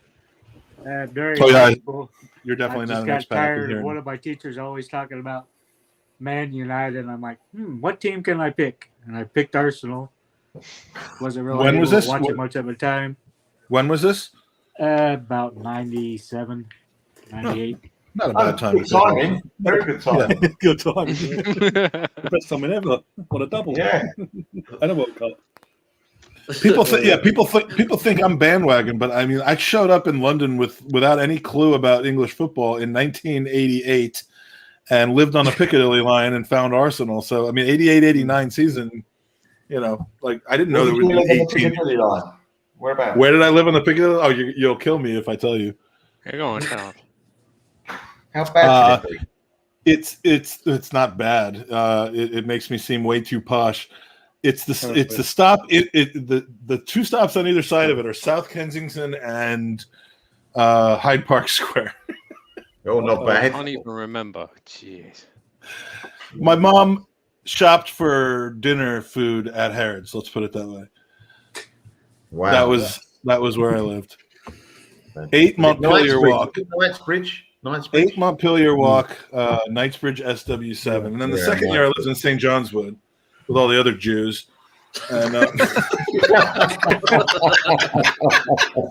no, that's actually my school. I went to the American School of London, which was in St. John's Wood, like right by Abbey Road. And so we lived there for the second year. But yeah, my stepfather's company moved us over there. And we almost, like, the original plan was they were moving us into an office that they were building in Cambridge, Danny. I would have had to have gone to an English school. I was right in between the 5th and 6th form, but like they were like, you'll have to wear a uniform. I was like, well, fuck that. And I watched a bunch of Pink Floyd videos, and I was like, well, this doesn't look very fun. And then like at the last minute, they're like, no, actually, they're gonna open an office in Mayfair, and so we're gonna live in London, and you can go to the American school. And I was like, oh, thank God. And so yeah. But that was it. So I just asked Tony for his story, and then I went 45 minutes talking about my story. That is so mean. Tony, sorry. Who fucking cares about my story? I do. I asked you the question. You were only getting into the nitty gritty of that. You had some interesting classmates in school, didn't you? Mike? Well, yeah. No, well, I'm the third most famous. No, I'm probably way lower than that. But Steve-O and Gab Marcotti were schoolmates of mine. Like the Steve-O. Not Steve Timmons, who calls himself Steve-O on Twitter and is very graciously donated to both Tony's charity and mine. But the real Steve-O. So yeah. But yeah, so Tony, how about you? Good thing. It's like on sideways. Yeah, I mean, you invited me on. You knew it would end up going sideways. You just didn't know how much wine you'd have. Well, look, I can hold my liquor until I can't. So, but I mean, Oklahoma, big football area. I mean, I'm doesn't seem that way to me. Oklahoma City, Edmond areas. The rest of it's just American football everywhere. What's the closest city like with an MLS team to you? Would it be Dallas or Kansas City or? Kansas City's closer. Kansas City. All right. Good Gooners group in Kansas City. And so do you know Joe Pugh? No. Are you involved in like the supporters club in Oklahoma City or no? You gotta do that, man. My biggest thing that I would tell any foreign fan of Arsenal is you gotta get connected with the local supporters clubs. And Mark Brindle at Arsenal does a great job of keeping all them involved in the club and stuff. But like, this is obviously a good way to meet people through social media and stuff. But if you live near Oklahoma City, there is a Sooner Gooner, supporters club, and it's just like instant family. So, and then there's one in God Manchester that I'm going to go to. What the fuck type of names these? What? God Manchester. That's where Danny lives. It's God Manchester. I live in God, Virginia. It used to be GUD Manchester, as in good. Manchester. But they changed it to God because they were all illiterate fucks back nearly 1,000 years ago. And it's nowhere near Manchester either. It's not. And when you come here, don't get on the train and go to Cambridge like Canadian Jeff did. You told me that. You told me that before. I have to go to some other posh. Yes, because this time Sean isn't going to be. No. Will Sean be there when I come over? Oh no, she's disowned me. I'm knocking through the room and I'm having a big double bedroom now. She hates us all. I've not seen her I've seen her twice this summer. Do you still go to games, Danny? September 2019 was my first game back after 10 years of not going. Because was that when OG came over? No, he came over in I think 16 or 17 or 18, something like that. Yeah. You went in 2019? Yeah. Did you tell anyone about it? Yes. I don't remember hearing about that. That's when Sean said, I hope you don't meet anybody who watches the podcast. And all day, not a single person recognised me. And then we're waiting outside the toilets, as you do. And the bloke would come out the toilet, went around the corner, stopped, came back and went, Danny, love the podcast. Sean nearly died. That was it. Who was it? I met Carl. I don't know. Nice bloke. I met Carl and Femi there from my pod. We had photos out the front. We should have met Holic, but that was his last game. God, and he was really ill. Yeah. And because the lift wasn't working, so I waited a quarter of an hour for the fucking lift. And so by the time I heard that story. I forgot about that, man. Oh, that's awful. Yeah. And I'm not going back now because of the COVID-ings, and I don't really want to get it. So I'll wait. I have a new question for everybody. In the Emirates, in the toilet, in the loo, who's the most famous person's penis that you've ever seen? Because mine is Alan Davies. My own. Mine is Alan Davies from the Tuesday Club. I was right next to him, and he doesn't like talking to people. He doesn't like he likes kind of keeping a low profile. He's not like one of the usual fat. Not the Emirates, but Highbury, Melvin Bragg. Were you in the Melvin toilets? I love that you have an just the Melvins. It was back before integration. It was Melvin's only toilet, and then Melvin Bragg. Yeah. He's got his own toilet. I just love that you had an answer to that question. he had to think about it, and then he says, "Yo, okay, I know who's Melvin Bragg at the South Bank show." Yeah. I've seen Danny's dick, but not. Yeah, that was in a picture that he sent to us. Yeah, but I just heard that photo. I've looked. I heard Alan Davies like he's like really like very self-conscious. The only like publicity thing he ever did was the '89 video, which of course that was nice. But like he doesn't like people coming up and asking for autographs. He never goes on other podcasts. And I'm like, okay, well, knowing all this, I'm standing next to him at a urinal or a urinal, as you guys like to call it. Ding. And I'm like, I gotta have a look. And it was nothing. It was nothing particularly impressive, but I think was it underwhelming or over like. It was just whelming. And I'm sure, I don't listen to his podcast, so like I'm sure he went on the podcast and talked about mine, and he was probably very underwhelmed. But like, you don't listen to the Tuesday Club. It's good. It's not because it's not good. On, yeah, it's very. I'm busy. I'm always busy on Tuesdays, so I can't listen to it. Fair enough. Wait till the internet. So Tony, whose penis have you seen? Guest of honor. Edge. What dick have you seen? Edge from WWE. Edge from WWE. Edge? That's pretty. Has he got like a steroid dick? No, Edge doesn't take steroids, but like, He's got a massive shalong, I reckon. Are you serious? Are you like? I love how defensive Mike got for being accused of the WWE taking steroids. Well, no. If it were other WWE wrestlers, I would be like, yeah, you're absolutely right. But I don't. Yeah, Hulk Hogan's probably about that big. Oh my God! Well, we've seen that one. That he was no. Oh, yeah. He was actually quite big. He was banging Bubba Love Sponge wife, and so. Ryan, can you put it up in the chat? The link to that video. Yeah. Yeah. No, he's not going to do it. No. we're trying to make money, not get closed down. Well, like DM me if you need me to stop with this shit. But yeah. He got like 40 million quid out of that or something stupid. He got a real big payout from the people who Vivid or whoever posted that video. He got like a massive payout. Oh, Hulk Hogan. Oh yeah, dude, that was an inside job. That they absolutely planned that. That was No, but so who said Edge? Tony seen Edge's. Yeah. You know what? In person? Yep. Like, did he Kansas purposely? All right, we have. I mean, if Ryan says it's okay, I need to hear more about that.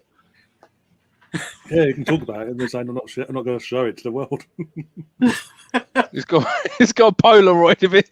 It's like two Polaroids next to each other.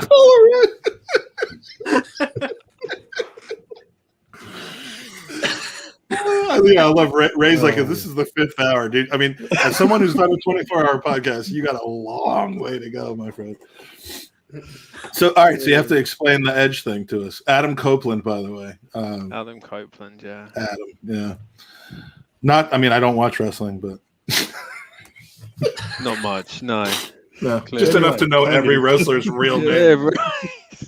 I'm still intrigued as to how you've seen Edge's dick. Can you explain that, Tony? We'll get it eventually. You're laughing too much. That's the problem. Is that an Italian restaurant in Kansas City? This is sounding. It was his Tinder date. That's the thing. He was swiping, and this is way more romantic than I expected it to be. All right, so they did a show in Kansas City, and then all right, sorry. There's a pay-per-view. Is Backlash, I think 2000. Pay-per-view of like wrestling or of his dick. It's like that'll be $20. That'll be another $20. Did he call you out? Not Cocklash. Right, add more darkness. And you met him in a restaurant. That's cool. It's not like a cameo sort of thing. Oh my god! Can I see Here we go. Knock yourself out. Are we? What kind of Brady Bunch fuckery is this? My only challenge for getting a word in edgewise has just showed up to this podcast. Mike, I'm so sorry I missed whatever dick jokes you've been telling. Ian, I love your talking work. about dicks, not dick jokes. Yeah, it wasn't dick jokes. We were just talking about dicks that we've seen. Oh, okay, Ian. If that's how you say your name, I don't know. I love your work on Tom's channel. We do not have the same taste in TV shows. I gave up on Stranger Things after 2 seasons. Danny, my favorite Agorapho. Hey. Danny, did you know that at the height of his popularity, Eddie Murphy hated leaving the house? So don't be ashamed. Well, you need to send me WhatsApps now and keep me entertained. So that's a good thing. Melvin, I've met you before. I think you told me, fuck off, you American cunt. I'm not sure, though. I didn't say American. I didn't call you American. No way. You wouldn't want to be offensive. Dude.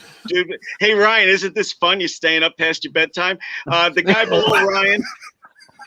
below Ryan, I think I've met you before, but I might have been high.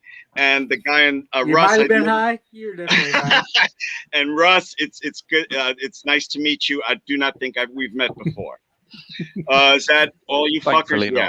Hi guys, I'm glad to finally be on. Ryan told me this shit was starting like 12 hours ago. I was up at 3 a.m. waiting for his link. I said Sunday 7 p.m. UK time. I even double checked actually as well. Just all right. Sure. Well, you got to explain it slow. You got to explain it slow to stoners. Yeah. So we're the angriest stoner in the world. Guys, please don't let me interrupt. Where were you, Mike? Your dick is as big as. Don't let me interrupt. I don't know. At least you said that. I just interrupt. I don't actually ask first or apologize for it. Yeah, Ryan, where can we donate for the charity? There's a link in the description of this and the other 2 saps of this pod-a-thon, whatever I can call it. Fucking call it whatever you want now. Fucking Ryan, 100% serious. A piece of advice here: get a domain name. You can go onto like GoDaddy or Donate and get something like RyanSecondLeg.com, and then you can point that to the. I'm not kidding. You can point that to the GoFundMe. So like it's easier just because it's like to say GoFundMe / blah blah blah blah blah 2971. Just get it. It costs like $4 a year, so you pay $4. You don't renew it next year, And assuming, I mean, unless Tony needs another leg next year, but like you just one arm, one head. I mean, you can renew it if you want, but I Just hope that actually, you to don't save money, have just to call renew it it. Tony'sBodyParts.com. I did almost end up with a hook. Yeah. So yeah. So Spider bite Tony's- a couple months Put him ago. up for the RoboCop project. So if you want, Ryan, and I'm dead serious about this, and I'll do this as a contribution. DM me the actual site for the GoFundMe, and I will make like Tony's newleg.com or something like that. And for the rest of the 24-hour podcast, you can just, when someone says what's the link, you can just send them that. But there will be a small handling fee. I will be so shocked if that domain name's taken. Well, seriously, Ryan, send me the link on WhatsApp, and I'll set that up for you. No, because it's a lot easier than just telling people GoFundMe / or it's in the link. And I want Tony to get to where he needs to be. So the easier you make it, the better. Yeah, but you spent more money on wine tonight than you actually donated, you shit. True. Have you got bottles or have you got a box of wine? That's all we want to know. A hose pipe. He's got a box. Yeah, Oh, but man. it's Kirkland though. Kirkland, which is the Costco brand, actually they sell wine on like that's normally sold for much more money in Kirkland. That's Costco brand basically. So yes, I'm drinking a box of wine, but no, I'm not an uncivilized piece of garbage. Sam, I love me some Sam. You just like fucking Sam in Lord of the Rings. To me, you're Sam in Lord of the Rings. I always want you fucking next to me, man. Sam, how many podcasts have you been on this week? Like total, like I think about 4 or 5. It's not that many. Oh, I'm thinking a couple dozen. Every time it's the same channels. It's the same channels. Every time I pick up my phone, it's like Sam Greenwood is on YouTube. Yeah. I get around, I'm like the village bike. Hey, can I ask you guys an Arsenal question? Because my time, you know what? I'm like a character in a Friday the 13th movie. I don't have long. Jason Voorhees, otherwise known as my wife, will interrupt me at some point here. So can I ask an Arsenal have you question? seen what she looks like, or does she just have the hockey mask on the whole time? I wish she wore a hockey mask. Large. She's like 6'5". No, seriously, can I ask you guys an Arsenal question? Because it's like this is such an awesome panel. I'd love to. All right, I'm having trouble looking for positives, okay? Tell me if this positive is too crazy. Xhaka suspended 3 games. Lukonga play next to Partey for 3 games. We win 3 in a row. That keeps Xhaka on the bench. Is that crazy? It's the Smith Rowe stumbling into success model that we had last Boxing Day, and I think it's fantastic. And it's I hope Dave Arteta's job. Yeah, I mean, it's a shame that our coach has to have these things done like because of illness and red cards. But whatever works, man. Whatever works. I'll take it. Lukonga was playing well, but then he gets dropped for Man City. That's what I don't understand. Why do that? Because Arteta's an idiot. That's what I don't get. And this is the thing. This is the thing as well. Is that look with these young players, with Sambi Lukonga coming into the centre of midfield? Yes, that's good. It can make us more solid, more mobile in midfield, and that may have slight knock-on effects. My concern is, whilst I absolutely adore these players that I'm going to name now, Bukayo Saka, Emile Smith-Rowe, Gabriel Martinelli. If you compare them to other people in their positions throughout the entire of the Premier League, their statistical output is nowhere near that top echelon of wingers, of number 10s, when we're talking about goals and assists. And whilst their performances are encouraging, I think that we need somebody a bit more prolific, a bit more proven to take that burden of having that output, and we can't be throwing it on to those youngsters. So that's where my thoughts lie with. I think you're right. I think it is really positive that in a way Mikel Arteta's hand has been forced once again, but ultimately I don't think it's the type of forced change that's going to save his job or turn our form around. Okay. You're probably right. You're probably right. I want to hear everybody's opinion on that, if you don't mind. I really, Danny, Melvin, Tony, Russ, Sam, is that crazy to hope for that? Listen, I wanted Arteta out since Villarreal. My problem is, I just don't believe he's going anywhere till at least October. So what's wrong with hoping for something? Is that crazy to hope for? To beat Norwich, Burnley, and Spurs, and that Xhaka, is stuck on the bench? I think that if we beat those three players, those three teams, I think he'll still put Xhaka back in when he's fit. I really do. That's what I was going to say. He'll go straight back to Xhaka. Xhaka is his golden boy. Xhaka is a bionic man. He'll play every game, no matter what. He never gets benched, never, unless he's forced to not play him. That's it. That's his guy. That's his man. He's brought him back from nowhere twice. He is 100% coming back for the North London derby. He's coming back for the North London derby. I would love to see him not come back for the North London derby, but that's the first game he's eligible. Yeah, Lukonga can play like Vieira. Yeah, seriously, Lukonga can play like Vieira, and he will be dropped for Xhaka for the North London derby. And if Aubameyang for whatever reason isn't healthy, or he shows up late again for the North London derby, whatever it is, Xhaka will get the armband for that game. That's what drives me absolutely crazy. It's his boy. Xhaka's his boy. They're wondering at the moment. There's big discussions going on where they're going to put the statue for Xhaka, aren't they? He's got a testimonial coming. Couple of seasons, isn't it? Testimonial. All right. Hey, listen, you fuckers. I was just trying to think positive. All right. I agree with you. It's a good idea. It's a good idea. It's just based on Arteta's track record. It doesn't look very probable, I'm afraid. Yeah. Okay. All right. I'm sorry. I didn't mean to bring everything to a halt. No, that's fine. I got a little. I'll be right back.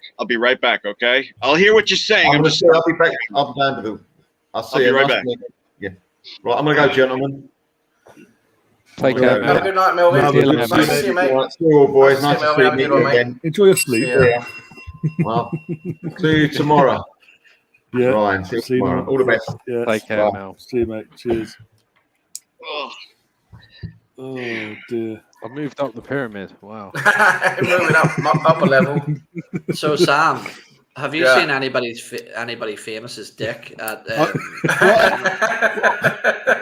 He's seen the three people that are famous in Norway's dick, probably.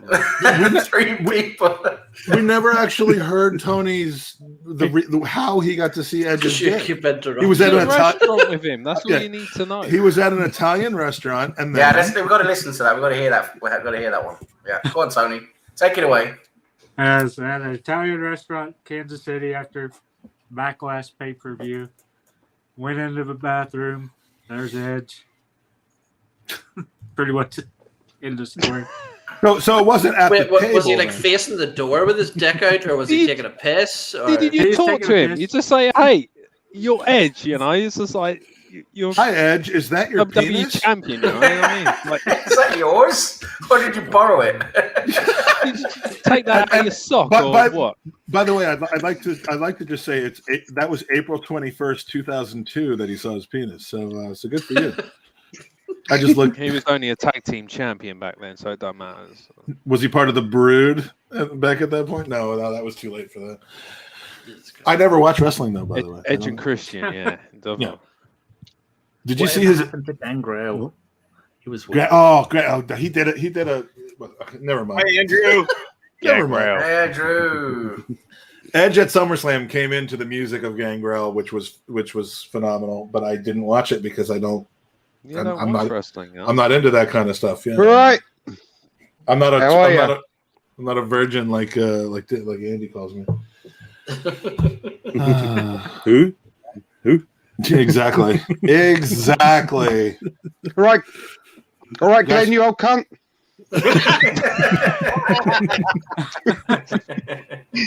I love how you guys just use that as a noun, verb, and adjective in the UK.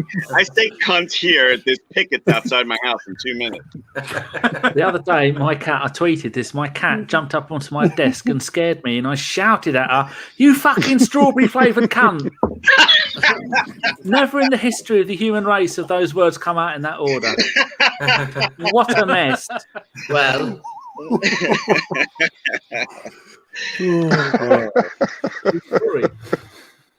Have you got anybody waiting to come on, Ryan? Do you need anyone to piss off?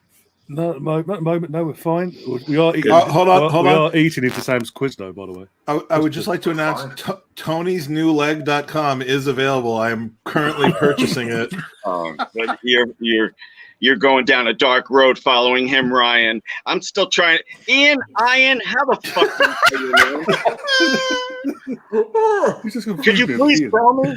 It's part of my mystique. It's part of the character. Nobody really knows. Part of the character. It's a character. It's like I'm playing fucking Scrabble. Owen's a Dundalk fan, and the character he plays is a big Arsenal supporter named Ian. All right, well, listen, Ian, if that's your name. Probably not. I got so much respect for you. And just like 2 minutes ago, you asked a penis question, and it's just like maybe hearing your parents curse for the first time. I'm just like, whoa, where did that come from? We were on the subject. Yeah. Oh, okay. If there's two things I know about, it's football and dicks. And we're all out of football. All right, so all right. So Ian goes on to Mastermind and he chooses between two subjects. It's either Arsenal Football Club or what celebrity male palace. Here are the three categories. You've got Shakespeare, Arsenal, and dicks. Oh, I'm sorry, you've been given Shakespeare. Jesus Christ. I'm just gonna pop and close the door here. Hang on one second. You know, nice. Oh, dear. Yeah, we'll all wait while you do that. No, we'll wait for it. You're the same favorite Cox history. See, look. Whoa, what the fuck is up with that Sam shot there? Oh, I hate do you like have a photo book? Are you like a wannabe fucking, model? That is like catfishing, isn't it? That's his glam. Yeah, that's his glamour shot right there, man. That's Damn. the money shot right there. That's his headshot right there. Sam G. What's he doing in Norway? Is he on the He's run? not even near me. Fuck it. Sam lives in Norway?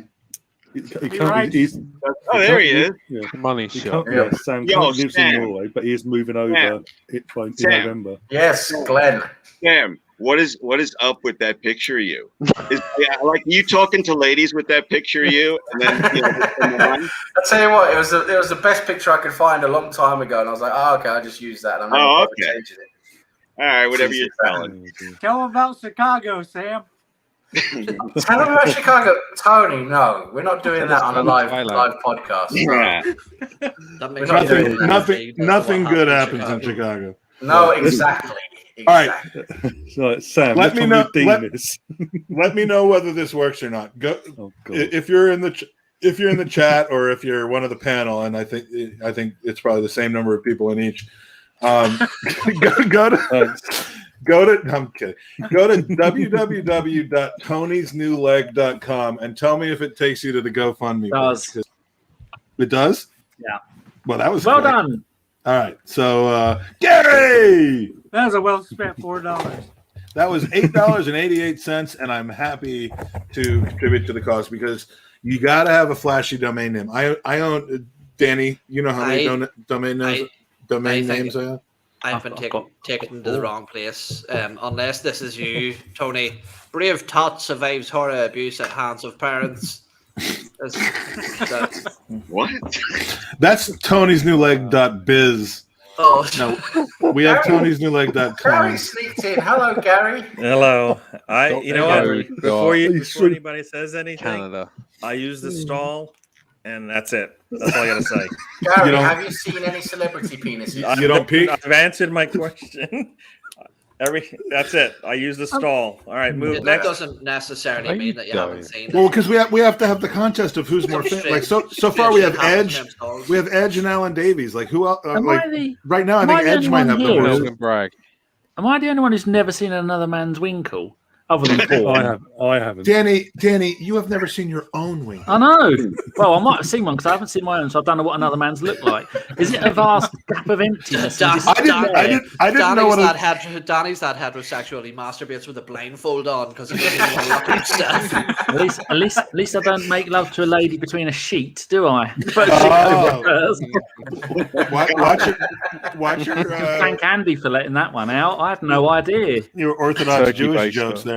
I didn't know what a man's penis looked like until that meme of that huge dude sitting there with from last year. He's his family. That guy's a gooner, by the way. Good. That guy's dead. And his family got very angry. Yeah, he is. He's dead. Yeah, his family. Is that a real person? Yeah.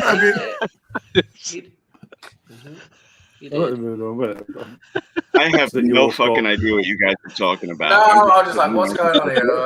What the fuck are they talking about? A movie quiz, apparently. There was supposed to be one, but we went into celebrity penises and sort of stayed there for a while. So I didn't see celebrity penises on the spreadsheet, but that Ryan's just going with the flow right now. I think. Speaking of cunts, I gotta go. But I'm coming back because this is a lot of fun. Glenn, you're gonna miss the best segment. We're gonna do around the house, higher or lower, where we have to guess how big each other's penises are. Higher or lower. Do you know what it's just like? Celebrity squares. This is, just ask a question to each person. If you get to me, whoever says Vienna sausage wins. I'll talk to you guys later. See you later, Glenn, mate. Later, Glenn. Right, so should we try and do a movie quiz, or should we just? How long are you going to be? Because it shouldn't be longer than an hour. It should be shorter than an hour, really. How long are you going to be? Sam, you're. Yeah. I think you're even 15 minutes early, right? So. Because we changed the time. Remember? Oh, you changed the time. Oh, that's right. Yeah, if it's an hour, I'll stay on. So wait. Hold on a second. Did the host of this podcast just leave? Yeah, he's gone, mate. Yeah, he's left. That's it. He bailed. Look, I mean, I have no vested interest. I have no vested interest in being the only 24-hour podcast that's ever actually happened. But none whatsoever. But he has to stay on. Yeah, he's got to be on. He's got a connection that jumps on and off a little bit, so he'll probably be back very soon. Tony, man, you backed the wrong horse. No, I'm just kidding. Right, so is everyone here taking part then, or do we need a pen and a piece of paper? Right. Well, it's up to you. I mean, if you can remember the answers, you can remember the answers. It's. We're not doing them. We're doing them all at the end. No, we're doing 3 rounds. There's 2 rounds of 5 questions, and then there's it's basically 3 rounds of 5 questions. After each round, we're going to go through the answers. Is this enough paper? Yes, that's enough paper. So if you feel confident enough remembering your answers, that's fine. But it's up to you guys if you want to write it down. I'm sorry. What did you just say? I don't feel confident enough remembering anything at this point. Yeah. So basically, all right, before we get started, Tony'sNewLeg.com. So Tony'sNewLeg.com. Go there now. Donate. Give what you can. £5, £10. It all helps. Really, really fantastic. Help Tony, the guy there, he's going to be to your right on the screen. You know what helps more than £10? 50. 11 pounds. Yeah, 11. It helps a lot 15, more. 20. 15, definitely. even better. Yep, definitely. It says for a really good cause. So go in there, give it a look, donate, please. It'd be great. Can we Tony?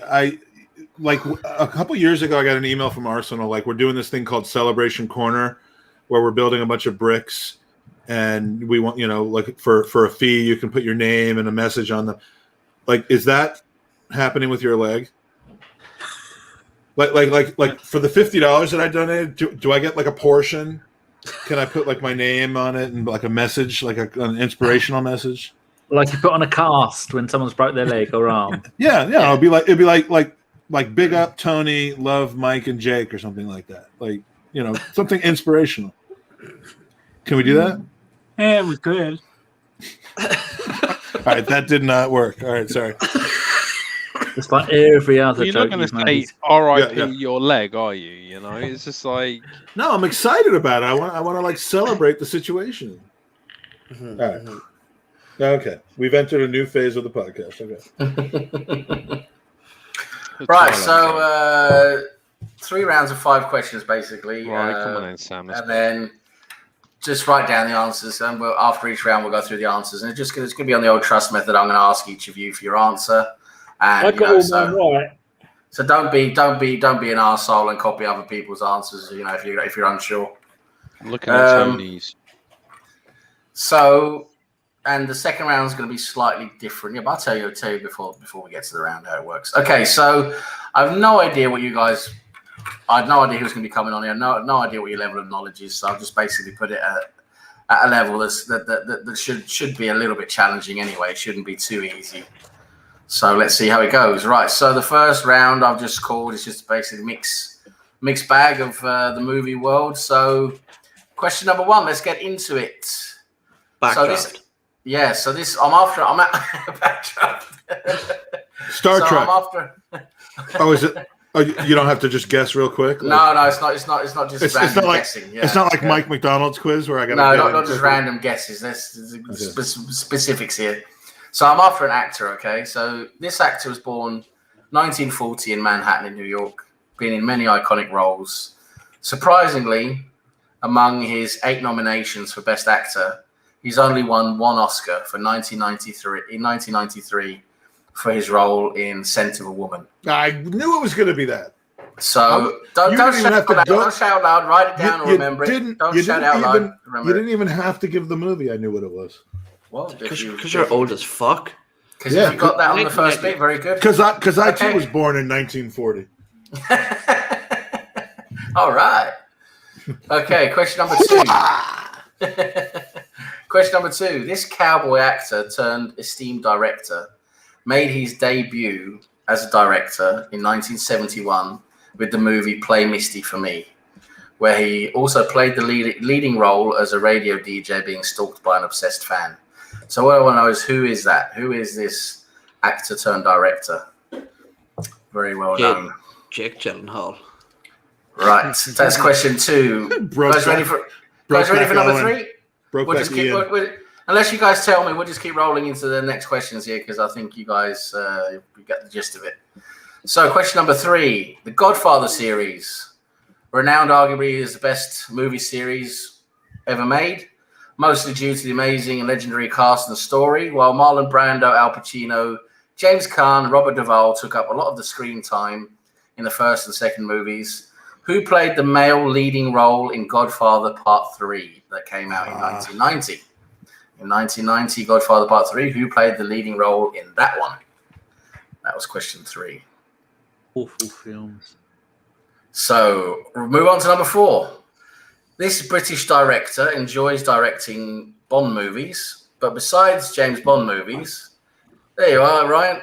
He has other really good movies, including 2 he's won Oscar for as Best Director. These 2 movies are American Beauty in 1999, and very recently, actually most recently, for his movie 1917. That was the most recent Oscars. He was awarded Best Director. So which director is that? That was question 4. Do you want the whole question again, Ryan? You're jumping in at question 4, you are. Your quiz is making quite a splash right now. Do you want the whole question again? 4? Yeah, I can't give you the 3 because we've gone in too far. But number 4 is this British director enjoys directing James Bond movies. But besides James Bond movies, he has other really good movies, including 2 he actually won Oscar for as Best Director. First one was American Beauty in 1999, and most recently, the most recent Oscars, he won for Best Director for the movie 1917. I don't know which director that is. Okay, British. You're clicking British director. Yes. Right. Question number 5, the last question of round number 1. So these director brothers have directed great movies like Miller's Crossing, Barton Fink, Fargo, The Big Lebowski, Oh Brother, Where Art Thou, No Country for Old Men, Burn After Reading, which is one of Tony's favorites, and True Grit. And part of Gary's Peloton. So, which are the two brothers I'm after? If you just give me the surname, it's okay. But it's preferable you give me both their names. But if it's a surname, it's okay for a point. Is it acceptable if I announce that they're both Jewish? Do you get a bonus point for that? Nah. Do I? I mean, yeah. Nah, sorry, not for this one. Right. So that concludes the first round. That concludes the first round. Right. So we will move on to the answers now. I'll just ask each of you randomly for your answer, and we'll start giving out points. Right. So obviously it's 1 point for the correct answer. Right, so question number 1 was the actor born 1940. 1 is Oscar 93 for Scent of a Woman. Which actor was that? I'll start off with Tony. I did not have it. Tony didn't have it? Okay, we'll go up to Ian. His name is Owen, by the way. Sorry, Owen. Sorry about that. You're right, Gam. Sorry. That's okay. What was I going to say? I haven't a clue. I read Harrison Ford because I don't know anybody. I was just trying to get. So Harrison Ford's your answer. Okay, not too bad. We'll go up to Danny. Al Pacino. And we'll go to Russ. Al Pacino. And we'll go to Magic Mike. Al Pacino for sure. And we'll go to Gary. I had Pacino. So don't ask me any more questions because that's it. So the correct answer is Al Pacino. So well done, you guys answered Al Pacino. I got one right. Yay! Let's move on to the next 5 questions. 4. I'm ready to go to the next 5. Bonus question. Right. Question 2 was cowboy actor turned esteemed director made his debut in 1971 with the movie Play Misty for Me. Who was that? And we'll start off with Gary. You didn't get that one? Nope. Russ, what about you? Clint Eastwood. You go for Eastwood. And we'll go for Owen. Yeah, Clint Eastwood. And Danny? Clint Eastwood. Magic Mike, you got the same? Clint Eastwood. And Tony? Eastwood. Yeah, Clint Eastwood's the right answer. Well done, guys.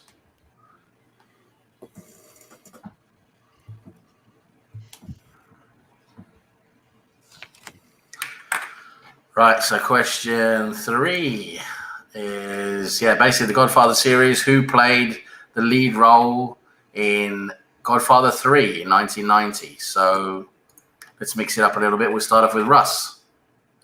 Andy Garcia. And we'll go up to. How's Russ old enough to know any of this shit? You look at. we'll go up to Danny. I put Tom Hanks because I don't know because it's a shit film. Yeah, the third one was a bit of a letdown, wasn't it? No, I mean they're all there. You don't like the Godfather films? I tried number 1 about 3 times. Okay, Same as Sopranos. Not your cup of the pizza eating mongs. You're really good. You're very good at number 2, though. Apparently, I've heard.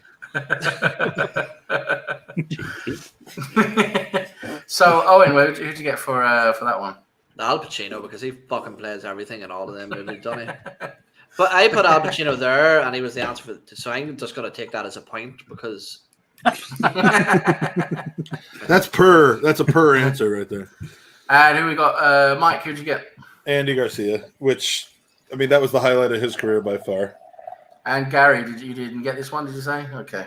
I think Tony. Things to do in Denver when you're dead. Tony, did you get this one? Yep. Right. So, well done, guys. And we'll move on to question 4. So, the British director who won Oscar twice for American Beauty and 1917. So, who's the British director? I'll start with you, Ryan, since you came in on this one. No idea. No idea. Okay, fair enough. It's not everyone knows him. I'll be honest. We'll go with Owen. Man, I'm just gonna be so disappointed because that was like my first pair of tits to see when I was a kid, like American Beauty. Yeah, so Mena Savari in the lead role. Yeah, she was pretty hot, wasn't she? Yeah. Also Jewish, by the way. Oh. I stayed up Annette Bening. fucking fuming. I'm fuming. Annette Benning is also always a MILF, isn't she? Right, we'll go to Mike. Who did you get for that one? For some reason, I was thinking Tom Hanks when you said 1917, but American Beauty had nothing to do with it. It was Sam Mendes. Okie dokie, and we'll go with Tony. Sam Mendes. And Russ. Sam Mendes. And Danny. Danny, did you got that? Yeah. Well done, guys. It's Sam Mendes. Danny didn't even have to say the guy's name. It was just like, yeah. I've got 4 out of 5. How'd you do in the Mike McDonald game? No, Danny, you've only got 3, Danny, because you missed the first one, didn't you? I got 3 out of 4.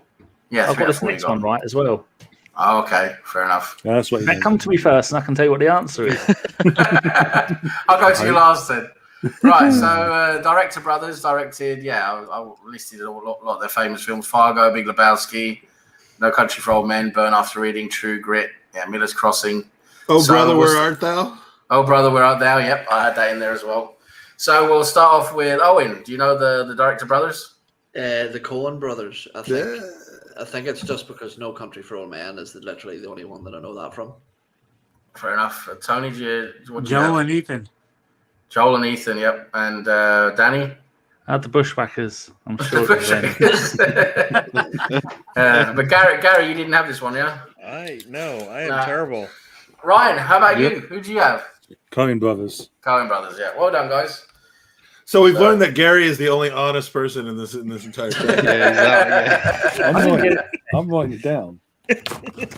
Well, yeah, I got it in here. I got my papyrus or whatever the hell this is. Yeah, I'm learning that Mike and Russ are quite decent. They got quite decent film knowledge, and you know this from last night. These were fairly easy questions. I mean, if you step it up a little bit, then I might have some trouble. But I mean, to be fair, I did come in halfway through the first round. Yeah, so it is. That's what it says to all the ladies. Bit of a handicap there. So Ryan said back in 5 minutes, just grabbing myself a drink, and then he came back an hour and a half later. Came in as a sub at half time. That's what he says. Yeah. By the way, we've already invalidated this because you have to actually be on camera for all 24 hours. It doesn't count. So not on void, bro. Start again. Yeah, he has to go in for a wee, and he has to take his camera with him. So. I've done that on a podcast. I did that on a podcast. We have buckets. Lucozade bottles at the ready. It's pretty hard to take a shit in a Lucozade bottle, Russ. Anyway, moving on. Next round. I've done it in a can. Right, so the scores after round 1 then. I love Arsenal. Thing is, this has nothing to do with Arsenal, and I love it. That's why I love it. It's good to know. It's very, very good to know. So after the first round, the scores, we have Gary in last place with 1 point. We have Owen with 3, Tony with 4, and Danny, you've got 4. 3. You got 3. Okay, sorry. I only have 2. Actually, that's right. Yeah, that's right. I got your 2 points mixed up there. That's it. Yeah, you're right. So 2 for Owen, 3 for Danny, and Mike, you got 5, and Russ, you got 5. And Tony, you got 4. Mike's a liar, I think. No, Mike's doing well. Mike's doing well. Tony's just 1 point behind. You don't understand who you're dealing with trivia wise. I mean, I'm a game show guy, man. I just don't know shit about fucking Arsenal history. That'd be fun. Right, so round 2 is a little bit different. So what I've done here is I've basically based it a little bit on what Mike does with his quiz. So what we're going to do for these questions is I'm after an actor for each of these questions. What I'm going to do is I'm going to give you 3 pieces of information of decreasing difficulty, and basically whoever gets it first shouts out the answer. And if you get it on the first, if you get it on the first answer, you get 3 points. If it's the second hint, it's going to be 2 points, and if it's on the last hint, it's going to be 1 point. And so basically, whichever of you shouts out first, shut up, Russ. wasn't it? No, didn't Ryan just say Tom Hanks? That's clearly the answer for all of them. Russ keeps saying. Oh, that was Russ. Oh, that's yeah. right. So whoever shouts out first, that's going to be the end of that sequence. And, So I don't need to write anything down for this then. I just basically shout. just shout the shit out. Like you know, Okay, so we'll see. So what I'm going to do is I'm going to give you first just a basic like when they're born, so you got some idea, and then I'm going to give you basically it's going to be a movie title for each hint, and it's the actor. Again, it's the actor I'm after. So for what is going to be the first question of round number 2 is the actor I'm looking for. Just shout out if you know it. So this actor is born in 1952 in St. Louis, Missouri, in America. And so hint number 1 is a film they were in was Arachnophobia in 1990. Anybody going to go for that? Starred in Arachnophobia. I could not watch that movie. That one and Snakes on a Plane, I couldn't watch that movie. Hint number 2 is he starred in 1994 in the movie adaptation of The Flintstones. Oh, John Goodman. Yep. And that was Top Mike man. who shouted out first. Top man. And I'll just going to give everyone the final hint is the Big Lebowski. Is done. 1998. The So final John hint Goodman. is he's fat. And John Goodman is the correct answer. So Mike, you get 2 points. This is a quiz I might actually have a chance at. 2 points since it was the second hint. So we move on to the second question. This actor was born August 17th, 1943 in New York. And the first hint is they starred in Mean Streets, 1973. I'm old as fuck. Then... That's the year I was born. Tony, who'd you go for after the first hint? Robert De Niro. And I tell you what, you got the right answer, man. The second hint, well done. The second hint was The Untouchables, 1987. And the third hint was Raging Bull, 1980. So well done, Tony. That's 3 points. That's some raging bullshit right there. Right, on to question number 3. Let's see if you get this one. So born January 17th, 1962 in Newmarket, Ontario, Canada. The first movie, I think this is pretty much the first movie this person did where they actually did a proper movie role. They had a small part in The Deadpool, which was a Dirty Harry movie from 1988. Had a small part in The Deadpool. Anyone going for this one? And then the second hint is he starred in the movie The Cable Guy, 1996. Jim Carrey. Oh, I think I heard Mike there first. Just ahead of Owen.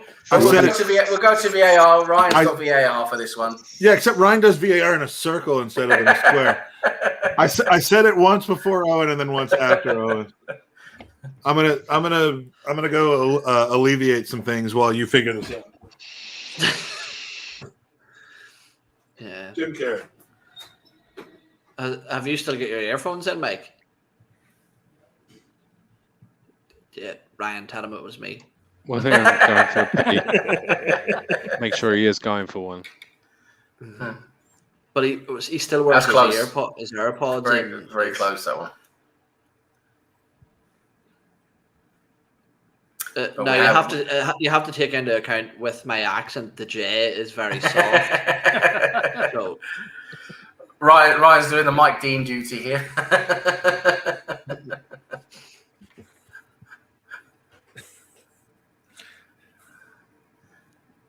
He's listening now. Yeah. Just say it was me either way. It's very close.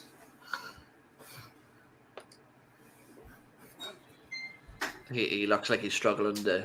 You are correct that I can hear you, but not. It's just as tense as watching an Arsenal game with this VAR bullshit. No, I told you Mike could hear us. He just can't talk to us. But like, it's still strange that he's listening to us while urinating.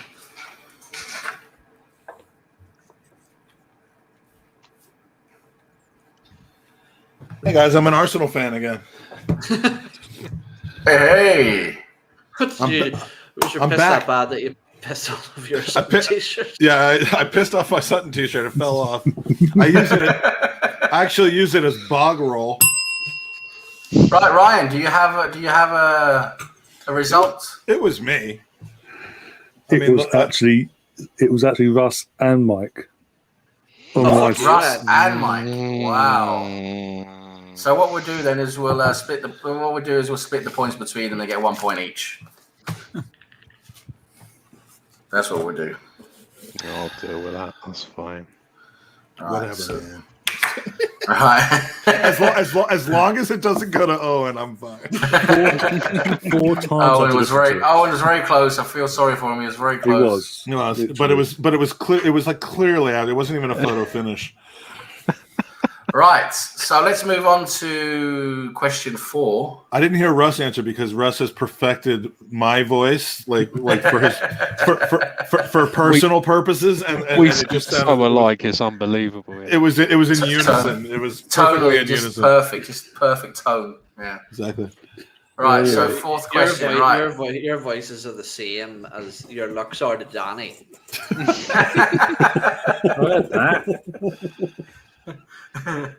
Right, we ready for question 4, lads? We ready?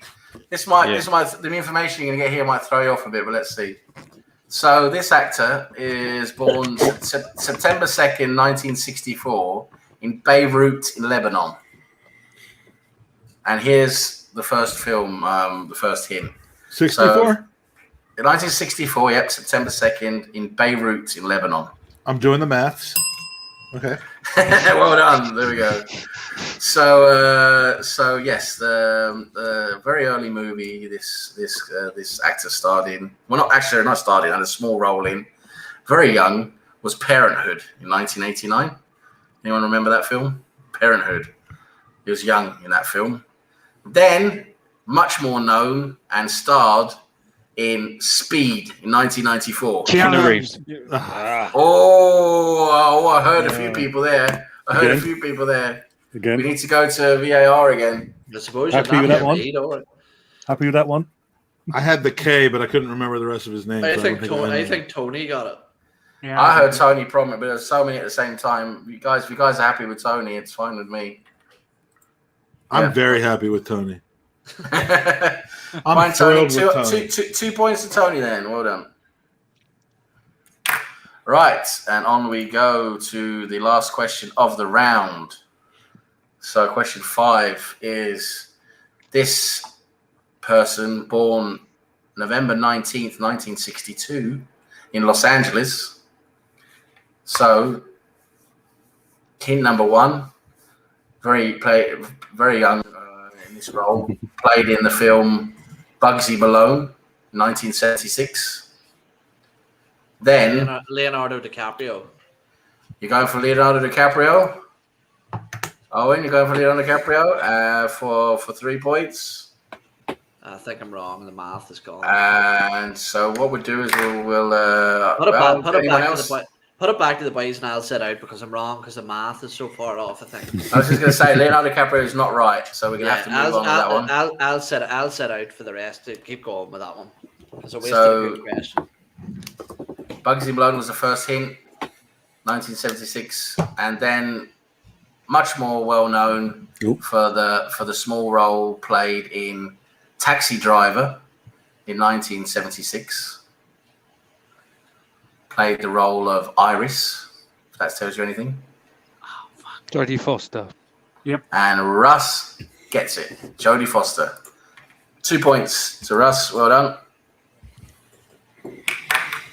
She was very young. I think she was 12 or something in that film, in Taxi Driver, wasn't she? She was playing like a 14-year-old prostitute, basically. But I think she was only 12 or something like that. I thought she was older than that. Actually, I've got the math here. She was 14. Yeah, she was born in 62. The film was in 76. Yeah, so she was 14. Yeah, very young. So well done on that one, Russ. So the scores after round 2 then, in total, We have Gary. Still down with on 1 point. That's all right. You don't need to. What are you doing? I can't hear a damn thing. I don't know if you can hear me or not, but I can't. I can hear you. I can hear you fine. I can hear you fine. Siphoning the Python. We've got Danny on 3 points. I knew the answers to 3 of those, but I didn't say it quick enough. I kept thinking Dan from Roseanne. And Owen, you're on 2. And then we've got, let's see, we've got Mike and Russ. You guys are both on 8 points. And Tony has just taken the lead with 9 points. Yay. Well done, Tony. You got the lead with 1 point. I mean, I've got a point as well, but hey. Yeah, you got a point as well, Ryan. Sorry. Of course. I thought I wasn't here for a second. Yeah, it's just you. Mike's gone again. You didn't shout out in that round, so that's what put me off a bit. Yeah, So the third and final round. This is where we're going to separate the men from the boys. Uh-oh. This is we're going to go up a level here. Well, maybe a couple of the questions might not be too hard, I don't think, but we'll see. So just straight questions here. I'm going for directors and actors basically. So right. So we'll start with the final round then. Question number 1. So this is a director I'm after here. This director's first movies were very popular hits, such as The Sixth Sense, Unbreakable, Signs. Don't shout out, by the way. Don't shout out. I was going to say, write it down. Write it down. Write it down. We're going back to writing it down now. Oh, everybody. Gotta start. Everyone's got a point. It's fine. So yeah. And then, but this is interesting. This guy had some good movies. Sixth Sense, Unbreakable. Can anyone hear me? Because I can't hear a goddamn thing right now. Can hear you, yeah. Can hear you. Can hear you, and I can hear the backplay now. Can hear the replay. He needs to go out and in again. Tell him to go out and in again. Mike, if you can hear me, go out and come back in. Jesus. So it started off with some good films like The Sixth Sense, Unbreakable, and Signs. All of a sudden, just completely flopped with films like Lady in the Water, The Happening, and his latest crap film, that old whatever it's called. I thought that was quite good. Oh, anyway, so we'll move on to question 2 then. So, yeah, this one's probably quite easy, but I'll put it in there, see what you guys think, so you guys can get it. The actor that director Tim Burton loves to collaborate with very much. So he's done so in Edward Scissorhands, Sleepy Hollow, Charlie and the Chocolate Factory, among other films. An actor, male actor, he loves to collaborate with. Which actor is that? Write that down. Or remember it. And then we'll move on to question 3. So question 3 is, okay, what's Mike doing? Sounds like he's digging to have a shit. Is he in his litter tray again? Can you hear us, Mike? Can you hear us? He hasn't got his earbuds in, so no, he won't be able to hear anything. No, he hasn't got his earbuds in. Nod your head if you Fucking finally. All right, finally. I can. Look, my earbuds ran out of battery, and then from that point on, it took me 20 minutes to figure out. All right, so how many questions did I miss? All of them? None. You're right. Yeah. All right. We're done. I won. I came back from the dead and won.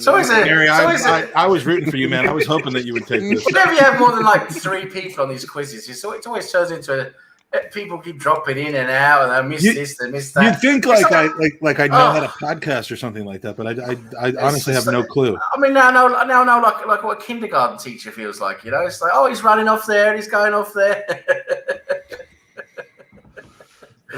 Right, question 3. Question 3? Yeah, question 2. I'll tell you question 2. The actor that Tim Burton loves to collaborate with a lot, for example. Write it down. Write it down. Oh, I almost said it. Okay. Yeah. Edward Scissorhands, Sleepy Hollow, Charlie Chocolate Factory, etc. Don't say it like Tony did on the fucking first one. Yeah, don't shout it out like Tony did on the first one. So question 3 is, and write this down, don't shout it out. Although I prefer his amazing performance in the role of the name of his character is Don Logan in the movie Sexy Beast from 2000. His most renowned role was playing Gandhi in Richard Attenborough's iconic epic from 1982, for which he won an Oscar as well for that role. So who's the name of the actor? The name of the actor I want. Fuck's name. Oh, that's a hard one. Shit, I know who that is. Played his fantastic role, and he was nominated for Oscar. Fair enough, he didn't win though for Sexy Beast 2000. Amazing role, but he won Oscar in '82 for playing Gandhi.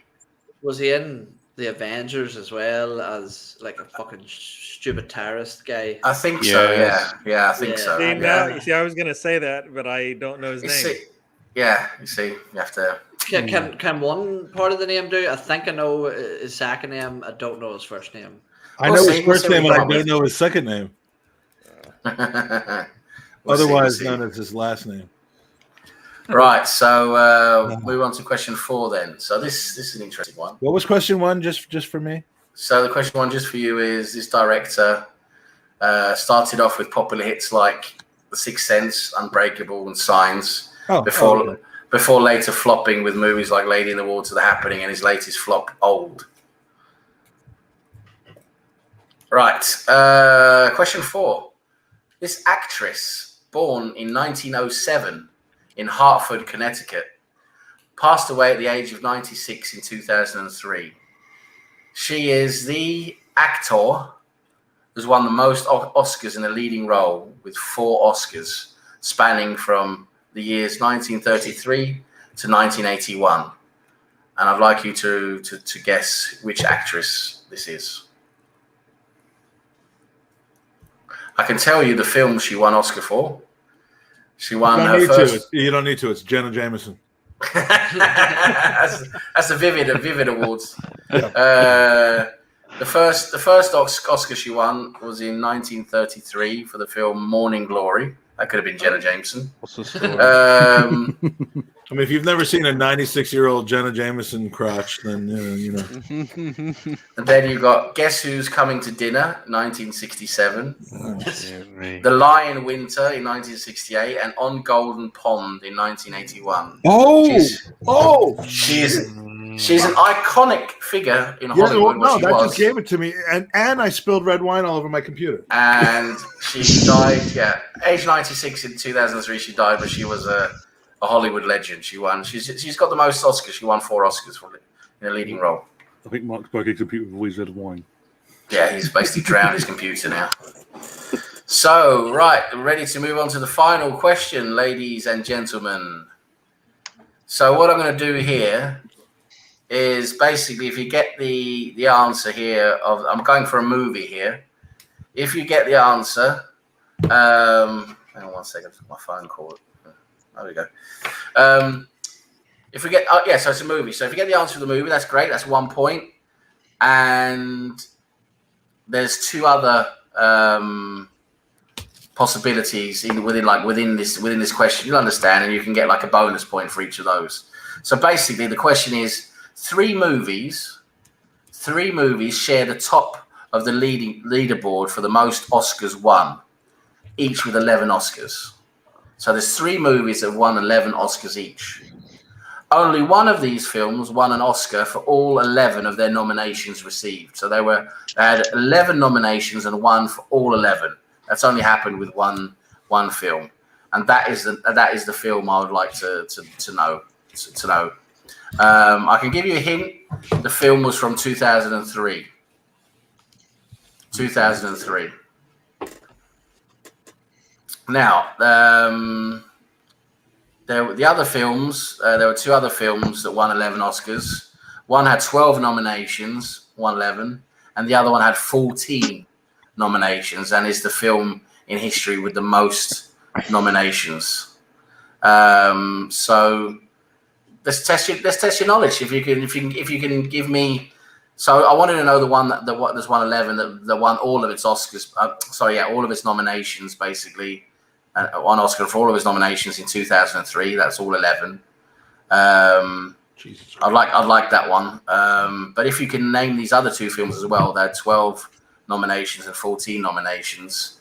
If you can get either of those two as well, that's bonus points. You get a point for those as well. So now you guys can really rack your brains for the last question. I've literally just spilled red wine all over my computer. Various buttons are getting stuck. I can't even get back on the stream right now. This is a shit show right now. I have a picture that I took. I'll tweet it out later. But like, this is what you don't want to do. I think of 3 good ones for that, but I'm probably wrong. So what I'll do to help you out a little bit, I'll give you the years of the movie. So this will help you out a little bit, hopefully. So as you know, this film that I'm going for, the one that won all 11 of its nominations, was from 2003. The film that had 11 out of 12 nominations was in 1959. A very well-known film. Very well-known film. Was it called Lead Judges Goes to Broadway?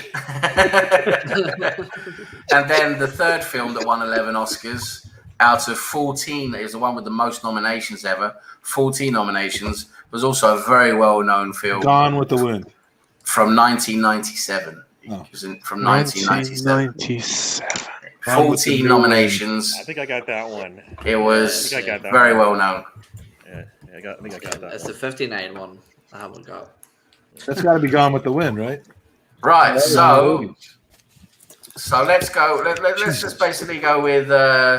So seriously now, raise of hands, basically. Seriously, how many of you do you think got the film with 11 nominations or won all 11 nominations in 2003? Tony thinks you got it. Owen thinks you got it. Russ, you think you got it? Ryan, don't think you got it. Danny, do you think you got it? I have a guess, but I'm not confident. Give me a guess, Dan. I've got no idea. Okay, got no idea. Gary, 2003. And Mike, what was your guess? You got a guess for 2003? I don't even know if this is time appropriate, but I would say that There Must Be Blood or whatever. There Will Be Blood. That won a lot of shit, right? That won a lot. That did win a lot. Yeah, you're right. I cannot get back onto this stream with my computer right now. It's because my computer's drunk. You're in it here now. You're in it here now. You're in it now. I know, but I can't see. I can't see anything. I got this stupid. Oh, okay. Don't worry about it. So who was it said you thought you had it? Owen, you thought you had it. Tony, you thought you had it. And Russ, I changed my mind. I think it's a big film, but I don't know. Okay, Owen, let's get your guess. Let's get your guess for 2003. I went for Lord of the Rings, but I don't think in terms. Which one? I think was it the first one. How many rings are there? Is it the two towers? There's three. So which one is it? I think is it the Fellowship of the Ring? Going for the Fellowship of the Ring. Ryan's got that as well. Okay. So Russ, what have you got? I went for Chicago. Chicago. Okay. Tony, what do you got? Chicago. Wow. None of you guys have got the correct answer, but you're close. Owen, it's Lord of the Rings, but it's not Fellowship of the Ring. It's Return of the King. It's the last one. Return of the King. The only way someone comes up with Chicago is to Google it. Come on, man. Chicago? Chicago didn't win 11 Oscars. No, but yeah. Can I have a crack at the 1997 one for a laugh? Yeah, let's go with you, Owen, for that one. 97. Titanic. Yeah, it's got to be Titanic. It is Titanic. Well done, Owen. Give you a point for that. If you guys hadn't built such a shit boat, we wouldn't have been in this situation. It's Northern Ireland. No, but it's because we knew it was going to be full of English. Yeah. No, did everyone have Titanic? I had Titanic because that was my I got married that year, and I lived in Malaysia for like. You got married in 97? You did the whole thing like that, didn't you? Gary, you got married in 97? Yeah. Are you still married? Yeah. Nice, because me too, because we got our 25th coming up next season. Oh, that's right. Yeah. I got married in 1997. Like I was saying, I was in Malaysia. I went to Malaysia for work right after that. And basically, the Titanic, they loved it out there. Yeah. And every other, when you're on the radio, every other song was the Titanic. Yeah, Celine Dion. They loved it. It was Selena Gomez. Ryan, did you get it? Did you get that one? Yeah, I got that. Yeah. Right, I'll give points to everyone on that one then. My computer's. I literally. Do I actually get no points for the Lord of the Rings? That was a good guess. I'll give you half. I'll give you half a point. He's the only one that actually got it right, kind of. I'll give him Excuse half a me. point. And Ryan, you only get half a point as well, of course. What the fuck is going on with my computer right now? You poured wine on it. Yeah, Right. So the film then from 1959. Anyone guessing that one? Who wants to give it a go? Citizen Kane. Citizen Kane. Mike's going for Citizen Kane. Very good guess, but incorrect. Citizen Kane's from earlier. That's from 1940 something. Yeah, well, none of those years really mattered. None of those years really mattered. Anyone got this one? Anyone? So the film was it starred Charlton Heston. Ten Commandments? No, not the Ten Commandments. Ben-Hur. I was going to say Ben-Hur, and I was like, no. Ben-Hur, Ben-Hur. Right, so let me see the final tally here now. I don't understand. How do you do the final tally when you didn't do Yeah, we're still doing 1 through 4? You ended with the bonus. Come on, I'm doing it at the moment, and then we're going to go over it. He just wants to poke fun at me and Gary. His last. I'm in the totals for this one. Who's starting Gandhi? You haven't asked us yet. Listen, I'm just putting the totals together for this question, okay? Oh. And adding it on. Oh, I just thought of his last name, finally. No, you fucking Googled no, you shouldn't. See what you did, Russ? I had his first name, I couldn't think of his last name. I just thought of it. I'll trade you. I had his last name, but not his first. That's the end of the I have both now, last so round. you can trade your ass off, and you're not going to get anything from me. That's the end of the last round, lads, and let's go over the last round's answers. So, question 1.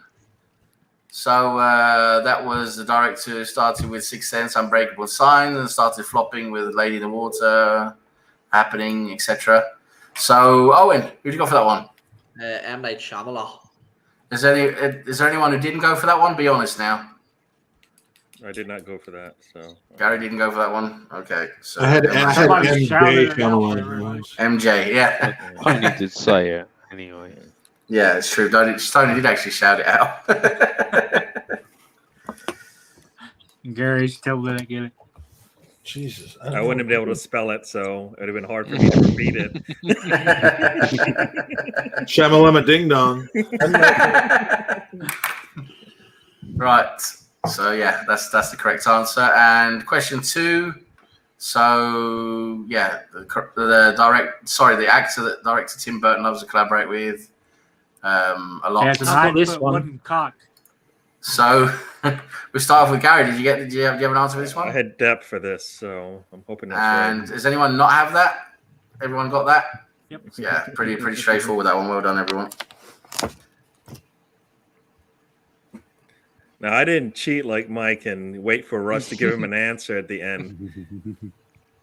The next question. I don't even know if he's got it. I suppose the next question. I'll just give one of his lines from his movie, and that should suffice. You have to name actor. Yeah. So question 3. So One Oscar for playing Gandhi in 1982, and iconic role in Sexy Beast in 2000. Name of the actor. So I'm just gonna go with my go on, Gary. movie. I panicked and then I handled it. That's it. If you remember that from the movie. Yeah, I think that's pretty much right. Yeah. So who's the actor? I know it's Ben Kingsley now, but I didn't know the name. Yeah. I just had Kingsley. I didn't know Ben. Kingsley's fine. You could have got a point for that. Kingsley's fine. Anyone not get that? I'm on my phone. I'm not giving this chance up, but my computer is absolutely fine. Oh, no. Who did you get for the actor who played Gandhi, Mike? Johnny Depp. Oh, Gandhi? Ben Did you check the box on the YouTube that gives you the extra insurance coverage for wine spillage? I'm that shit. But Johnny, somehow we missed Johnny Depp. But yeah, Ben Kingsley. No, we got that. We got that already. I knew you got that. I'm giving you a point for that. My computer, literally, which is kind of important to my career, is absolutely. Should we start a GoFundMe page for your new computer? Well, deluded Gooner did it, so it's good enough for deluded Gooner. Get Tony, what is it? Get Tony's leg? What is it? I already forgot. Tony'sNewLeg.com.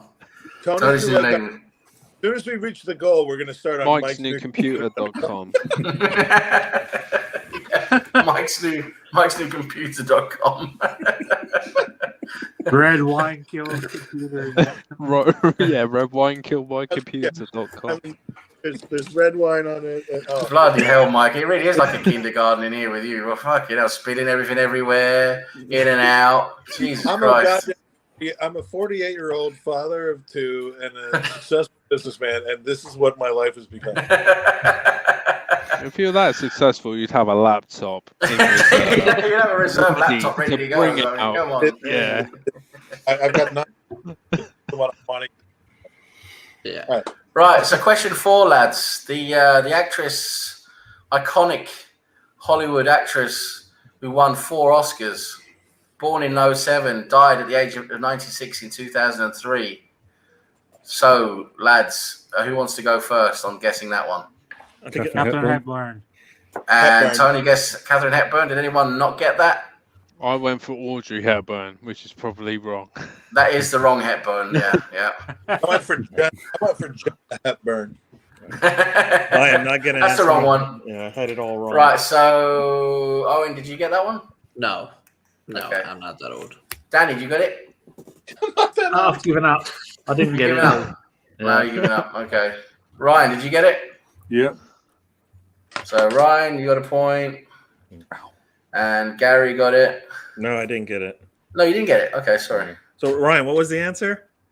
And Tony, you got it. Russ got it. No, I got the wrong Hepburn. That's right, you got the wrong one. Yeah, of course I did. We got the wrong Hepburn. Yeah, Mike didn't get it. Oh, I had Catherine. Yeah, I had Jenna Hepburn. That was Jenna Hepburn. Jenna Jameson Hepburn. Yeah. I Ruth Hepburn. Right. So that concludes the quiz, everyone. Let's get the final scores. So let me just do the final tally here now. Probably fucked it up, but I don't care. You should fuck up your. I should have won last night, so just put me as a winner. You should have won last night. I love that one. Seriously, no buttons on my computer are working at this moment.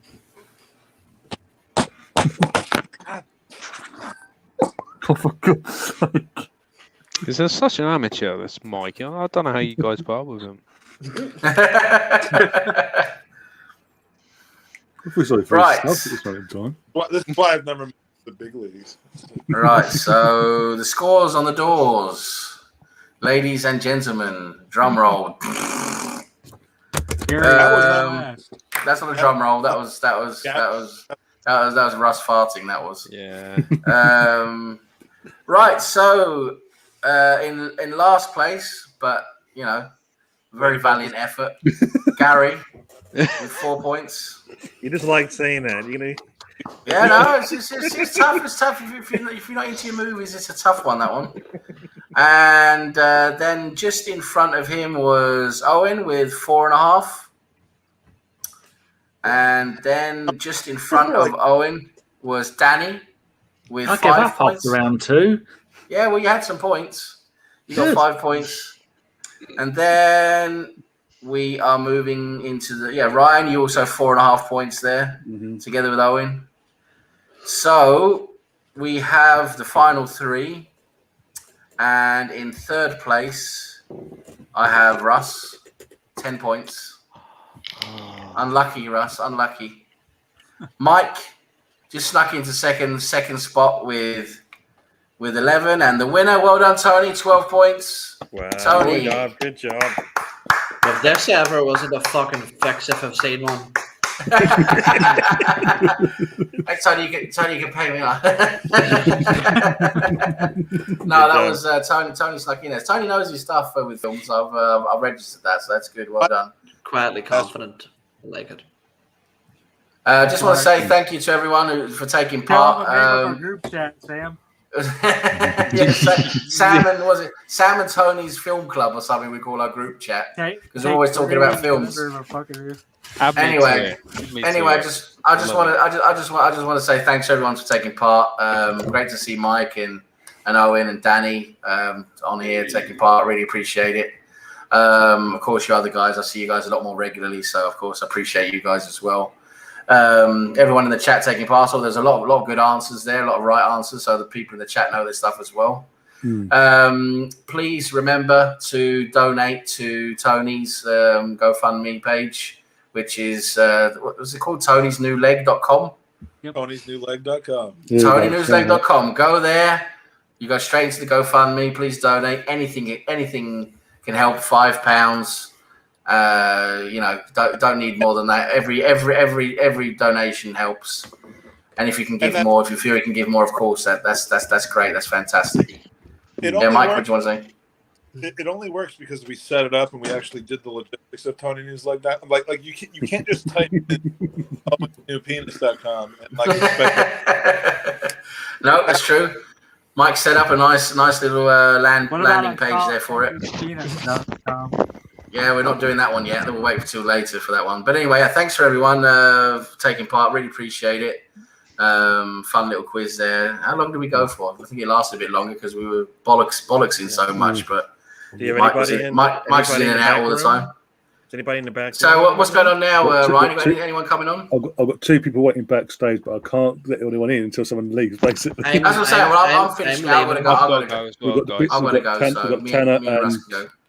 got Tanner and Xhaka's lover, Ryan. Right. Really, my computer's dead, and I got to. Yeah, I got to go.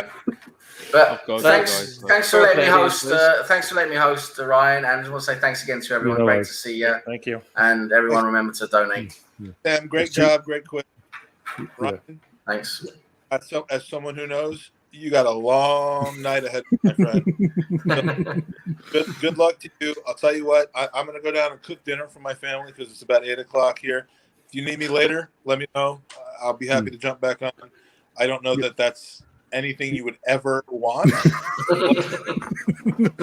But depends how sober you are, and yeah, it's great to see all you guys. Tony, I hope that this makes a huge dent in the shortage that you need to get to where you need to be, man. Because look, I understand the American healthcare system better than just about anybody, and I'm glad that you're getting some focus on it because we want to get this done. Because I frankly like to stop hearing about it.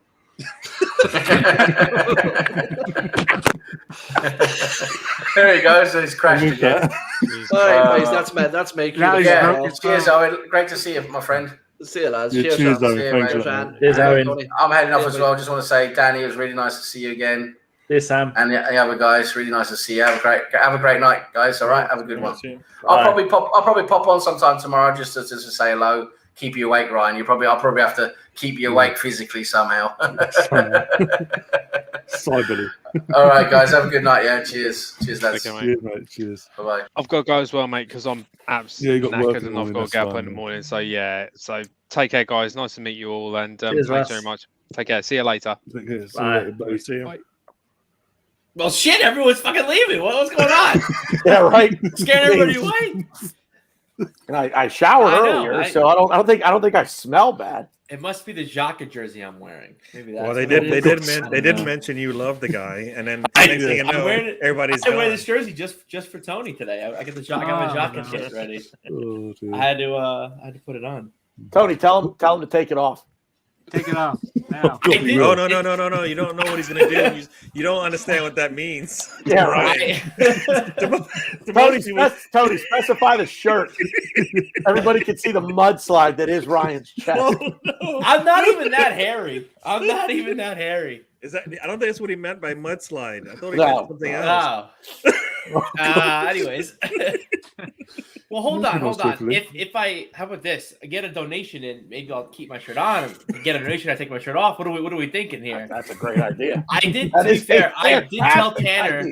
I called Tanner and be like, hey, I'm getting on now. Like, where are you at? And I did tell him I am wearing pasties underneath. So, will we know? Will we find out? What about your assless chaps? Do you have those? Yeah, I mean, oh those no, are in the closet. I'm saving those for the January transfer window. Worry about going just below the range of the camera on Ryan's end. Oh man. Yeah, why do you think I have the camera so? Yeah, I don't know. But yeah, that movie was actually really good. I was like nervous. I was talking to Sam, and I was like, I don't think I'm gonna do well. I actually I would have gotten a few. I mean, I was only here for the last round, but I would have gotten a few. I was like, maybe I would have won, but probably not. I hear Tony, you're quite the movie buff. Yeah, a little bit. A little bit. All right. So what's up? We're here. We're ready to, I guess, party. What are we talking about? What's the famous cock? You want wait, Ryan, why don't you this? Ryan, why don't you break out your Peter North growth chart? Oh no. Peter North? And I don't mean a growth chart as in like height either. Well, again, Peter North. This is where I say, who's Peter North? Like Ryan Winky doesn't face. know who Peter. Yeah, exactly. Winky Sorry, face. I'm a Rocco Siffredi kind of guy. I don't doubt Peter North. Seriously though, Rocco Siffredi's an artist. Don't get it twisted here. Ryan, get us back on track, please. This is your show. We've completely come in and bogarted your show. You didn't see the last one. We had Mike on the Gooners Pod. So imagine where we went there. Could you imagine if it were the three? If he were on still right now with us? Yeah, that good would, Lord. Yeah. My I God. probably would have learned what a mudslide was. yeah. A torrential mudslide. Now I don't want to know what it is. Ryan, next time you're in front of a mirror with no shirt on, just remember the term, just remember mudslide, and then look at yourself. Anyway, moving on. You mean like a treasure trail? Is that what we're talking about here? Oh my God. I don't know. He's going to keep digging and digging and digging. He really is, Gary. He really is. Oh my God. I like I'm waiting, Gary. I'm waiting for him to get up and do that the shovel dance move. You know, sit there. Oh no. Ooh, golden! I know what a golden shower is. Oh my God. I actually, if I have a funny golden shower story. Doesn't involve me though. Well, you guys will think it involves me, but it doesn't. I'm just gonna say it because guess what? Ryan's here for 24 hours. We got to entertain him. So a friend of mine. He was this weird guy. We're gonna call him. I won't give his actual real name. We'll call him John. My buddy John. I was over my buddy John's house, and this was like when AIM was like still kind of a thing, like AOL Instant Messenger. And I was on, and he was a little bit of a creeper, so he copied my buddy list, and he took it, and he started talking to all the females on my buddy list. So most of the females obviously said, "Leave me alone, you're a creep," whatever. But one. We'll call her. I don't know. We'll call her Alicia. Alicia was like talking, whatever. Funny enough, Alicia dated one of my friends in high school too, but that's not the point. So Alicia and John were talking. They ended up going, "Oh, let's hang out. We'll meet up." So they meet up at the beach. Which I don't even know how it got this far. They have sex at the beach, which I don't recommend. Not that I've done it. I haven't done it actually. She goes up to him. They're both naked on a towel. She goes to him. She goes, "I bet you can't pee," because he had just ejaculated. "I bet you can't pee." He goes, I can pee." "Nah, I bet you can't." So he like does like this Hulk like trying to, I guess, urinate, and sure enough, he does. She's surprised that he did it. Has her mouth open, and boom, she takes a little. She gets a little pee in her mouth. Does he gag? Yeah, I don't know what happened after that, but the fact that I know that story is true because she told me the story. Alicia told me the story, so that's my golden shower story. Hopefully, we still have a viewer. So Tony, I'm watching the GoFundMe right now, and people are actually asking for their money back now because of Ryan's story. So we're gonna have to figure out a way to get everybody to redonate and get us back on track here. So. I didn't say it was a good story, but it was good to see you guys. Andy's up there just in utter shock at what the Americans are doing right now. So, Disgust me, you're all animals. What's that? You're all animals. You disgust me. Just wait. It gets better. Accidentally. Oh no, I didn't. I weed. I think I weed on someone. I weed on someone's leg and to annoy them. Yeah, I do it all the time in the shower. You pee in the shower. That's it. It was. I was sat in the shower and she put a leg in it, so I pissed on it. So, get out. No more than that. That's all there is. All right. So I guess while we're on the topic, I'll tell a quick story. So girl I was dating about 20 years ago. So we go on vacation to Ocean City, Maryland. And we were there, first night there. We decided to go out, and as I am wont to do every now and then, I tie one on. And at some point over the course of the evening, when we got back to the hotel, I passed out. But I got up in the middle of the night because I had to go to the bathroom. So I go and I lift the lid and I do my business. The next morning, she gets up and she goes into her suitcase to get a bathing suit out. She's going to go to the beach. I'm hungover beyond belief. And I'm like, yeah, just go. I'll let me sleep this off a little bit and I'll get up and I'll come meet you. So she gets her bathing suit out and it's wet. Well, we weren't at the beach the day before. So she's like, well, what happened? And her suitcase was sitting right in front of the air conditioner. She's like, did the air conditioner leak? And like she's feeling around in her suitcase and everything is wet. Way to go, Tanner. Like she's feeling around trying to figure out what the hell happened. Well, like I said, I lifted the lid. I just happened to lift the lid of her suitcase and I pissed in the middle of the night all over her clothes. So let this be a lesson to you kids. If you're going to go out and get drunk, make sure you go to the bathroom before you pass out. But it was only pee. Like, it could have been a lot worse. Let's face it. Could have been a lot worse. So it was simply a quick trip to the laundromat. She had to throw everything in the wash, which she did. It was fine. Everything worked out. Just gone swimming in it. Yeah. I mean, basically. That's what I would have did. Come on, everyone pees in the pool. It's like peeing in the pool. Just put it on and just, have fun. I mean, the ocean was right there. I'm like, boy, the salt should help wash this off, right? Dora. Anyway, who are you talking to, Danny? My cat. Oh. Here she comes. To be fair, this is probably better conversation because I was going to come on and immediately talk about Granit Xhaka because that's, of course that's Tony's favorite player. So I was like, let's start off on a good note. But I mean, I think this is probably nicer. All right, do we get like a unicorn like segment? Because I mean, you got it hooked up, ready to go. Is there on any top of the poo? The poo unicorn segment. You need it. It's got to be. You got to fit that in somewhere. And then we got a cat. We got a cat on. Look at the cat looking at us like that was actually perfect. That was fantastic. The cat's looking at us like you guys are idiots. Let's go, Ryan. Ask us something. Ryan, let's get us back on track. It's not about peeing on people. I mean, we can talk about peeing on people if we want. I mean, I don't know if that'll give you viewers, but I doubt it. I mean, we've lost 3 since we started talking about it. Yeah. Go figure. I would blame the Hickley Gooner for that one. He started bringing up golden showers. It reminded me of a story. It wasn't a great story, but it was a story nonetheless. Okay. Anyway, guy, it's obviously you've come in. I don't even been watching the rest of the last 6 hours. But let's do Edu first. Let's do Edu first, and then do your favourite ever player in the world, Ryan. Xhaka, number 34. He's on the fucking call him. I think we should have a contest. Who dislikes Granit Xhaka more, me or Tony? I think that'd be a very interesting competition.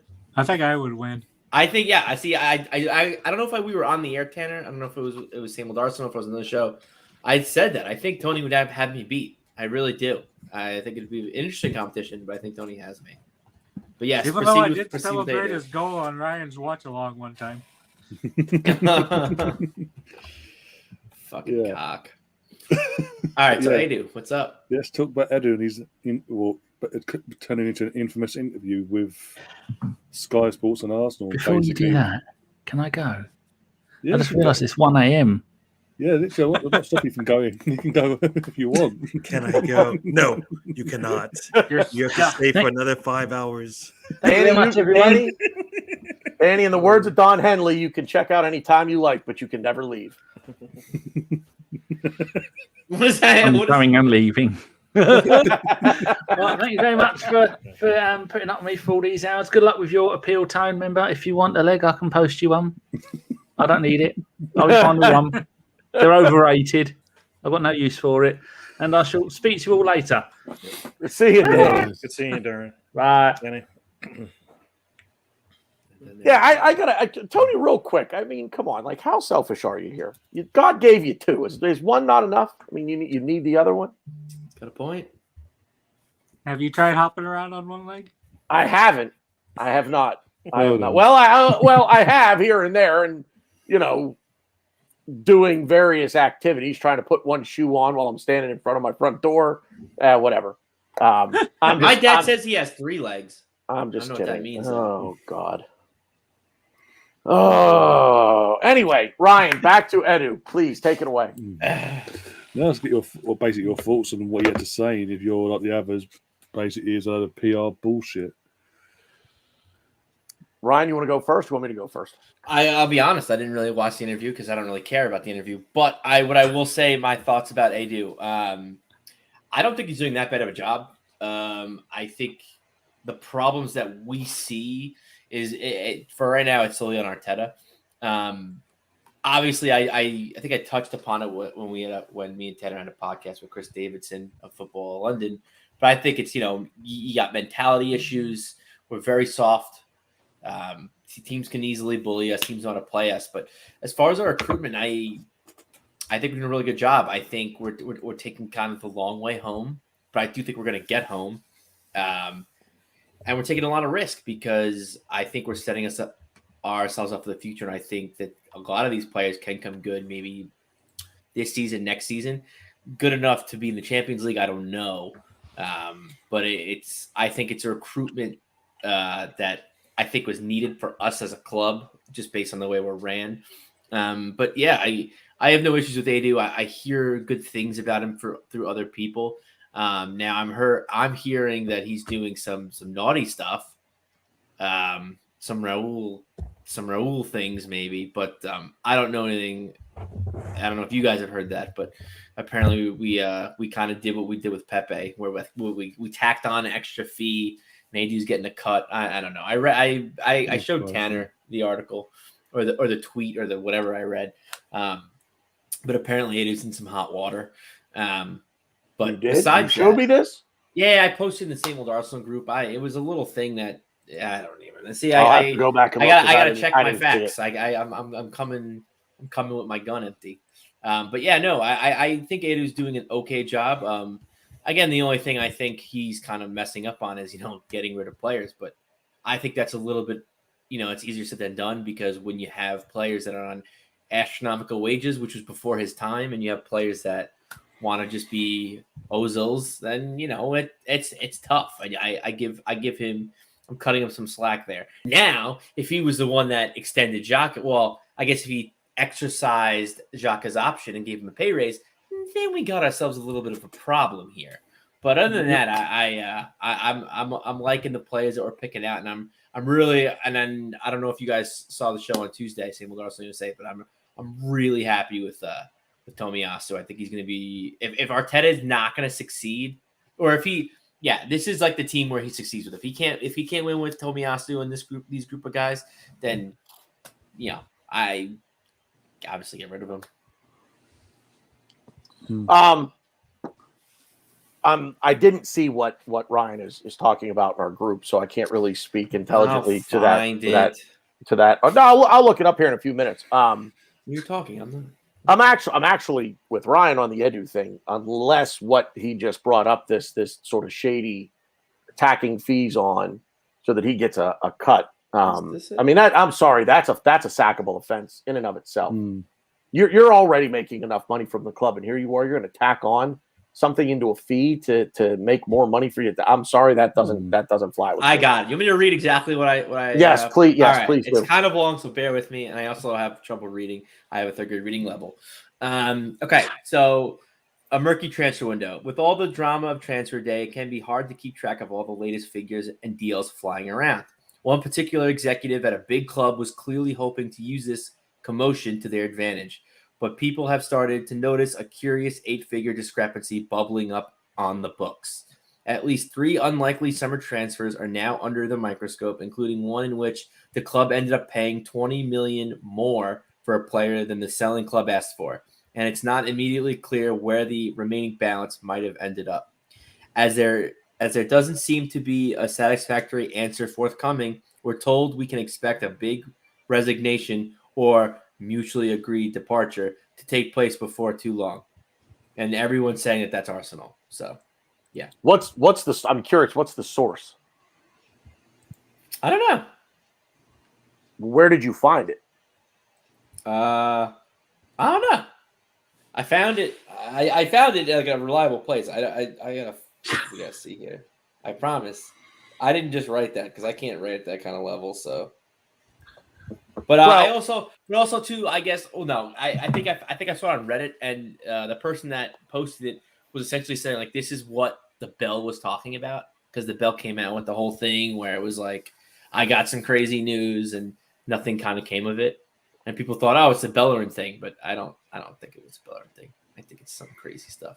Well, who knows? And who cares? Even if this is bullshit, this is cool to talk about. So that's crazy. The thing with Edu and I'm with Ryan. Number one, I didn't watch a ton of the interview.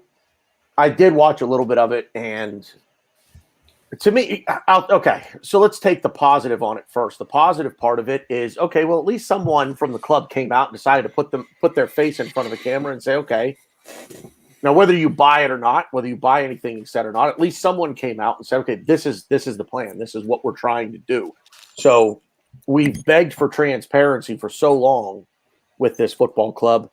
Now we get it. Now people don't like what they're hearing, because that seems to be the blowback that I'm seeing, at least on Twitter anyway, where a lot of people don't like what Edu had to say. Well, you don't get to have it both ways. Like you don't get to have the transparency, but then, oh, by the way, tell the person who's being transparent what it is they're going to say. That's not transparency.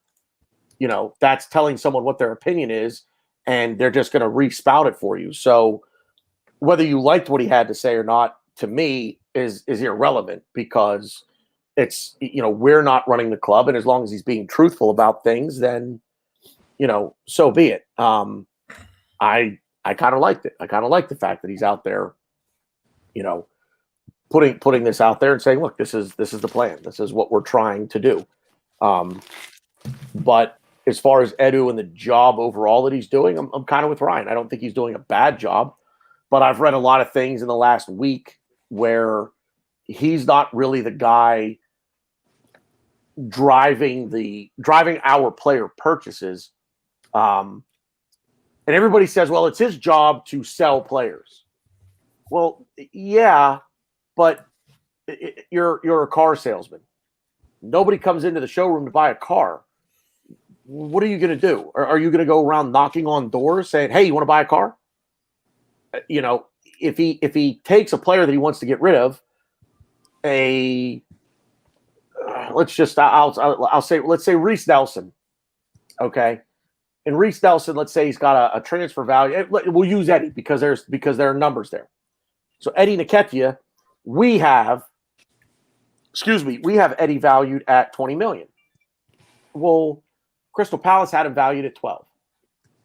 Well, if Edu goes and knocks on someone's door and says, hey, I want to sell you this player and I want you to give me 20 million for him.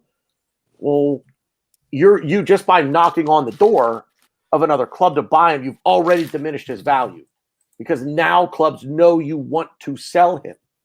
So, you know, everybody says, oh, you know, he did a horrible job selling players. I don't think he did a horrible job of selling players. Nobody wanted to buy these players, you know. And when you look at the financial state across European football, England is the exception with the way that the money is being spent there. That's the exception. The other countries, Spain, Italy, Germany, France, Belgium, the Netherlands, they're just not buying players because the clubs just don't have the money to do it. So should he have sold Eddie for 12 to Crystal Palace? I think so. So I would say, yeah, maybe there's a problem there, but Tanner, again, you're missing what we were talking about. It wasn't up to him. Eddie did not agree to personal terms with the Palace. Well, that's true, and Eddie didn't agree to the personal terms either. Yeah, I keep forgetting. And that's why I was gonna also tack on to what you were saying is it takes two to tango, and there has to be a team that comes in and buys the player, but also the player has to agree to personal terms with the team. So it's like really very complicated. So really, when we talk about transfers, but who's that paying $75,000 besides us? It takes three to tango. What was that, Tony? So who's that paying $75,000 besides us? Well, yeah, right. I mean, guy that hasn't done anything in the Premier League and he's on 75,000 a week. That's unheard of to me. But overall, I think Edu's doing with the position that he's in. I think he's doing all right. What does he do then? What does he do? So Gary, this is where I get confused because, again, so we're outnumbering Darren and Ryan a little bit here with the American to English Ryan. Darren, are you Welsh? No, I'm English, but you are English. Okay. Yeah. And by the way, hi, good to see you, Darren. Don't forget Gary's English. Oh, that's right. I keep forgetting you are English, Gary. Yeah. Anyway, bottom line is I don't know the difference between director of football and technical director. I just don't understand what the difference is. One of them is above the other, but I feel like the technical director is sort of the go-between from academy to senior squad. Which, sounds right. If I had to put it in terms that I would understand, I would go with a general manager who is top dog below ownership. So I couldn't give an example that everyone here would know from an American sport. But what's that, Gary? I was just going to say it's kind of like anybody. I think most people understand like project manager and team leader. And for me, right, yeah, Edu's more of a team leader. Right. He's not a project manager overseeing a lot more of what's going on in that particular business or firm. And we're expecting him to be like a project manager, and he's not. The roles that he's taken on, he just, like you said, he has no authority to make those decisions. So somebody else is making them. And as far as we're concerned, they're not doing a good job. Well, I mean, from everything that I've read about what's going on in this transfer window, it almost seems like Arteta is ranking higher in terms of transfer decisions than Edu is. And to me, that's just, if that's the case, then get rid of Edu. Like, what's his role here? What's he doing? Just let. I mean, and I'm not saying get rid of him because he's doing a bad job. I'm saying get rid of him and save the money. You know what I mean? It just, like, to me, Edu almost seems like surplus to requirements at this point. There has to be someone above Edu sort of signing off on everything. Is that Tim Lewis? Is that Richard Garlick? Is it ownership? Is it KSE? It's Garlick. Well, I tweeted out, I don't know if it was last week or the week before, but there has to be someone in this, I'll say titled it, this executive vice president / general manager role, where, again, this is the top executive position underneath ownership. So it's KSE, it's Stan and Josh, and then right below them is an executive vice president / general manager who is the one who is in charge of making footballing decisions, hires, fires. So this guy, and I brought up Ralph Rangnick to fill that post. He goes out and hires then a director of football. And the director of football comes in, and I'll say someone like a Mark Overmars, who really is the guy with the second to last final say on things. He passes it up the chain to the executive VP and says, okay, here's where we're at. This is what we want to do. Just need your approval on it. Give us the rubber stamp and off we go. But again, it's football people making footballing decisions. And we just don't seem to have that. Richard Garlick is a businessman. Now, yes, he's worked in football for a very long time, but he's a businessman first. And Tim Lewis is an attorney. So, like, Arsenal fan, yeah, that's great, but you're an attorney. because you're a fan doesn't mean you know what you're talking about when it comes to football.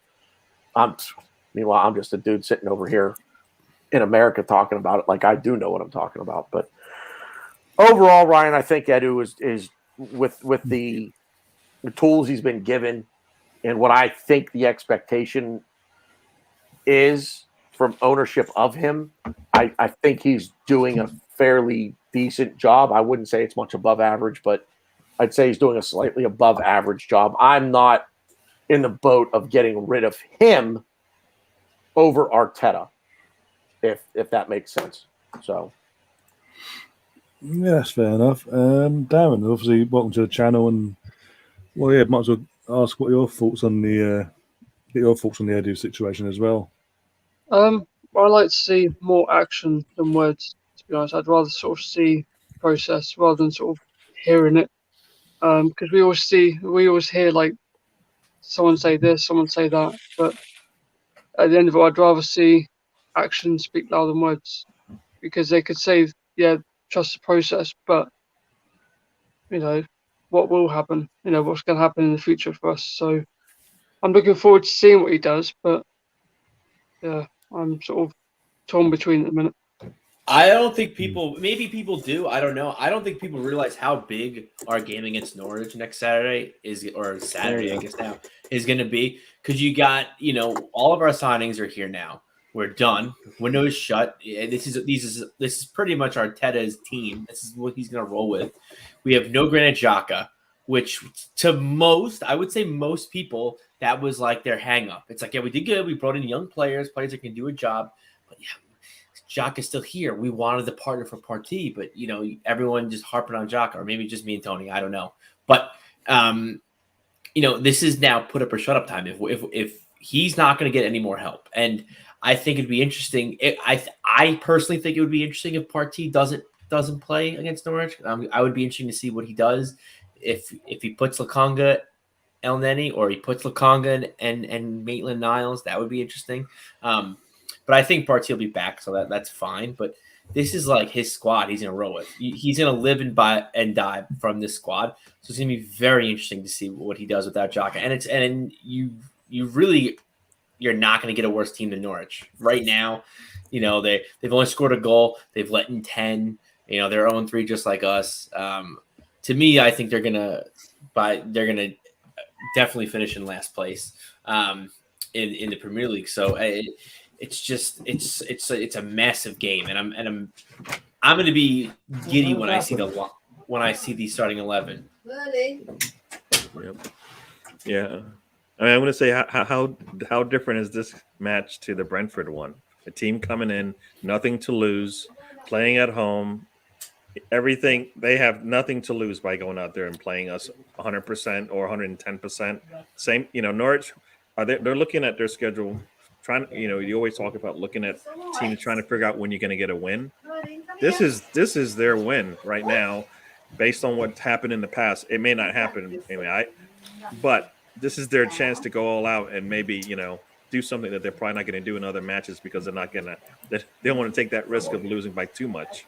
But against us right now, they might try that, because who else? There's only a few other teams that they can take that chance with right now, and why not Arsenal? While they may be down, I think with the return of players is totally different. But until they get out there and play, this could be one of those games where it's set up just like the Brentford game to me a little bit, in the sense that if they lose, it was expected, but if they win, it's big for them.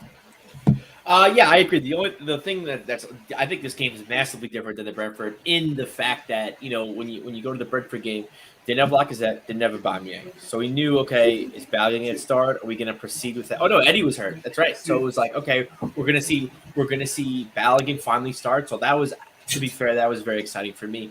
Or are we going to do like Willian false 9, ESR false 9, shades of Villarreal semifinals? But I think with the Brentford game, there were just a lot of questions. We didn't really know the 11, and with Aubameyang and Lacazette out, who's going to wear the armband? Was this Kieran Tierney's coming out party? Was this the handing of the torch to Kieran Tierney?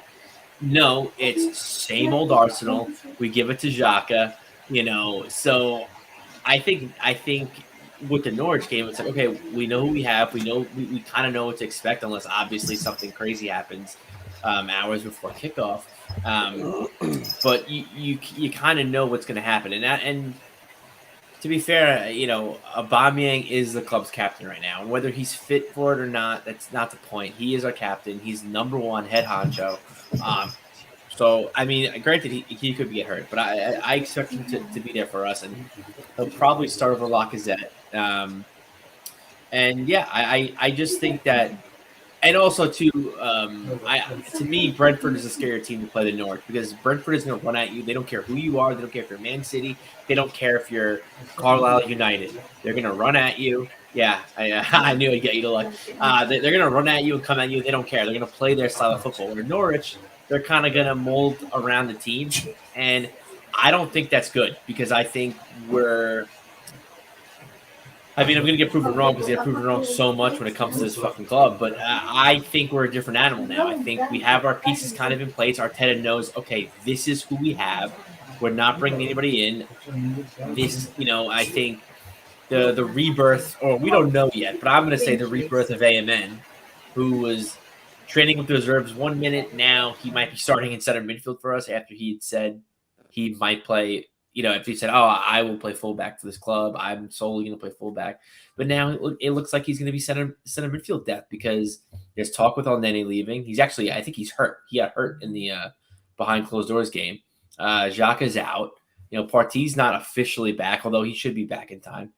So it's very interesting. I guess it's funny. I said it's completely different. Now I'm ending my long rant, and now I'm saying, it's actually very similar. How we might have questions. There are questions in certain areas, and we're not sure if things are going to be different. But the one thing I will say is, I think Norwich are a completely different team than Brentford, and I think that we know the kind of shit we're in. And I think with Brentford, we didn't realize how deep we were.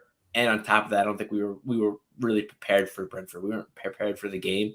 I think we'll be more prepared. And I say that with not much confidence in the manager right now, but we'll see. But I expect to be, have everyone fully back. Maybe not Eddie. I think Eddie might still be out, but not like he's going to start anyway. But yeah, I'm definitely a little more like positive. Whereas the Brentford game, I was like, he gives Kieran Tierney the armband, I have an erection. He gives Granit Xhaka the armband, I'm going to throw my TV and computer out the fucking window. So it's very different for me as a fan in that case. Well, he's not going to give Xhaka the armband, because Xhaka's not playing. No, I meant the Brentford game. I'm sorry. Yeah, I the game, either you give him the armband to Tierney or you give it to Xhaka. So it's and I feel like it shows where Arteta's allegiances lie, and and not many people are happy about that. Amy Lawrence, I don't know if you guys saw this or not, and I'm gonna quick plug, and maybe if they catch this, maybe they'll throw some advertising my way, because I'm going to give them a bit of free advertising right now. But would highly suggest, if you are not already subscribed to The Athletic, because the content that David Ornstein, James McNicholas, and Amy Lawrence put out as it pertains to Arsenal is top notch. It is second to none in my opinion. But Amy Lawrence had an article today, basically in the wake of the Edu interview, and it basically said, okay, so we see now sort of the clear path that Arsenal are trying to take here, and it is a youth-centric way of doing things right now, and that's all well and good, but Arteta has to play them. He has to play these guys. This can't be a situation where, okay, well, if Gabriel and Ben White are healthy at the back, he says, well, I don't want to play them together because they're not ready. They're too young for that. So I'm going to start Rob Holding in place of one of them so that I have experience. And we debated this on Tuesday night's show last week, especially Rowan and I, where it's like, okay, well, what do you want? Do you want experience or do you want talent? And I'm not saying that they're mutually exclusive, because they're certainly not. But they are when it comes to this club. because I think the more talented players are the younger players in this side. So which do you want? Do you want the talent or do you want the experience? And if you're going to go this route, which Edu was saying, this is the route we're going. We're going youth heavy. Play these guys. Play them. Aubameyang is your striker. Play him through the middle. That's fine. But, Thomas Partey is the best midfielder that we have at this club. So as long as he's healthy, he plays. But Granit Xhaka can't play. He just can't. It has to be at this point either Sambi Lokonga or Ainsley Maitland-Niles. It has to be one of those two in a pivot with Thomas Partey. That's just it has to be that. And the fact is, we're not going to know how talented, especially a Sambi Lokonga, is if he doesn't get any playing time, right, Gary?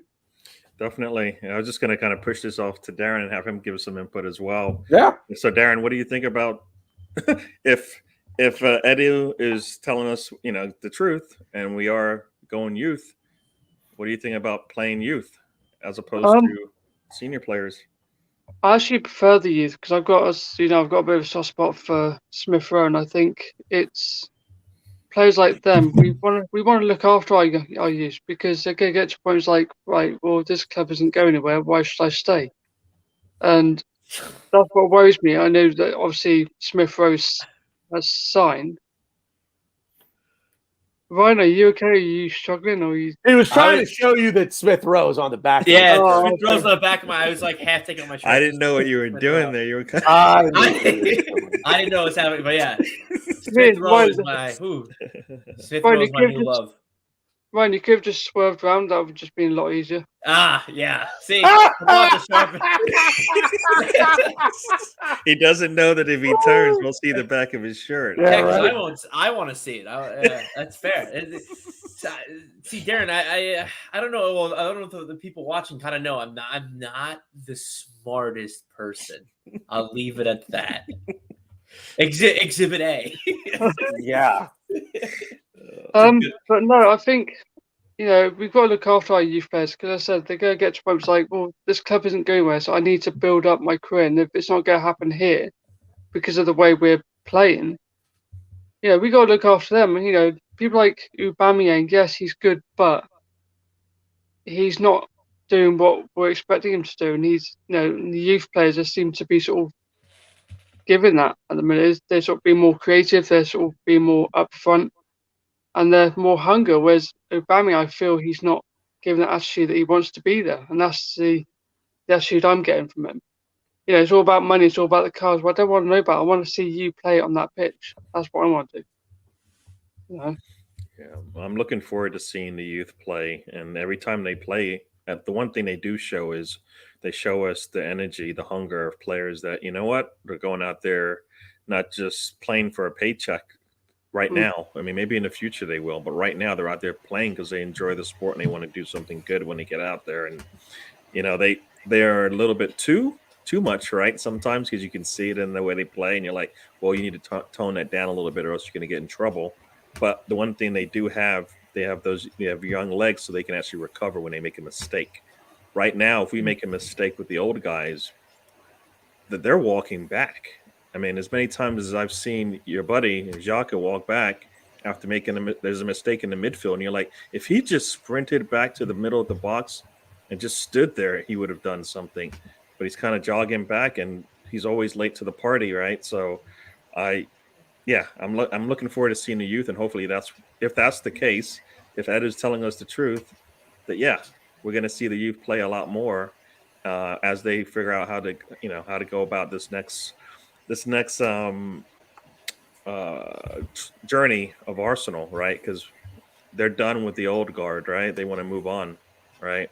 They want to get rid of them, but they can't. They don't want to, and they don't want to lose money. But in my what I see, they should just take the loss now instead of holding on to them and then letting them walk for free. So I say take the loss. I mean, I think if they have sold two players for what they would have considered a loss, they could have replaced Xhaka with any player that go right there, Basuma, for example, and not spend too much money. to do it either. So I think they, that they're saying that, like you said, they're saying they're going youth. So let's see it. Right. This is probably the easiest game to do it right now on our schedule. Every other team is, they're ahead of us, so they got something to fight for. Take advantage of that. Even if I'd rather us put the youth out there, they struggle a little bit because they're trying to figure things out. But you can see that, 5 games from now, they won't look the same. They will look better. We'll be laughing because we're like, wow, look at this, right? And then we move on. They get a week to plan for most games, and that's what you need. They need that time. I just don't know what the team does in practice. I mean, they show us videos, but I'm just not. I'm not impressed with what I see on the field. To think that, all right, you're planning for a certain game. This is the game plan, and let's go and do it, and we'll stick to it. And if we have to switch, we can do that because we talked about it already. Nothing that happens on that pitch should be a surprise to the players and the management, but it always is, right? It's like you knew Lukaku was going to play a certain way, and we looked surprised by it. You knew what's his name on the right, the right winger was going to play, and you give him space, you're in trouble. They knew that, and still it looked like, we're seeing this for the first time. Yeah, still had no answer. That's the problem, is because kind of what I was saying, how with Brentford, they don't care how you play. They're going to play the way they play. And I think Arteta's the same way. Arteta doesn't care about Lukaku. He doesn't care about probably Kai Havertz is probably who you were trying to get at. This is his way he's going to play, and he's going to play that way. He doesn't care who he's playing. And if you're a team like Man City and Pep, then yeah, you could do that. Case in point, Arteta plays the same way as Man City. When you have Man City money and Man City players, you could do it. It's not the donut of despair anymore. It's the donut of glory holes. I don't know what you would call it, but it's awesome. Like, it's great. But when you're a team that's finished back-to-back 8th places, we don't have European football. We're attracting this profile of players. This young.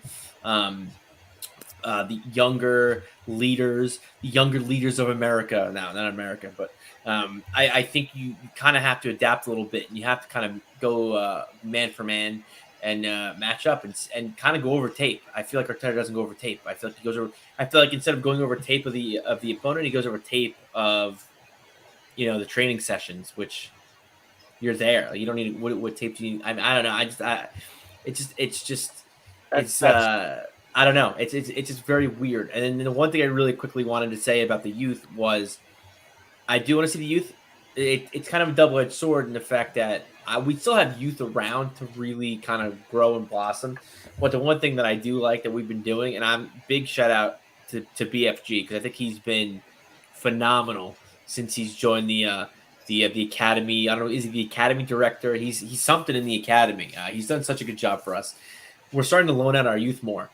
To other clubs, Ballard's out on loan, and if we don't think they're going to succeed, we sell them, like Trey Coyle, McGuinness, someone like Aziz. I think he should be fighting for minutes for us, because I think we're not a good team, back-to-back 8th places. Aziz should be getting some game time, but I think we kind of, in a way, took the Chelsea approach. We're just going to loan out everybody, and if our academy sucks during the season, they suck. It doesn't matter. We were pretty bad last season too.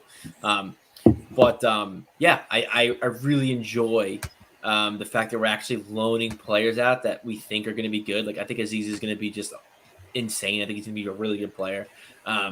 So I'm excited, and I think that we need to do that with our youth. Whereas, we give them chances to fight for their spots, but someone like Aziz, I want him to get minutes, and hopefully we could, do that with him. And there's a few other players like Charlie Patino. I think he could be a real player for us. Omar Hutchinson. I don't think he'll see us. I don't think he'll see senior playing time. But we have a lot of talent. It's just a matter of us managing that talent. And like I said, I don't want us to be an Arteta bash. I'm not trying to bash Arteta for the entire time we're on here. But I'm nervous because I don't think Arteta's a good man manager, but I do see a lot of promise, and I'm excited for what's to come. Yeah, I was happy to see the youth in the preseason. Every one of them that I saw, I was like, okay, we'll see you in a year or two from now, right? Because that as soon as they get some more playing time, and they come back seasoned, you're going to be like, all right, this is a player for the future here. I'm surprised Balogun is still around. With all that said, right? Yeah, that's true. Yeah, I think we were trying to sell him. The problem with Balogun is that you have Lacazette. Last year of his contract, I think we would sell him if the price came in, and I do think deep down, I think if a team came in for Aubameyang, we would sell him. I think realistically as a club, we thought, no one's gonna come in for him. But if a team did inquire about him, we're all ears. And then you have Eddie who's hurt, and they were trying to sell him too. So like, if we had loaned Balogun out, and like all these things ended up coming to fruition, which I don't think they were gonna, but you never know. They kind of want to be like, like we need something here just in case, because you don't want to get caught with your pants down. Everybody goes out on loan, and you sell it, or it's either a loan or a sale. But all of a sudden, like, okay, well now you got to go replace them, and you get, like I say, you get caught with your pants down. It's like, well, now what do we do? All of it would have been the perfect storm of circumstances for this to happen. And to be fair, too, everybody talks about how awesome Lacazette is as a leader and how he's great with the kids, and he's such a good player to learn from. Balogun plays his position. So I think also, too, kind of not setting him out on loan, he could learn from Lacazette for a season, because I would think this is going to be Lacazette's last season. So I really do think that keeping Balogun and Lacazette together was also, I think, something that the club maybe talked about. Because I think Balogun can learn a lot. I do hope he gets a little more minutes. Haven't really liked what I've seen from him so far, but I think he'll get there. I think it's just a matter of these guys playing together. Like Gary said, run them out there. And you know what? We're at the point right now where we've been for the last, I'm going to say 7 or 8 years. So I'm going to go back into the end of Wenger's tenure here. Is we've been afraid to lose with the youth. We've been afraid to lose. It's like, well, I don't want to play them all because I don't want the excuse to be built in to why we lost. So if we run the youth out there and they get battered, all anybody's going to say is they're not ready, they're inexperienced, they're this, they're that, they're young, and it's like, but you know what? Sometimes you need to go through that. It's not. I'm gonna go. Let's go back to the movie thing. I'm gonna quote Rocky V. It's not how hard you can hit; it's how hard you can get hit and keep going forward. That's what we need to see from the youth. They're going to get battered at some point, but let them get battered. Let them get battered, and then let's see how they come back. Let's see how they come back and respond, because that's going to build their toughness. We talk about this team being soft and having no fight and being bullied. Well, that's only let them get battered and let them get bullied, because eventually they're going to be like, you know what? I'm not taking this anymore. I'm going to fight back. And real quick, Ryan kind of stole my thunder here, but I don't know what Arteta watches video wise. I don't know that he watches video. Do they have video sessions? Do they sit down and and watch, like, okay, well, here's what this team likes to do, so here's how we're going to counter it. I get you want to enforce your will on your opponent. We're not that good right now, and I've been saying for 3 years we're a counterattacking football club. So let's dodge and jab here and there and hit on the counter, because trying to take the fight to our opponents, it's just not working. Hi, Ray. How are you? How are you? I'm good, thank you.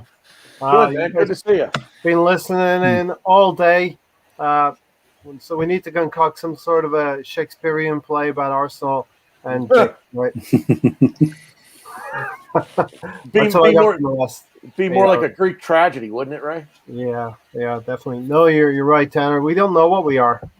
We don't know if we're a counter-attacking team, because we seem to want to play that way, but then we have certain personnel who slow the ball down and don't help us progress the ball quickly in a counter-attacking fashion. We've got nothing going through the middle, but yeah. Just great to be here with everyone tonight, and hopefully we can keep the flag flying for Tony here. Keep getting the donations in. We're getting close to 2,000 mark now, I think. 1770, I think, was the last carry, if I'm not mistaken. But yeah, let's keep it going. That's the reason why we're all here. Donate, please, whatever you can afford. Here. Yeah. So yeah, keep the flow going. I'll dive in when I can. No, I one like I said, it kind of back to the training video thing.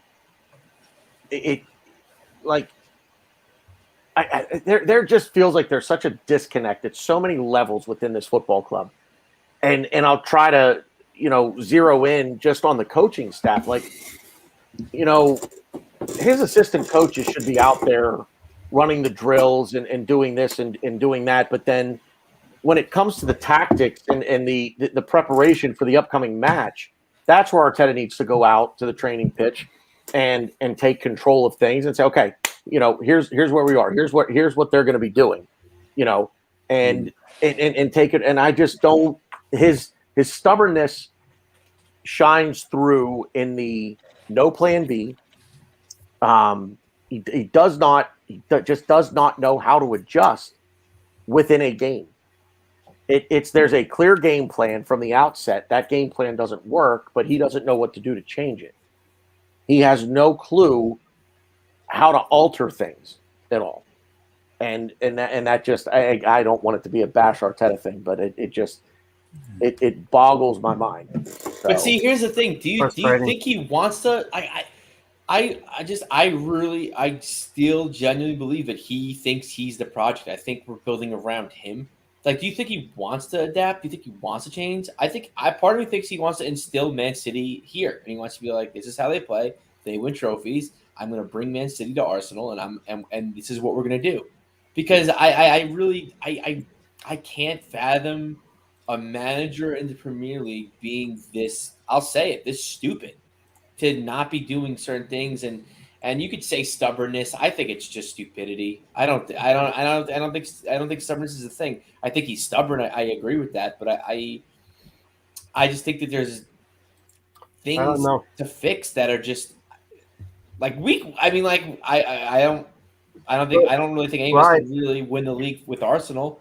Ryan, go Ray. If he was thinking that way, Ryan, wouldn't he say Lokonga is like a young Yaya Toure, for instance? Yeah. And bring him into the team, not persist with Granit Xhaka, who's not a young Yaya Toure.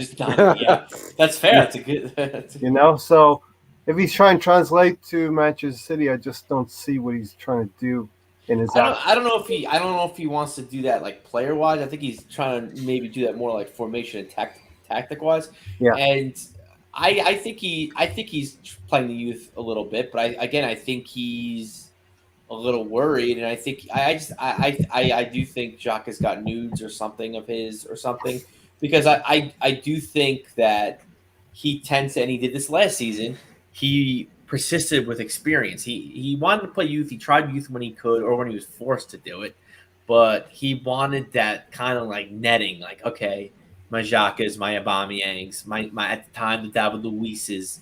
I don't know. I personally it's tough because I think he rates Lokonga. I think Lokonga has been playing well for us.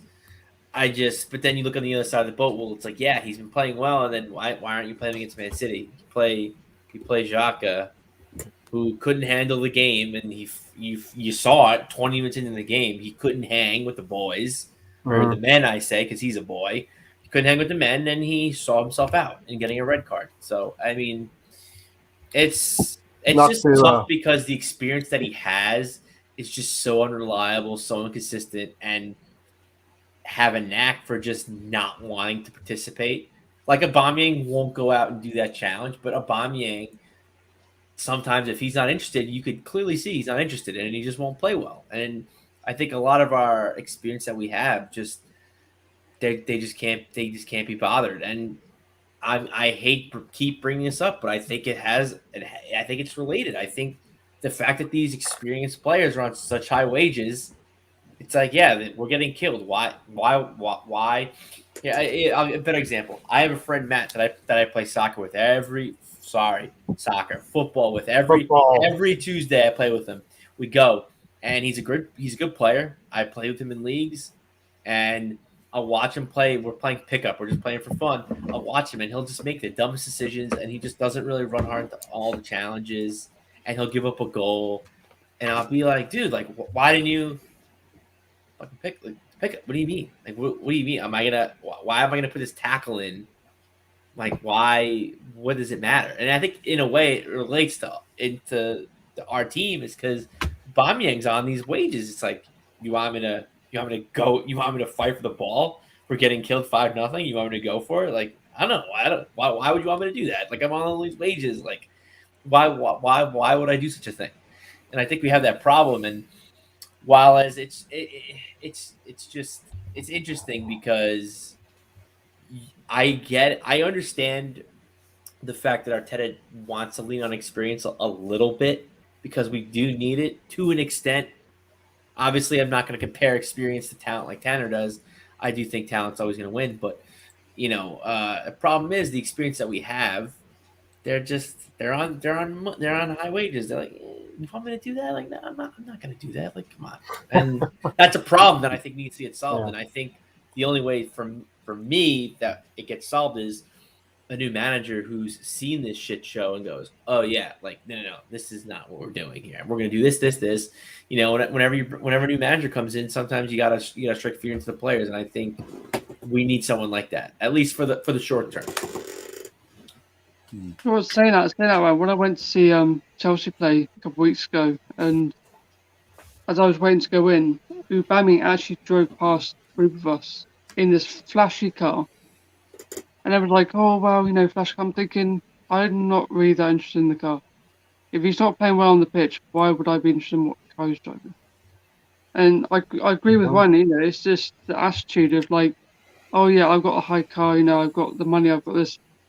And then the attitude on the pitch is completely different. And that just winds me up because, you've got players there who are wanting to play and the hunger to win games, where you've got him just walking across the pitch, not even bothered to be playing. And yet he'll drive around this posh, shiny car. It's like, it's all wrong. The attitude is just so wrong with it all. Well, and I to that point, Darren, I think something to keep in mind.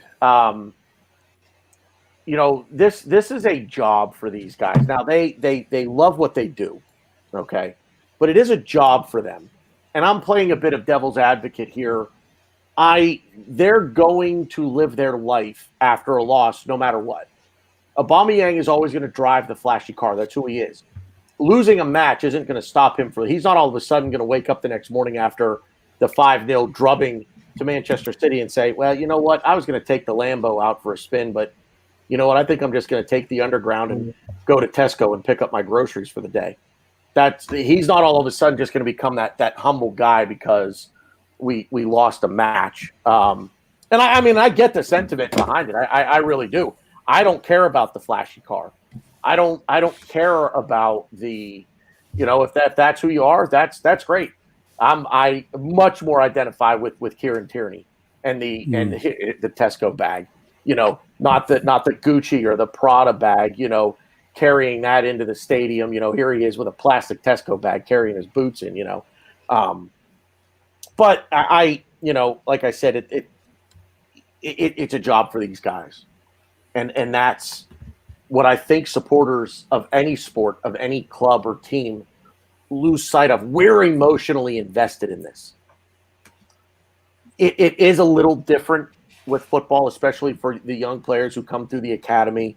Our Maitland-Niles is our Reece Nelson's, our, Eddie Niket. Well, Eddie didn't come through our academy. But you get the point, our Miguel Aziz, for these guys, yes, there's an emotional attachment to the club. But for the likes of Aubameyang and Lacazette and Bernd Leno and Granit Xhaka, that attachment to the club isn't there. They don't have an attachment to any club because they've been kind of all over Europe a little bit. When they're done playing, whoever they grew up cheering for, supporting, they'll go back to supporting that club again. But they aren't losing sleep at night the way we do as supporters because the emotional investment isn't there. We're not getting paid for this. They are. And it's a job for them. So as much as it sucks, I wish I could change it. I wish they would be. The same way, Tanner, you have a bad day at work. You're going to go home and forget about it, right? The next day the sun comes up. And exactly right. Yep. You're going to compartmentalize it that way, and us fans, we live it every minute of every day. But if you have a bad day at work, and it's because right now we're saying the bad day is he's the reason why he's having a bad day, right? He's not out there giving his all. He's not out there finishing his dinner, as some would say. He's not out there motivating the team because he's the captain. He's not out there putting himself in situations where he's available to his team when they need him. All of these things that we want them to do aren't things that aren't on their job description when they sign that contract. These are some of the things we want you to do, right? And so yes, they get paid a lot of money and all of that, but they're not doing what we think they need to do for the job that they just took, right? They said they were going to do these things for the team, and they're not doing it. Here's a captaincy armband. Does that come with any responsibilities? Probably not, but it should. It should. He should be able to be the one that speaks for the team when they win and when they lose. He should be the one. You know what, Leno? I know you let that ball go in, but don't worry about it. I got you. I got your back. I'll get the goal back. Right? That's what a captain would do. Nobody walks up to any of our players. None of them walk up. So this is tyranny as well. Something bad happens on the pitch. Where is that teammate coming up to them? At least going, you know what? Slap, shake, slap out of it. We're going to get this thing back, right? Yeah. Nobody's doing that. And you see that with the teams. Some of the teams, like when we used to be at the top, in the upper part of the table, you look down, you're like those players are playing 110% all together. We don't have that right now, and I know that's just because of the dynamics of the team right now.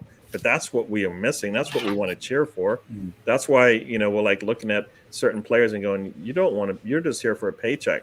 When you go play when you put on your national flag emblem or crest or whatever, for some reason, all of a sudden you are, $6 million man out there running, going crazy, enjoying yourself, playing your football, right? I bet you if you look at Aubameyang right now, he's smiling with his Gabon jersey on. All right. I don't know if Xhaka is playing. Well, I guess he's not playing now. But if you saw him playing, he'd be smiling and enjoying himself. Why? They're not paying him these millions of dollars to play.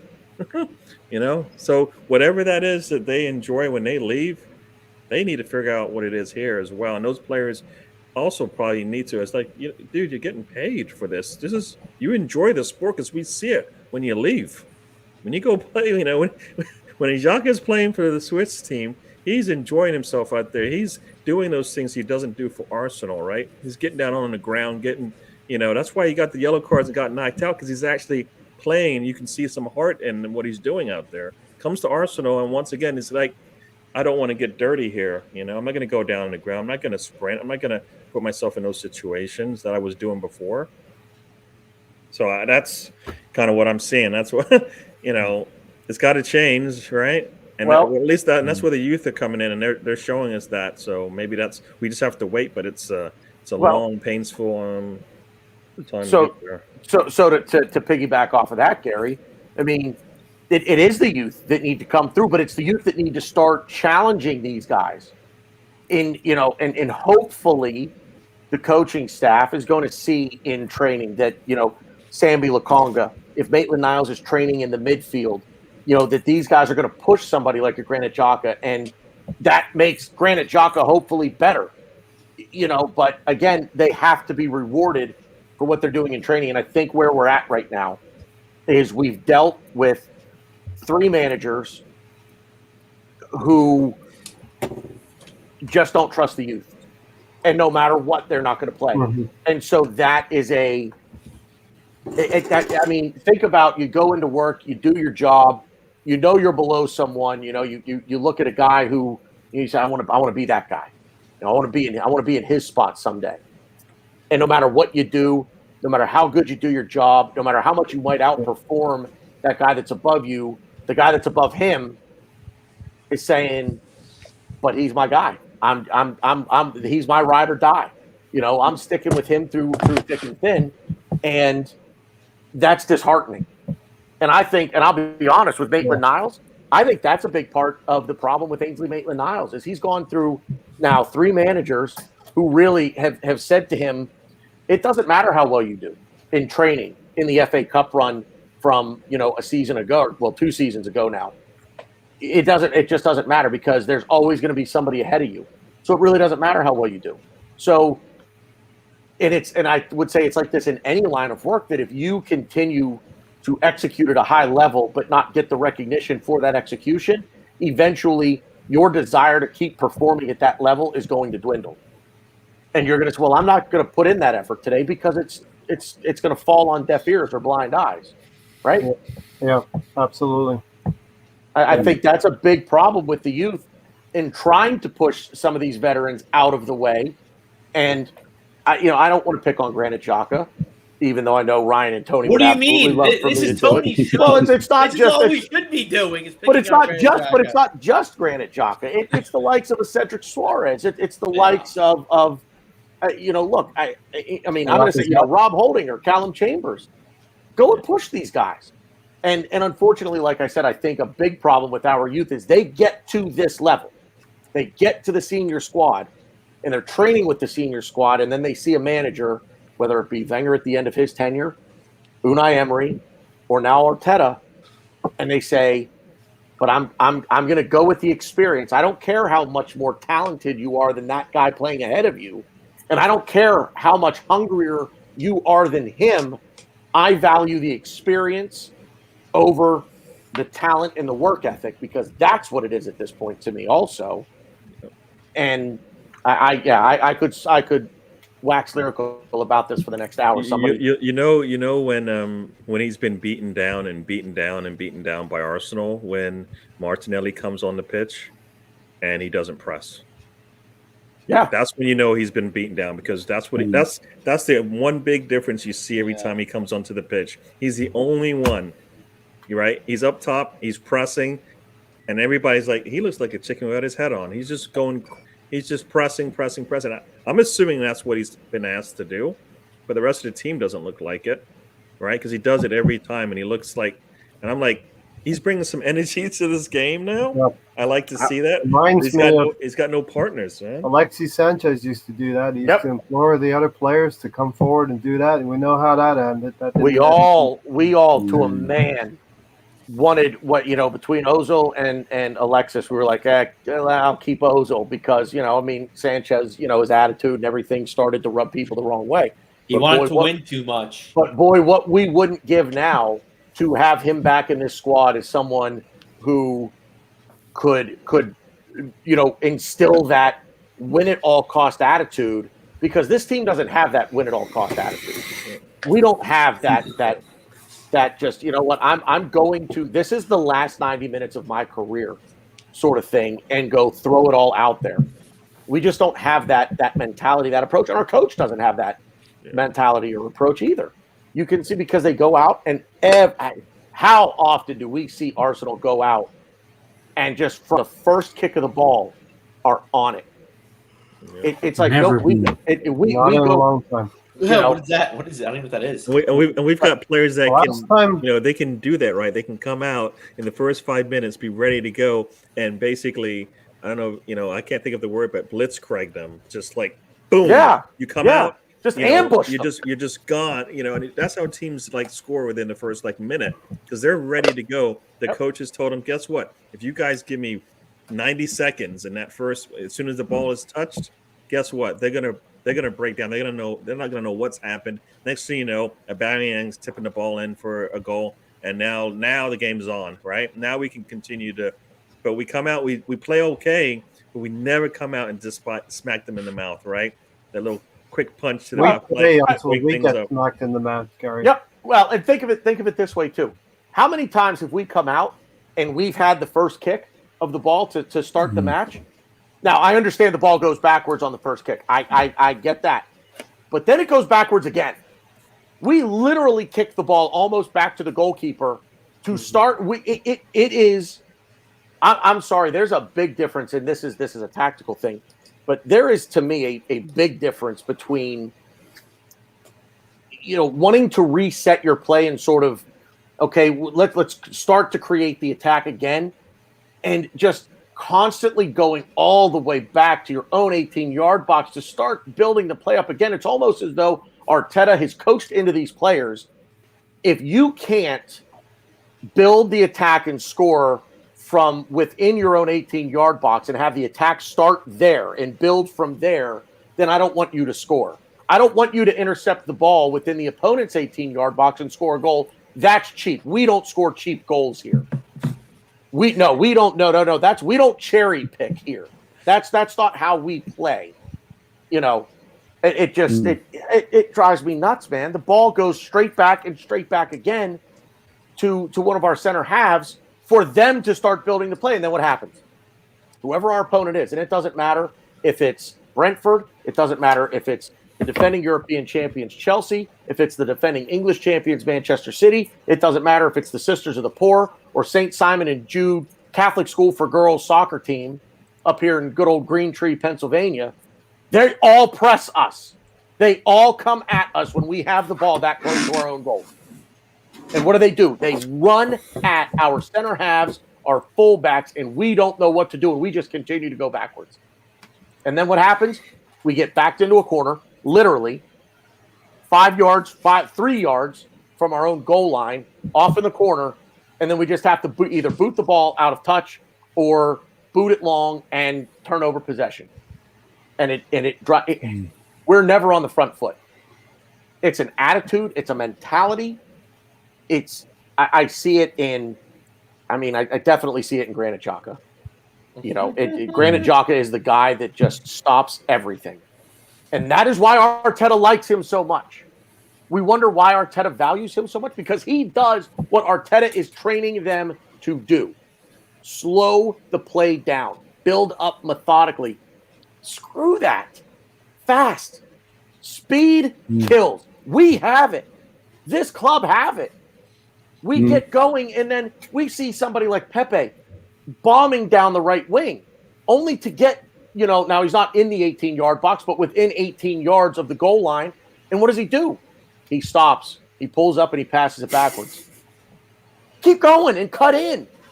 Make the defender make a decision. Sorry, guys. I feel like I've bogarted the show here. Somebody else take over here. No, it's true. It's true what you're talking about. But there's the other side to it when Pepe does make the run, and then he's called offsides because by the time the pass is made, after screaming for it, and you're like, why is he offside? Because you know what? He was open. He was open now, and then by the time they looked up. They should. This is in practice, right? We're talking about practice, right? In practice, he's going to make that run. He's going to make that run because that's what he's supposed to do. So you're supposed to make that pass, put the ball on him, let him go, and they don't do it. So, and I think that just once again that just it takes all of that energy and fight out of him. That if I make the run, you're going to make the pass. I'm going to get it. We're going to put an attack in there. I'm going to put a cross in there. Batman's going to be right there at the top, ready, to put this ball away. And we don't do that. And that's just, something that you said earlier, Tana, that I also, to that same degree, is we seem to wait for the defense to set up. Like you said, we just wait for them to set up. Why? You're supposed to take advantage of them when they're just scrambling to get set. Again, Gary, no cheap goals, right? No cheap. Hey, we're not going to catch the defense out. No. We abuse the entire defense, not just 3 or 4. No, we're going to let them set up and then try to abuse them. We want to be equal opportunity, abusers over here when it comes to it. And and we're not abusers at all. That doesn't ever happen. We can't, we couldn't find our way through a parking lot at this point. Yeah, I mean, we were people were always complaining that some of our, like Eddie is just a he's just a tap-in merchant, and it's like, but if he does that 20 times, we'll be laughing, we'll be happy. Well, he doesn't do that. He doesn't do that. He's never in position. He doesn't play enough, and all of that. But who cares how the goals go in? We just want the goals to go in, because that's the only way you're not winning. You can't win a match 0-0. It's never been done before. You got to score. And I saw after the City match, I started hearing something. Was it City or it might have been Chelsea? Regardless, I heard a lot of people like all of a sudden starting to say, why don't Arsenal shoot from further away? Now, on the one hand, there is a point there, because sure, yeah, I mean, if you've got an open lane from 20 to 25 yards, and granted, Xhaka is somebody who can do that. He's proven that before, but the odds of you scoring a goal the odds of you scoring a goal from that distance are slim to none, and I get that. But are the odds not also slim to none of you just firing in crosses from the left-hand side for 90 minutes? The odds of scoring a goal from that are slim to none. Flood the box. Flood the box. Create some chaos. Get a lucky bounce, for crying out loud. Get something to go in off a defender's butt. And you know how easy it is for us to be defended inside the box? Because we don't put anything in there. No, you know what? They're not even looking at the goal. If you're a defender and the guy with the ball is standing there and his head's down, he's not shooting it, because he doesn't even know where the goal is at that point. And half the time their backs to a goal. Yeah, exactly. Opposing teams know we're really bad when crosses come into the box. They let us have it. That's what they let us do. They let us cross balls in there. We don't have a Giroud. We don't have those kind of players. I would score. If I were a coach, if I were coaching a team playing Arsenal, part of the strategy would just be, just let them fire in crosses, and when they do, go get the ball. They do, just go get the ball. I would tell my goalkeeper, come out, punch it, catch it, head it, but be aggressive, because they're not. I wouldn't even go into that much detail. I would literally say, lean on them. They will fall over. Just give it time. Lean on them. Lean on them. Lean on them. They will soon. Just real quick. This might be a bit of an unpopular opinion. In fact, it's probably going to be a very unpopular opinion. Here we go. There is one reason why I would take. I saw rumors of Serge Aurier coming to Arsenal before the window shut. Or no, it was after the window shut. Is he a free agent? Does anybody know if he's a free agent? Yeah, he is. Yeah, he's a free agent, yeah. There's one reason why I would take Serge Aurier at Arsenal right now. One reason. I wouldn't go out and actively try to sign him, but I'd take him for one reason. He's a pot stirrer. You know what I mean? You could say pot smoker. Shit stirrer. He's a shit. Exactly right. He's a shit stirrer. He is going to get in the mix. He's going to mix it up with someone. He's the guy that's going to get in your face. He's going to get under your skin, and he's going to make you hopefully do something stupid before he does something stupid, because he's been known for that. But we don't have anybody. But we have no one here like that. No one. No one on this team. They don't fit the profile, though. I mean, Arteta does not want those players that are going to rub the other team the wrong way. Right? And you're right. You're absolutely right. But you know what?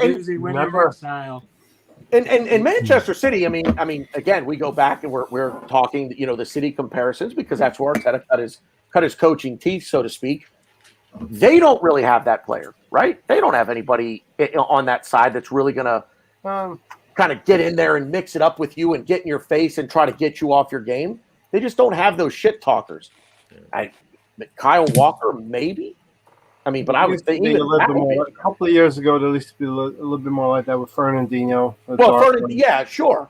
But I mean, but like right now, and again, go to the team that Arteta, the teams that Arteta was coaching with City at the time. To me, it just bring me someone who is going to be that annoying little bug that is just every time there's a stoppage in play, he's chirping at somebody. Keep it clean.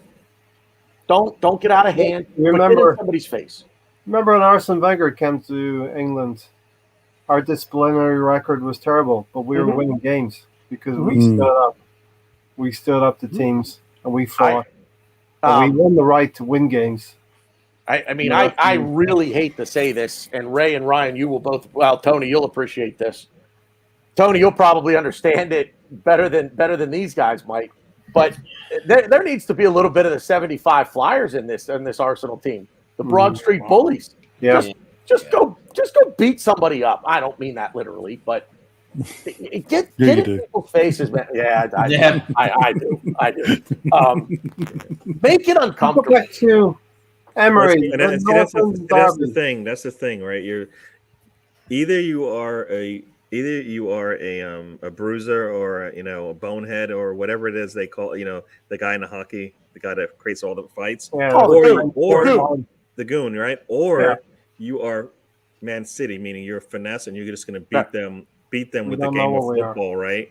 Like they make a left, you're making a right. They look stupid out there all the time because they're going in the wrong direction. Because what they're going to do, and you're going to do whatever you're going to do much better. And he's trying to do that, and he doesn't want our guys to basically, bump up against the other players when that's the only way right now you're going to get it done, I think, because that's the teams that we're playing. They're not at the top of the table that we're dealing with, that we have to really make sure we win those matches. The teams that we're dealing with, I think, knock us over all the time. Like the Burnley game.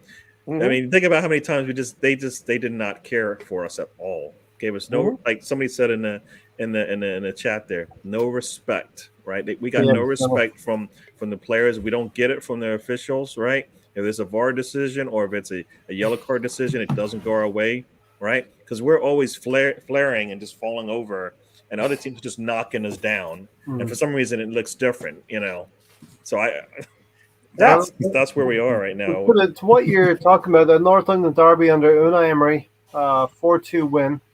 Torreira's coming out party. There was an altercation after Spurs scored that second goal by the sideline there. That's the kind of thing that we need. We need that kind of spirit to push us on. And we can't generate that ourselves. It doesn't seem like we have the makeup in the team that we can generate that ourselves. Something has to happen to spark us. And until we get that makeup in our side, it's not going to come. 0 points, 9 goal difference. Yeah. Bottom of the league. If you need more motivation to come out firing, you're in the wrong. You know what I mean? Like wrong line of work. Your team is, everybody on this team should be embarrassed. This is not I think they are much better than that. It doesn't matter who was playing, who was missing in the first game. At least you should have got something out of that one, right? We're definitely going to get a reaction, Gary, for the Norwich game. Again, this is why Norwich. Why didn't we get one after the Brentford game? Why didn't we get one after the Brentford game? Why didn't we get one after the Chelsea game? Right? We're always pushing it to the next. No, today. Well, this is it. Put up or shut up. If we don't win it, if we don't beat Norwich, like what do we like? It's funny because I'm not worried about Norwich. I'm worried about Burnley. Going away to Burnley. Well, I guess that's the test. But Norwich is the next game in front of us, and I think that this is why some people say like, oh, I'm so positive after game stuff. It's because I always say to myself, I'm like, okay, this has got to be rock bottom, right? Like there's nowhere to go but up. But then every game, it's like, oh no, we can still do worse. Like the Man City game, I was like, all right, we're gonna lose. I know we're gonna lose. We might even get killed. I'm expecting that. That's fine. But it can't be that bad. And then what do you know? Grand Xhaka goes, oh yeah, hold my beer real quick, and then embarrasses us after we already thought we were going to get embarrassed. But I think most of us, if not all of us, can say we got probably even more embarrassed. So it's never ending. And to me, again, this Norwich game is it's so important. And I agree with you, Ray. I think the Burnley game is what we definitely have to watch out for. But this is the first game. He has his team. No Xhaka for 3 games. I'm like, this is it. This is the most important game. This is gonna. Yeah, maybe I might do the full Melvin for 50. That's good. I might. There's talk. In the private chat, there is talk about going full Melvin. We'll see. We'll see. Can I just say? I need a nice donation for Tony. If I go back to hi Stan, how you doing? I'm all right, mate. Just to point, I want to go back to Tanner's comment about sort of like the side running, and I actually agree with you, Tanner, because I always get frustrated, especially when you see them doing this massive run, and then all of a sudden they stop and they go back. You think, what was the point? You know, as you said, no, just get it in the box, for God's sake, just get it in the box, stop, bring it back on. And that's what really frustrates me. When I went to see Chelsea, that's all you could hear was people going, oh, okay. And it's like, now we're back to square one where you have to bring it all back again. It's like, yeah. So I'm with you on that one, Tanner. A telltale sign, just real quick, and then let's give Stan an opportunity, and Ryan, I'll let you welcome him in. But listen to the crowd. Listen, how many times against Chelsea? Because I noticed. Well, I mean, and it's been our only home match so far. But I noticed it against Chelsea, where we would get the ball in transition and we're moving, and the crowd is getting into the buildup, right? The crowd is like they sense that something's coming, only for the ball to never make it into the 18-yard box, and you can hear the collective air come out of every home supporter in that stadium when the attack just completely breaks down. When we're bombing down the wing, and then we stop. You know, check our watch, have a cup of coffee, read the newspaper, and then kick the ball backward. For some reason, it's just like, okay, we got it this far, but now we need to create the attack from the middle.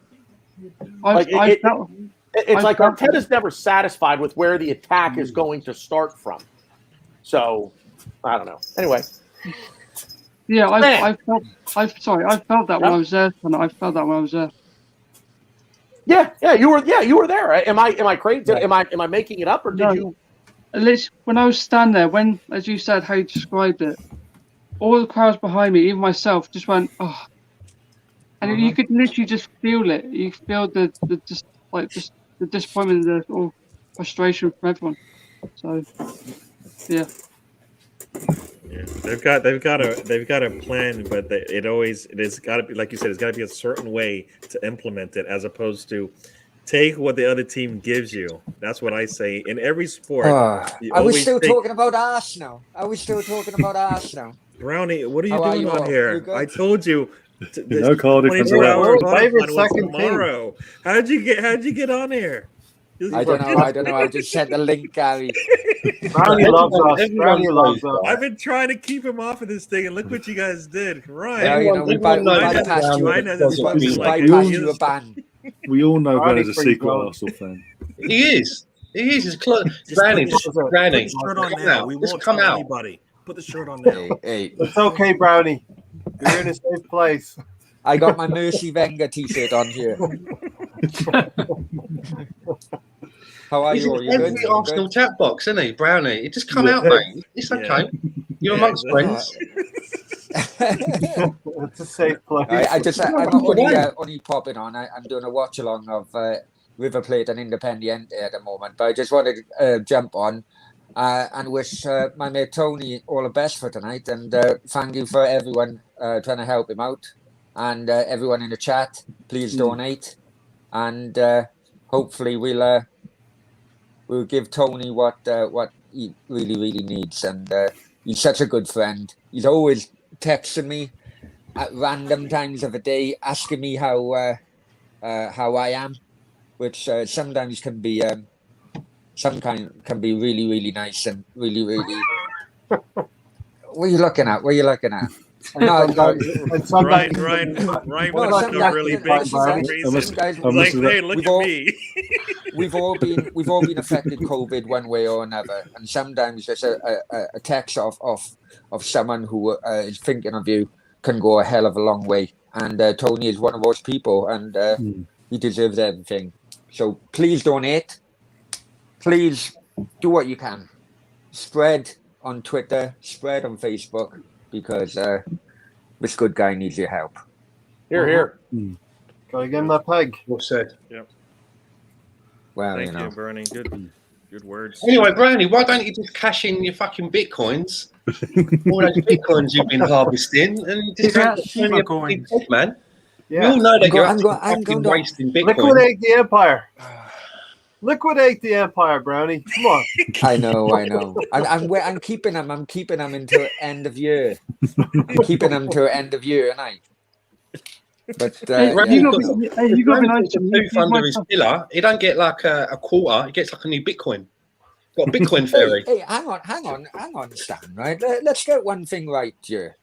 When I was in Marbella, I had the national police here ask me where the hell you are. They wanted information. That was a long time ago, for some reason, you've been on a run from the national police in Spain. And the moment you get back in our country, you gonna have your throat cut, mate. I'm telling you. There's a reason I've moved out of Europe, right? To I know, Canada. Interpol being one of them. Is it non-extradition rights? No, but listen, I just wanted to pop in. Wish you all the best. I enjoy watching you all on all your different podcasts, and I'll get back to this bloody watch along. Take care. We enjoy your controversial takes. Cheers, Brownie. Take it easy, mate. Thanks, Brownie. Now back to normality. Yeah. He does bring an energy, doesn't he? He does bring a certain type of energy. Sure does.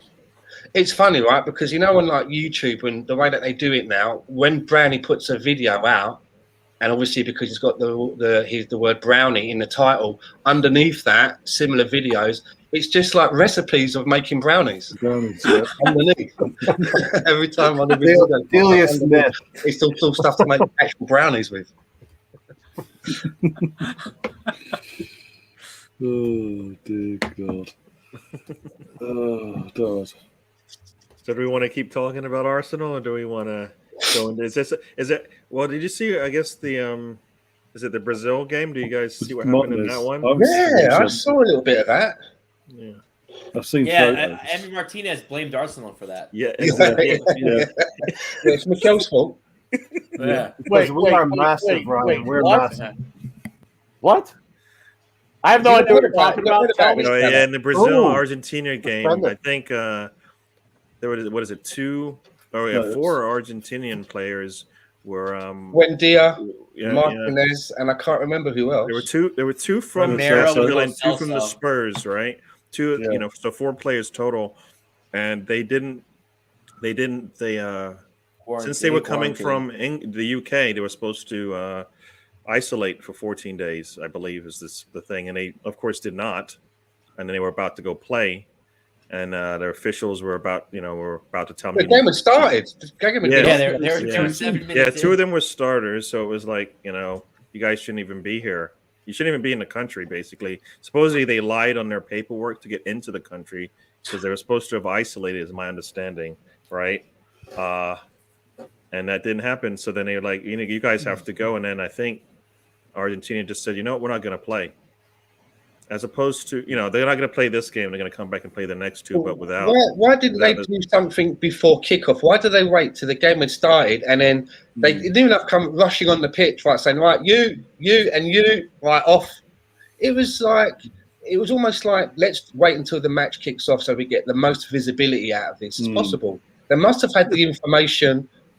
You know what they're telling me? They just got the information 10 minutes into the game, and they happened to have the people there, and they radioed them. I mean, something doesn't seem right. Think about this: like they did not know what team Emi Martinez played for until until game time. Like someone tell me, I don't know what team. Did he play for Arsenal? Or did he play for Villa? I'm not even sure.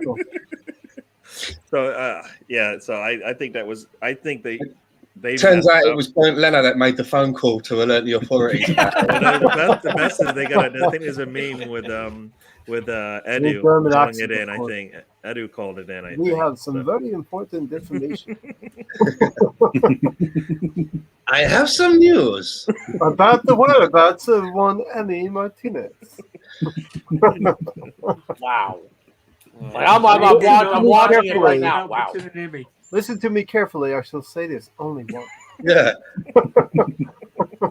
I don't understand why they waited until the game had started. They must have had the information beforehand, and they had to do it on the pitch in front of all the cameras and that. It just seems a bit. Now, Stan, you are the conspiracy theorist. I am. I mean, Never. let's. This is pretty obvious why they did this. Let's just get as much camera exposure as we can, and it'll get people talking about it. That's it. There's no reason. All of a sudden, somebody just figured this out 7 minutes into the match. No. They knew. They waited, and they said, "Okay, we'll call it in about 7 minutes in. We should have a lot of eyes on the match at that point. So we're going to make a spectacle out of this now, and now everybody's going to talk about it." Now we're talking about it. Yeah, there you go. So Because if it's so much of a problem, right, then you just scrap international games until COVID's gone. I was all for that. I was all for that last season. Everyone stays in their own country, in their own leagues, doing whatever it is that their government wants them to do and all that bullshit. And you don't have any fucking international games. Get rid, but they won't, will they? Because it's all about, it's too much of that. Get rid of Champions League and Europe games, right? Because then you don't have to travel. But they would rather let the players travel and then have empty stadiums, just so the games can be done. I'm watching this right now. At the 6:46 mark of this game, it almost looks like Argentina, the Argentinian players, are trying to fight all of these guys that just ran onto the field to like start taking these players off. I'm going to shut my mouth because I'm going to end up saying something that I shouldn't. So, what's new about that, Tanner? Yeah, right.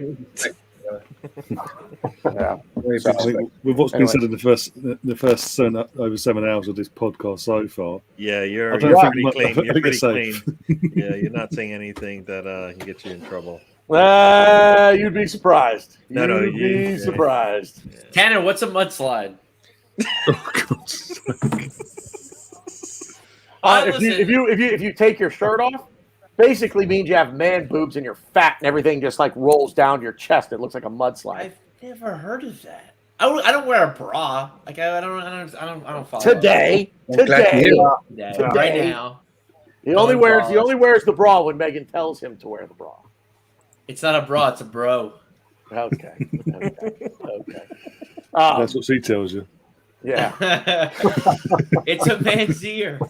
Did you guys already talk about? I mean, you did talk about. I've been on listening for a while. The anything Adu said that surprised you, or didn't surprise you, or made you upset? He said that he's not culpable for anything, didn't he? There's no targets. He's got no targets that he's working to.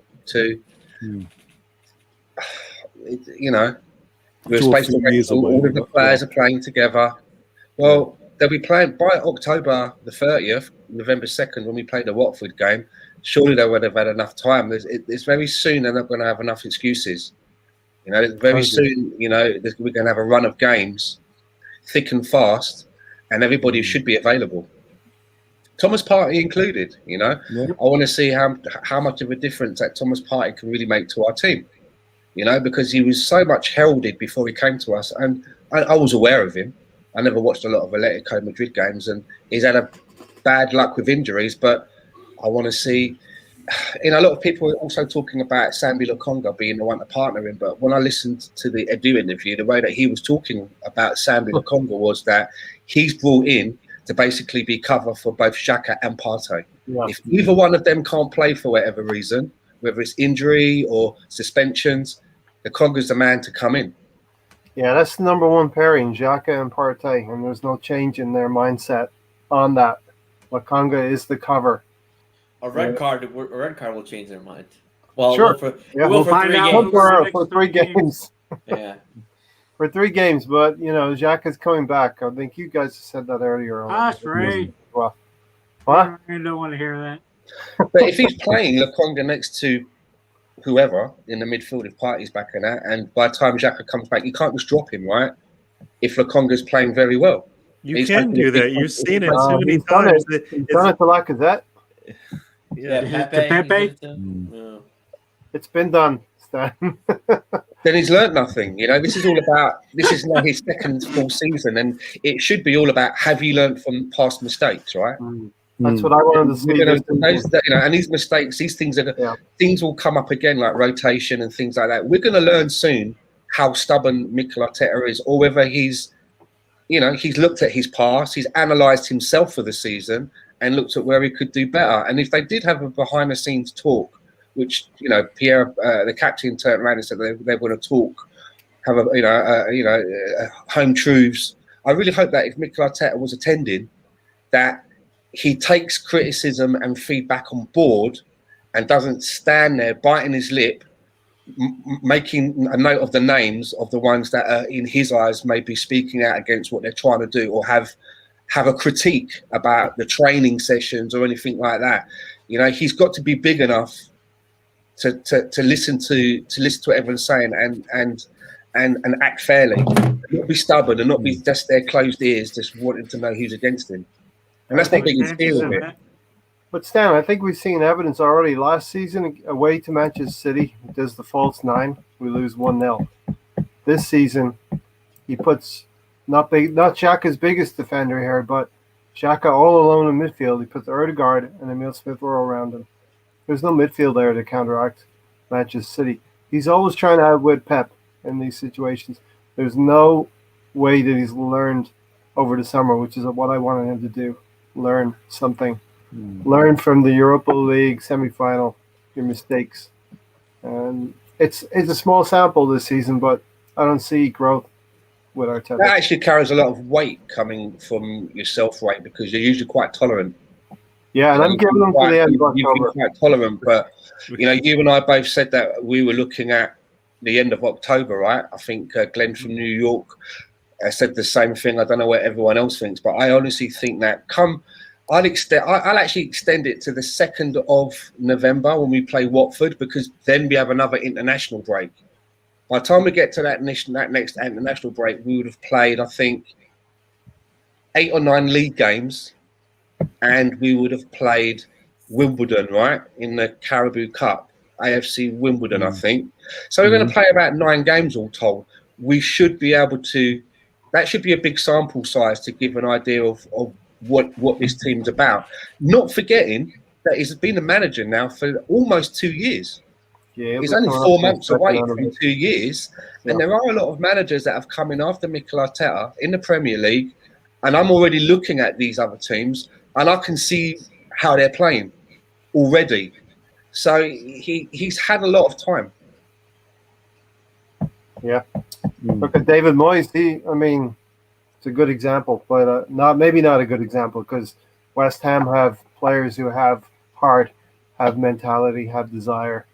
But David Moyes was hired around the same time. I think a week later, wasn't it? Look. Yeah. I've made excuses for Arteta last season. I wanted to see him change over this whole summer. Look, does the Tanner's point, does he look at footage? Does he look at the film? Did he look back over the games of last season? Did he realize the mistakes that he's made?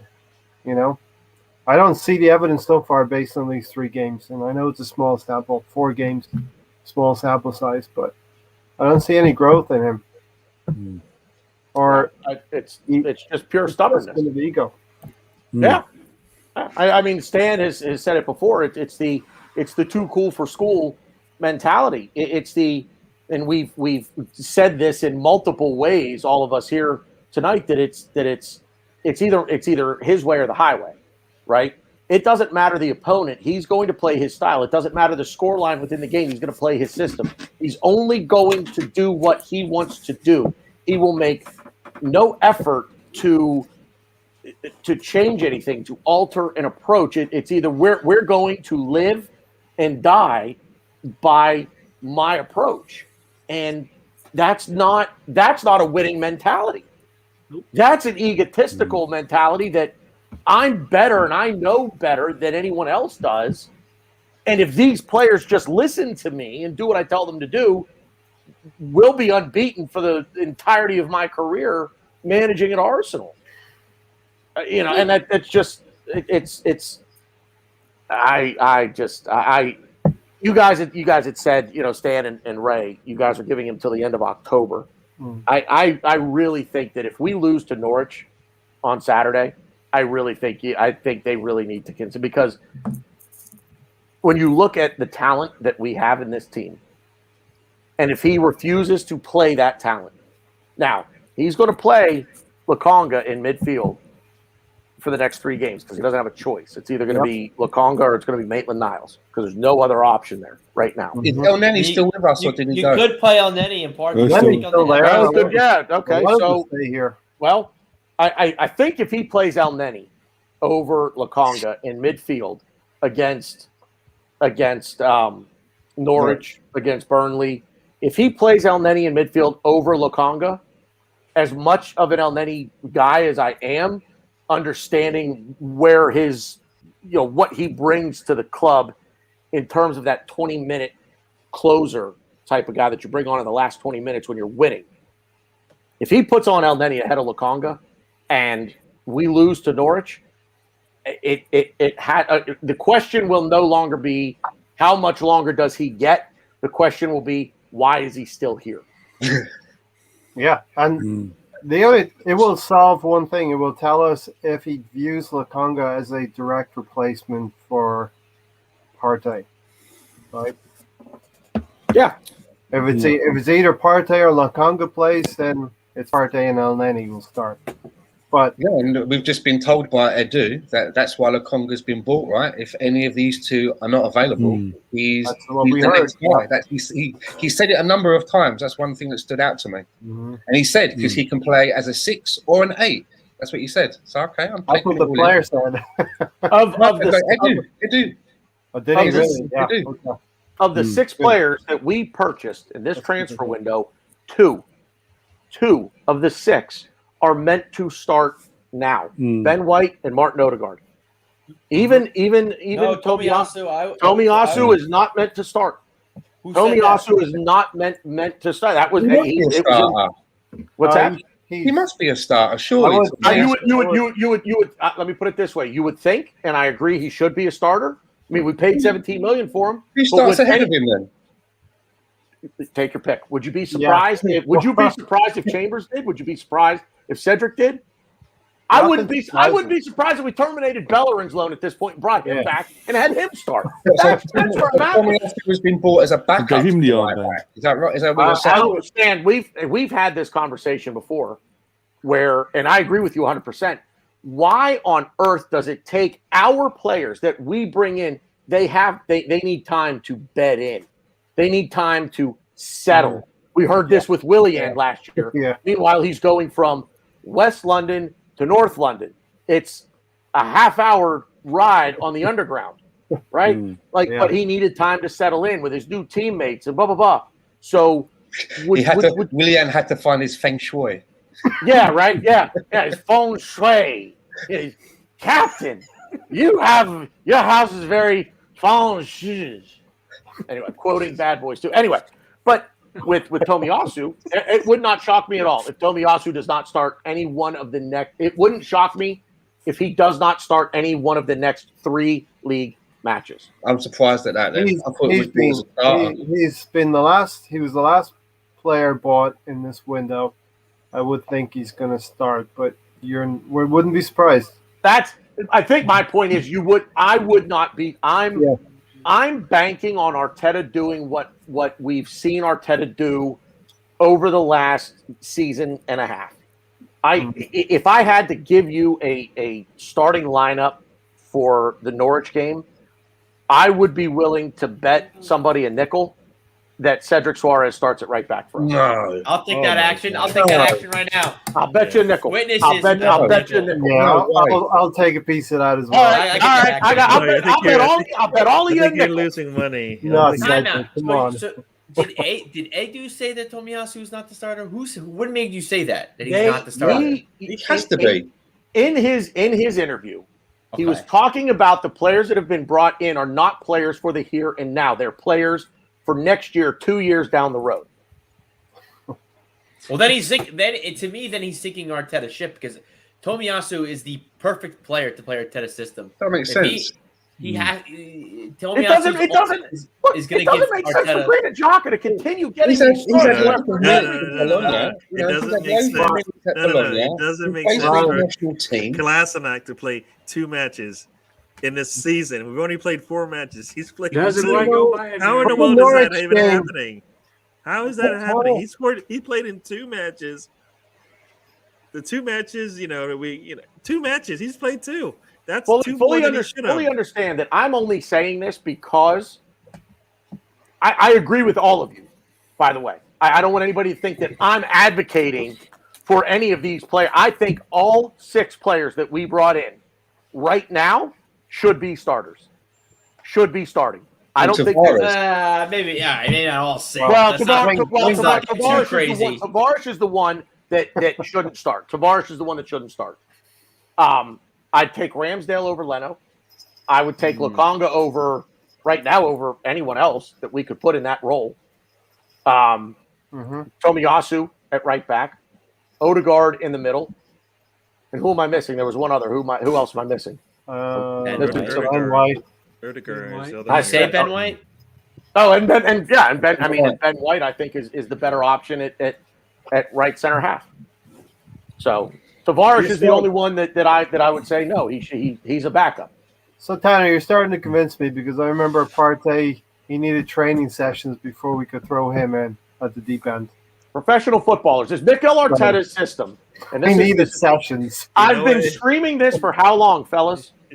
Screaming this for how long? It's not the players, it's the system. It's the system that the coach is trying to implement. And you're telling me that one of the supposed best midfielders in the world, in Thomas Partey, needs training sessions?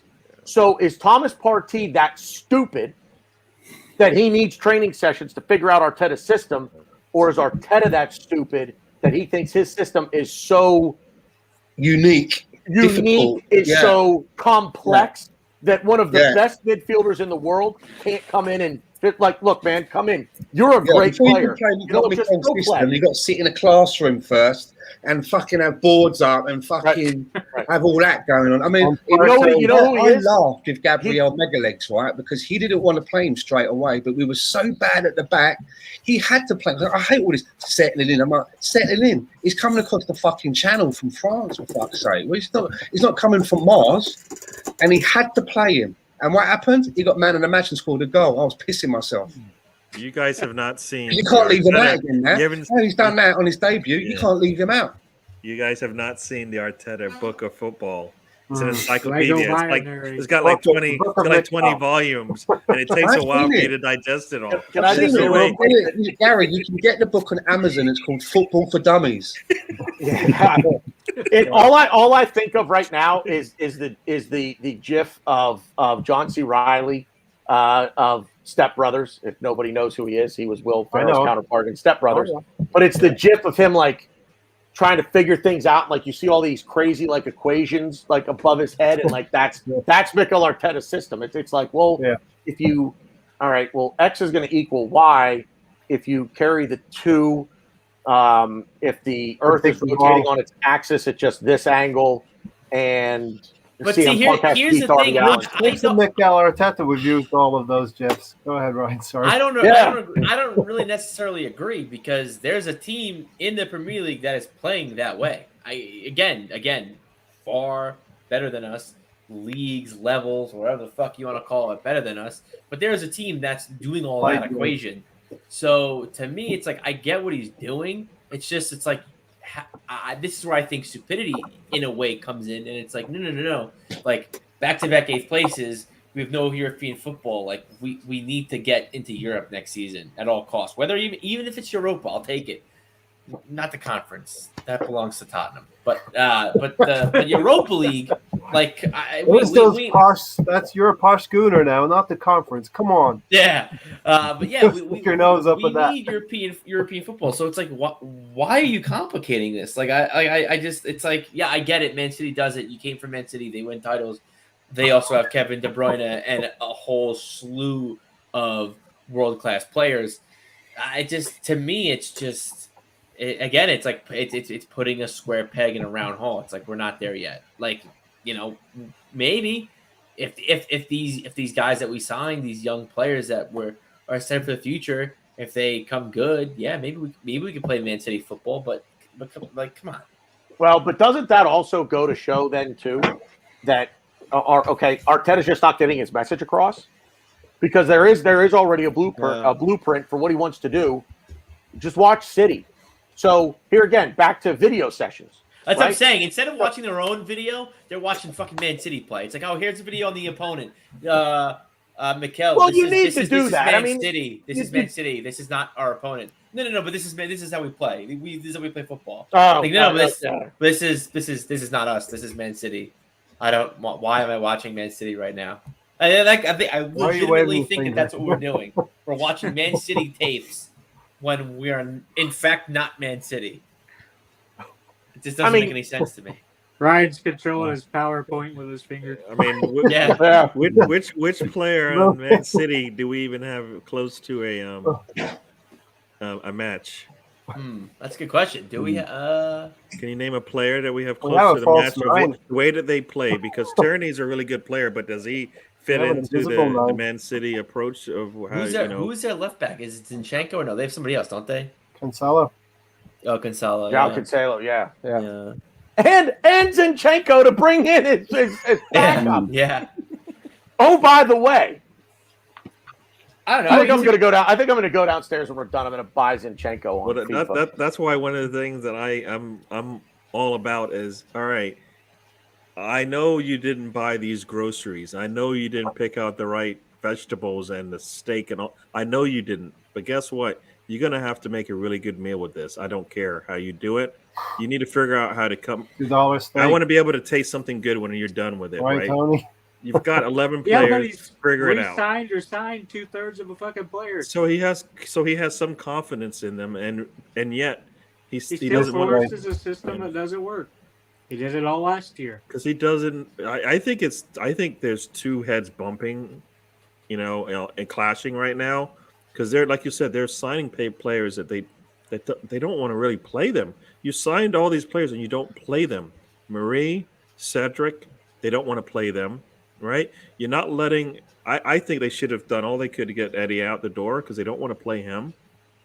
Nelson, they don't. Who is it? Maitland-Niles. They don't really want to play him where he wants to play. Take the loss and move on. All right.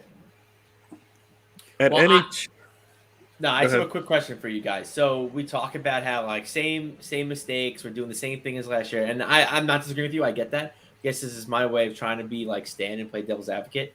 So how would you guys explain our great run of form from Boxing Day to the end of the season? Now, what was it? We finished third place if the season started on Boxing Day. What do you guys think happened? Smith Rowe came in. Balance. I get it, but Smith Rowe's in the team now, and look at us. We're They had Saka, you had Tierney, you had Emile Smith Rowe, and you had Lacazette, and you had cohesion up front. And but what changed? We got Lacazette. You think just Lacazette is the reason why all of a sudden now we can't beat Brentford? I mean, I also think too that I think something else that you have to keep in mind is you look at the run of form from the other teams as well, because I think that has to be factored in because the teams we finished. Yeah, the league is all about when you play other teams and in their form cycles as well, right? I mean, exactly. No, it is. I mean, and let's but face I it. care about us. I don't care. I guess, but we're still getting the 3 points. I don't know. I get what you're saying, but that's not a bigger concern is us winning, not them losing. Mm-hmm. But we go to Wolves in a match we should have won, and we capitulate after the red card to David Luiz notwithstanding, but we let that one moment completely ruin that game for us. Yep. We go to Burnley, and what do we do there? We drop 2 points at Burnley, right? And we talk about, we're third from Boxing Day on, but how much better could we have been when you look at some of those games that we lost or drew? Aston Villa. Aston Villa was just an absolute. The 2 games against Villa and Burnley last year. Look at those 4 matches total. How dire were we against those 2 teams? Yeah. I mean, we were bad. We were never at it at the Emirates. It doesn't help when your captain is so poor. So you're looking towards your captain sometimes to get you out of jail.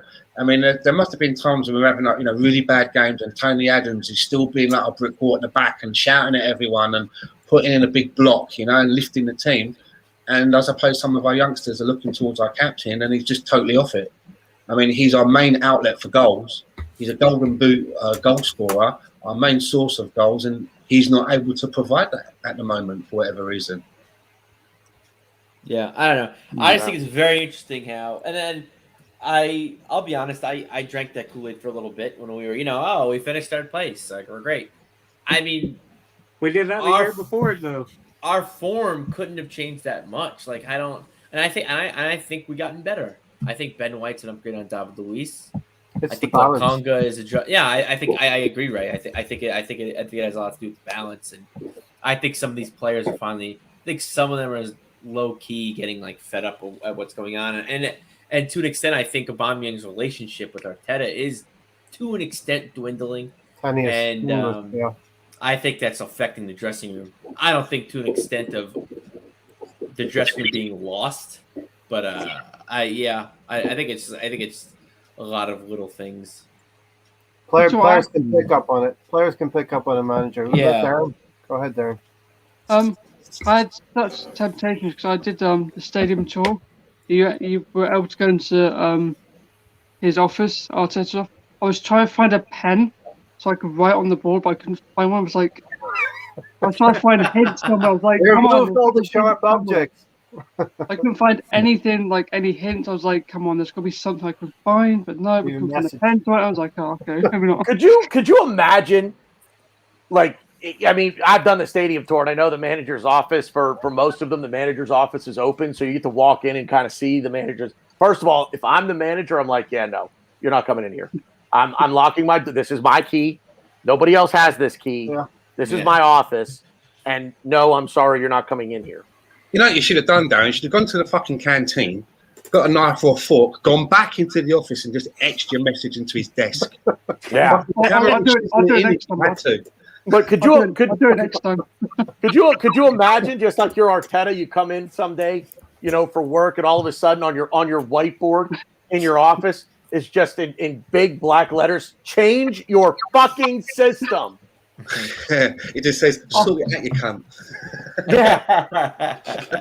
I'll do that next time. I'll tag you all in it. Yes. No, I don't want any part of this. No, I need full deniability here, Darren. Full deniability. You want advertising for your channel? That's the perfect way to do it. Actually, that is true.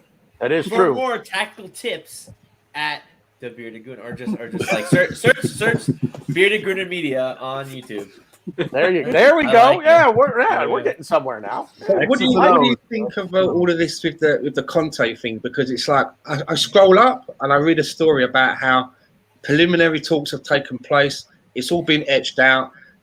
He's going to come in October if things don't get better, and he reckons that coming in October, other than Christmas, will give him an opportunity. I scroll up a little bit further. There is no way Antonio Conte is ever coming to Arsenal, says his best friend. So it's like basically back to back contradicting themselves. One basically saying that it's like he's basically waiting for fucking Arteta to slip up and he's in like Flint, whereas the next article says it's never going to happen in a million years. Well, I mean, you have to find the sources that you trust and go with what they say. I mean, I read the thing you posted to us in our group, Stan, and as I'm reading, I'm just like, this isn't even close, because this just isn't the way Arsenal do business. It's just not. We knew we were going to sack Emery, and we waited a month and a half to actually announce Arteta coming in as his replacement. So if this club just doesn't have a plan B in place for anything. There's no contingency plan for anything. What if the power goes out at the Emirates Stadium? There's no backup generator anywhere on the grounds of the stadium to be able to turn the power on. There's no contingency plan in place with this club for anything. It doesn't matter how small it is. But to your point, go with the sources that you trusted. Fabrizio Romano actually did put a tweet out about it, basically saying, no, there's absolutely no truth to this. This is not Antonio Conte has had no contact with Arsenal. There's no preliminary agreement in place for anything.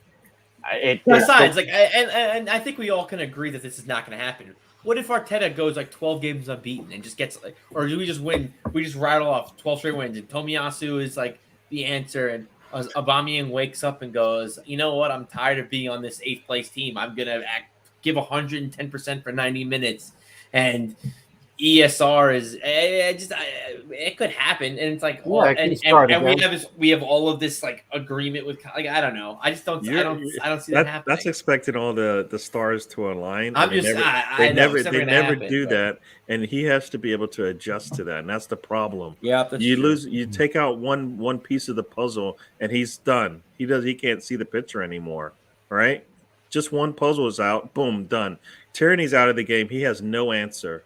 But he has answers. He has them. He doesn't use them the right way. Boom, you're out of the Euros. Play Saka as left back. Right. He had so many answers, and then the fact that he finds the puzzle the next day and then decides to put it in there and use it. You're like, wait a second, dude. In the league game, you had, why? Why now? What are you doing?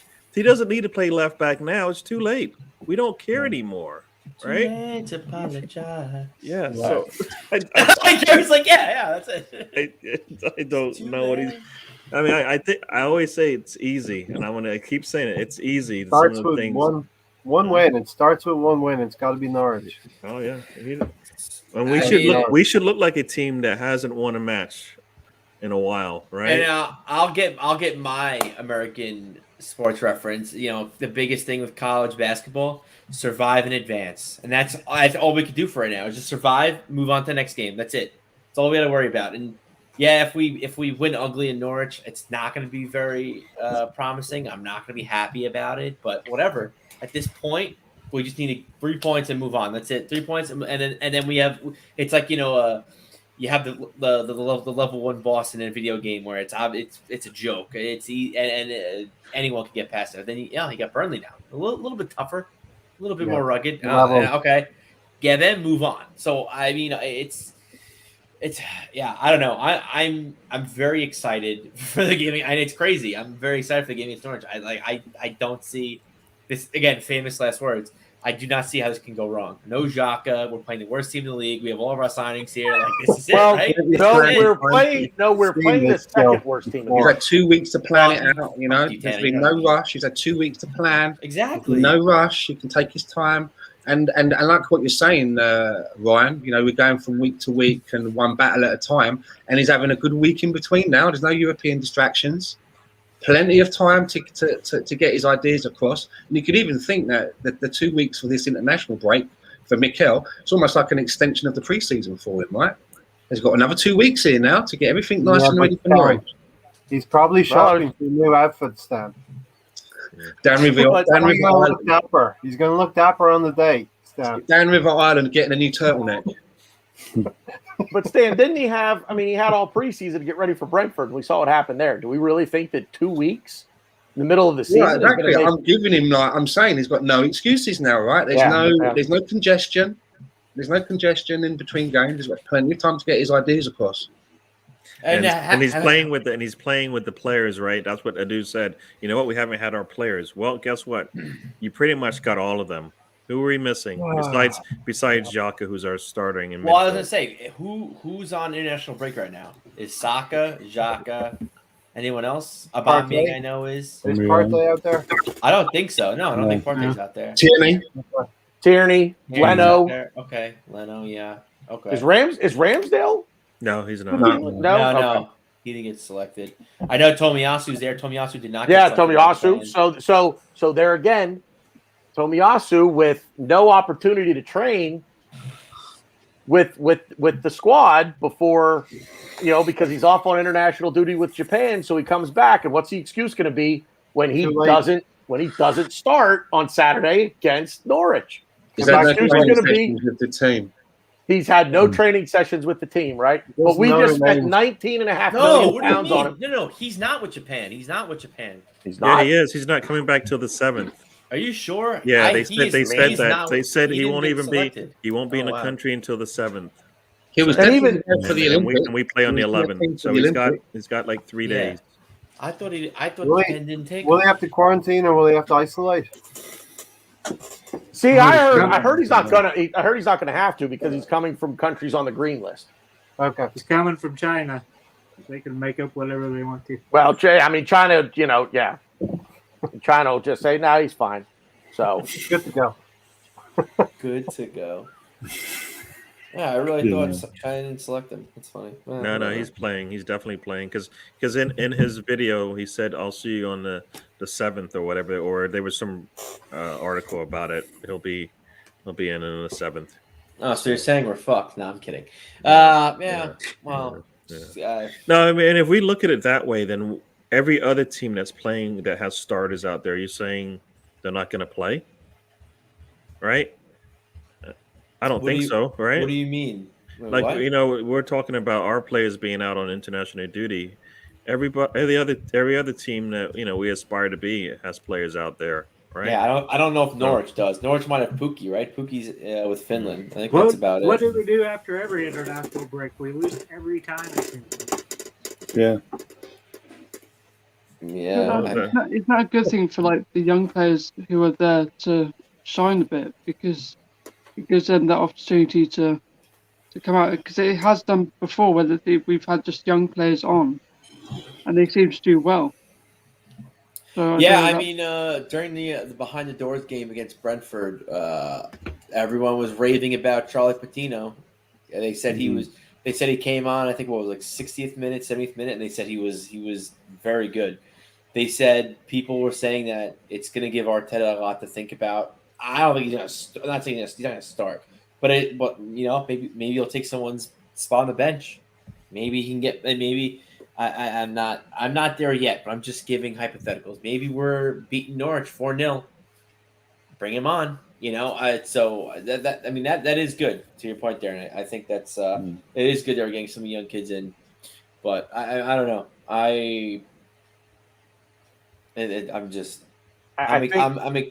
We can't fuck up against Norwich. Right? I think you're just going to continue to see excuse upon excuse upon excuse as to why some of these players don't play. And the fact is, does anyone disagree with this idea? Let's say that we win because Xhaka's red card, the suspension ends after the Carabao Cup match against Wimbledon. So Granit Xhaka will be available for selection for the North London Derby. Hang on. Now, and yeah, I'm pretty much presenting worst case scenario here.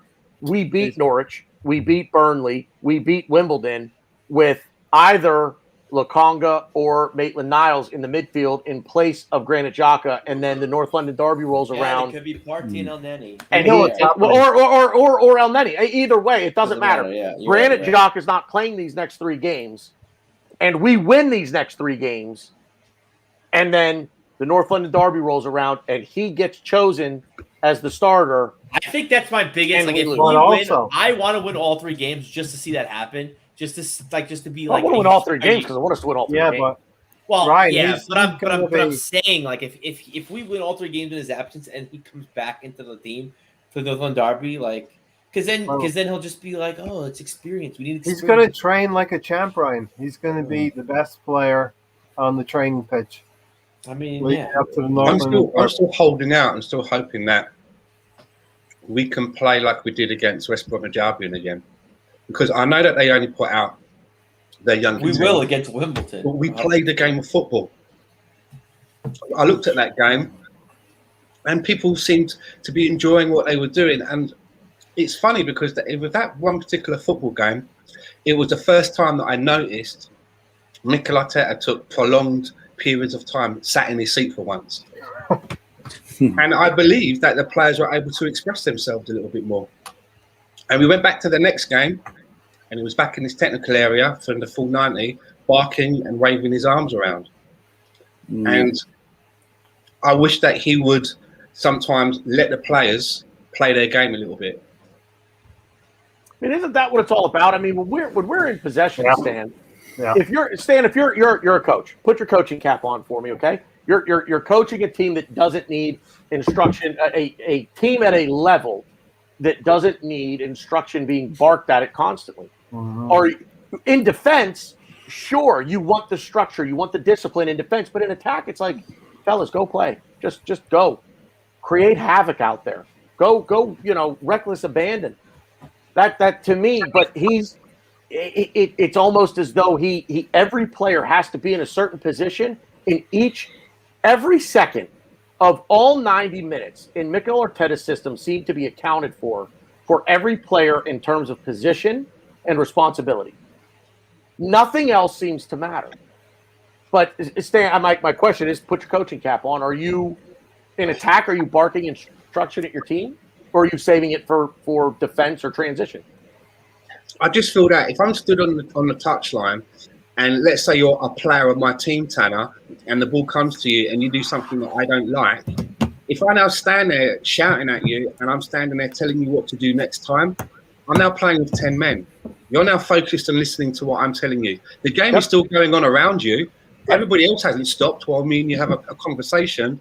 Right. Your mind now, you're listening to what I'm saying. You're not in the game.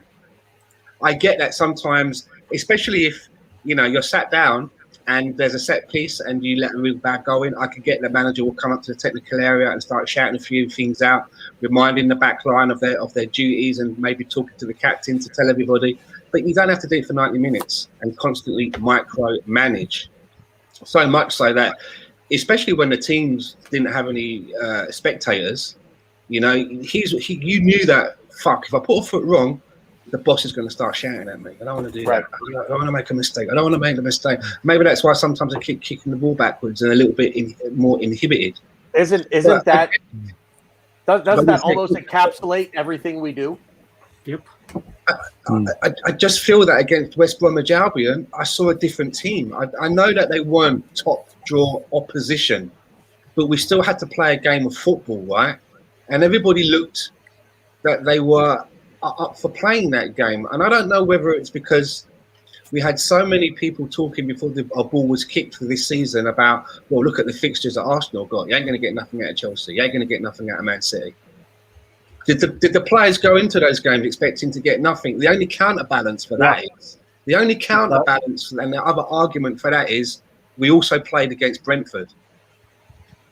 And you would like to think that if you're looking at your first opening fixtures and you are writing off getting anything against Chelsea and Man City, are you not going to try and get 3 points in the bag against Brentford? And they were woeful against Brentford. Woeful. It wasn't like it was a close-fought game and we just got edged out of it, a silly mistake. You know what I mean? We weren't in that game.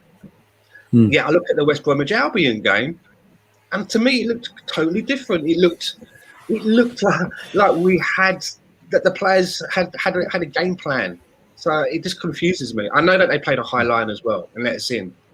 But also too, I think I said this on Tuesday, but the first 20 minutes of our game against West Brom, that's what I was going to say. They were kicking the shit out of us. They should have had 2 on us easy. So I think in my opinion, I think what happened was we got a goal.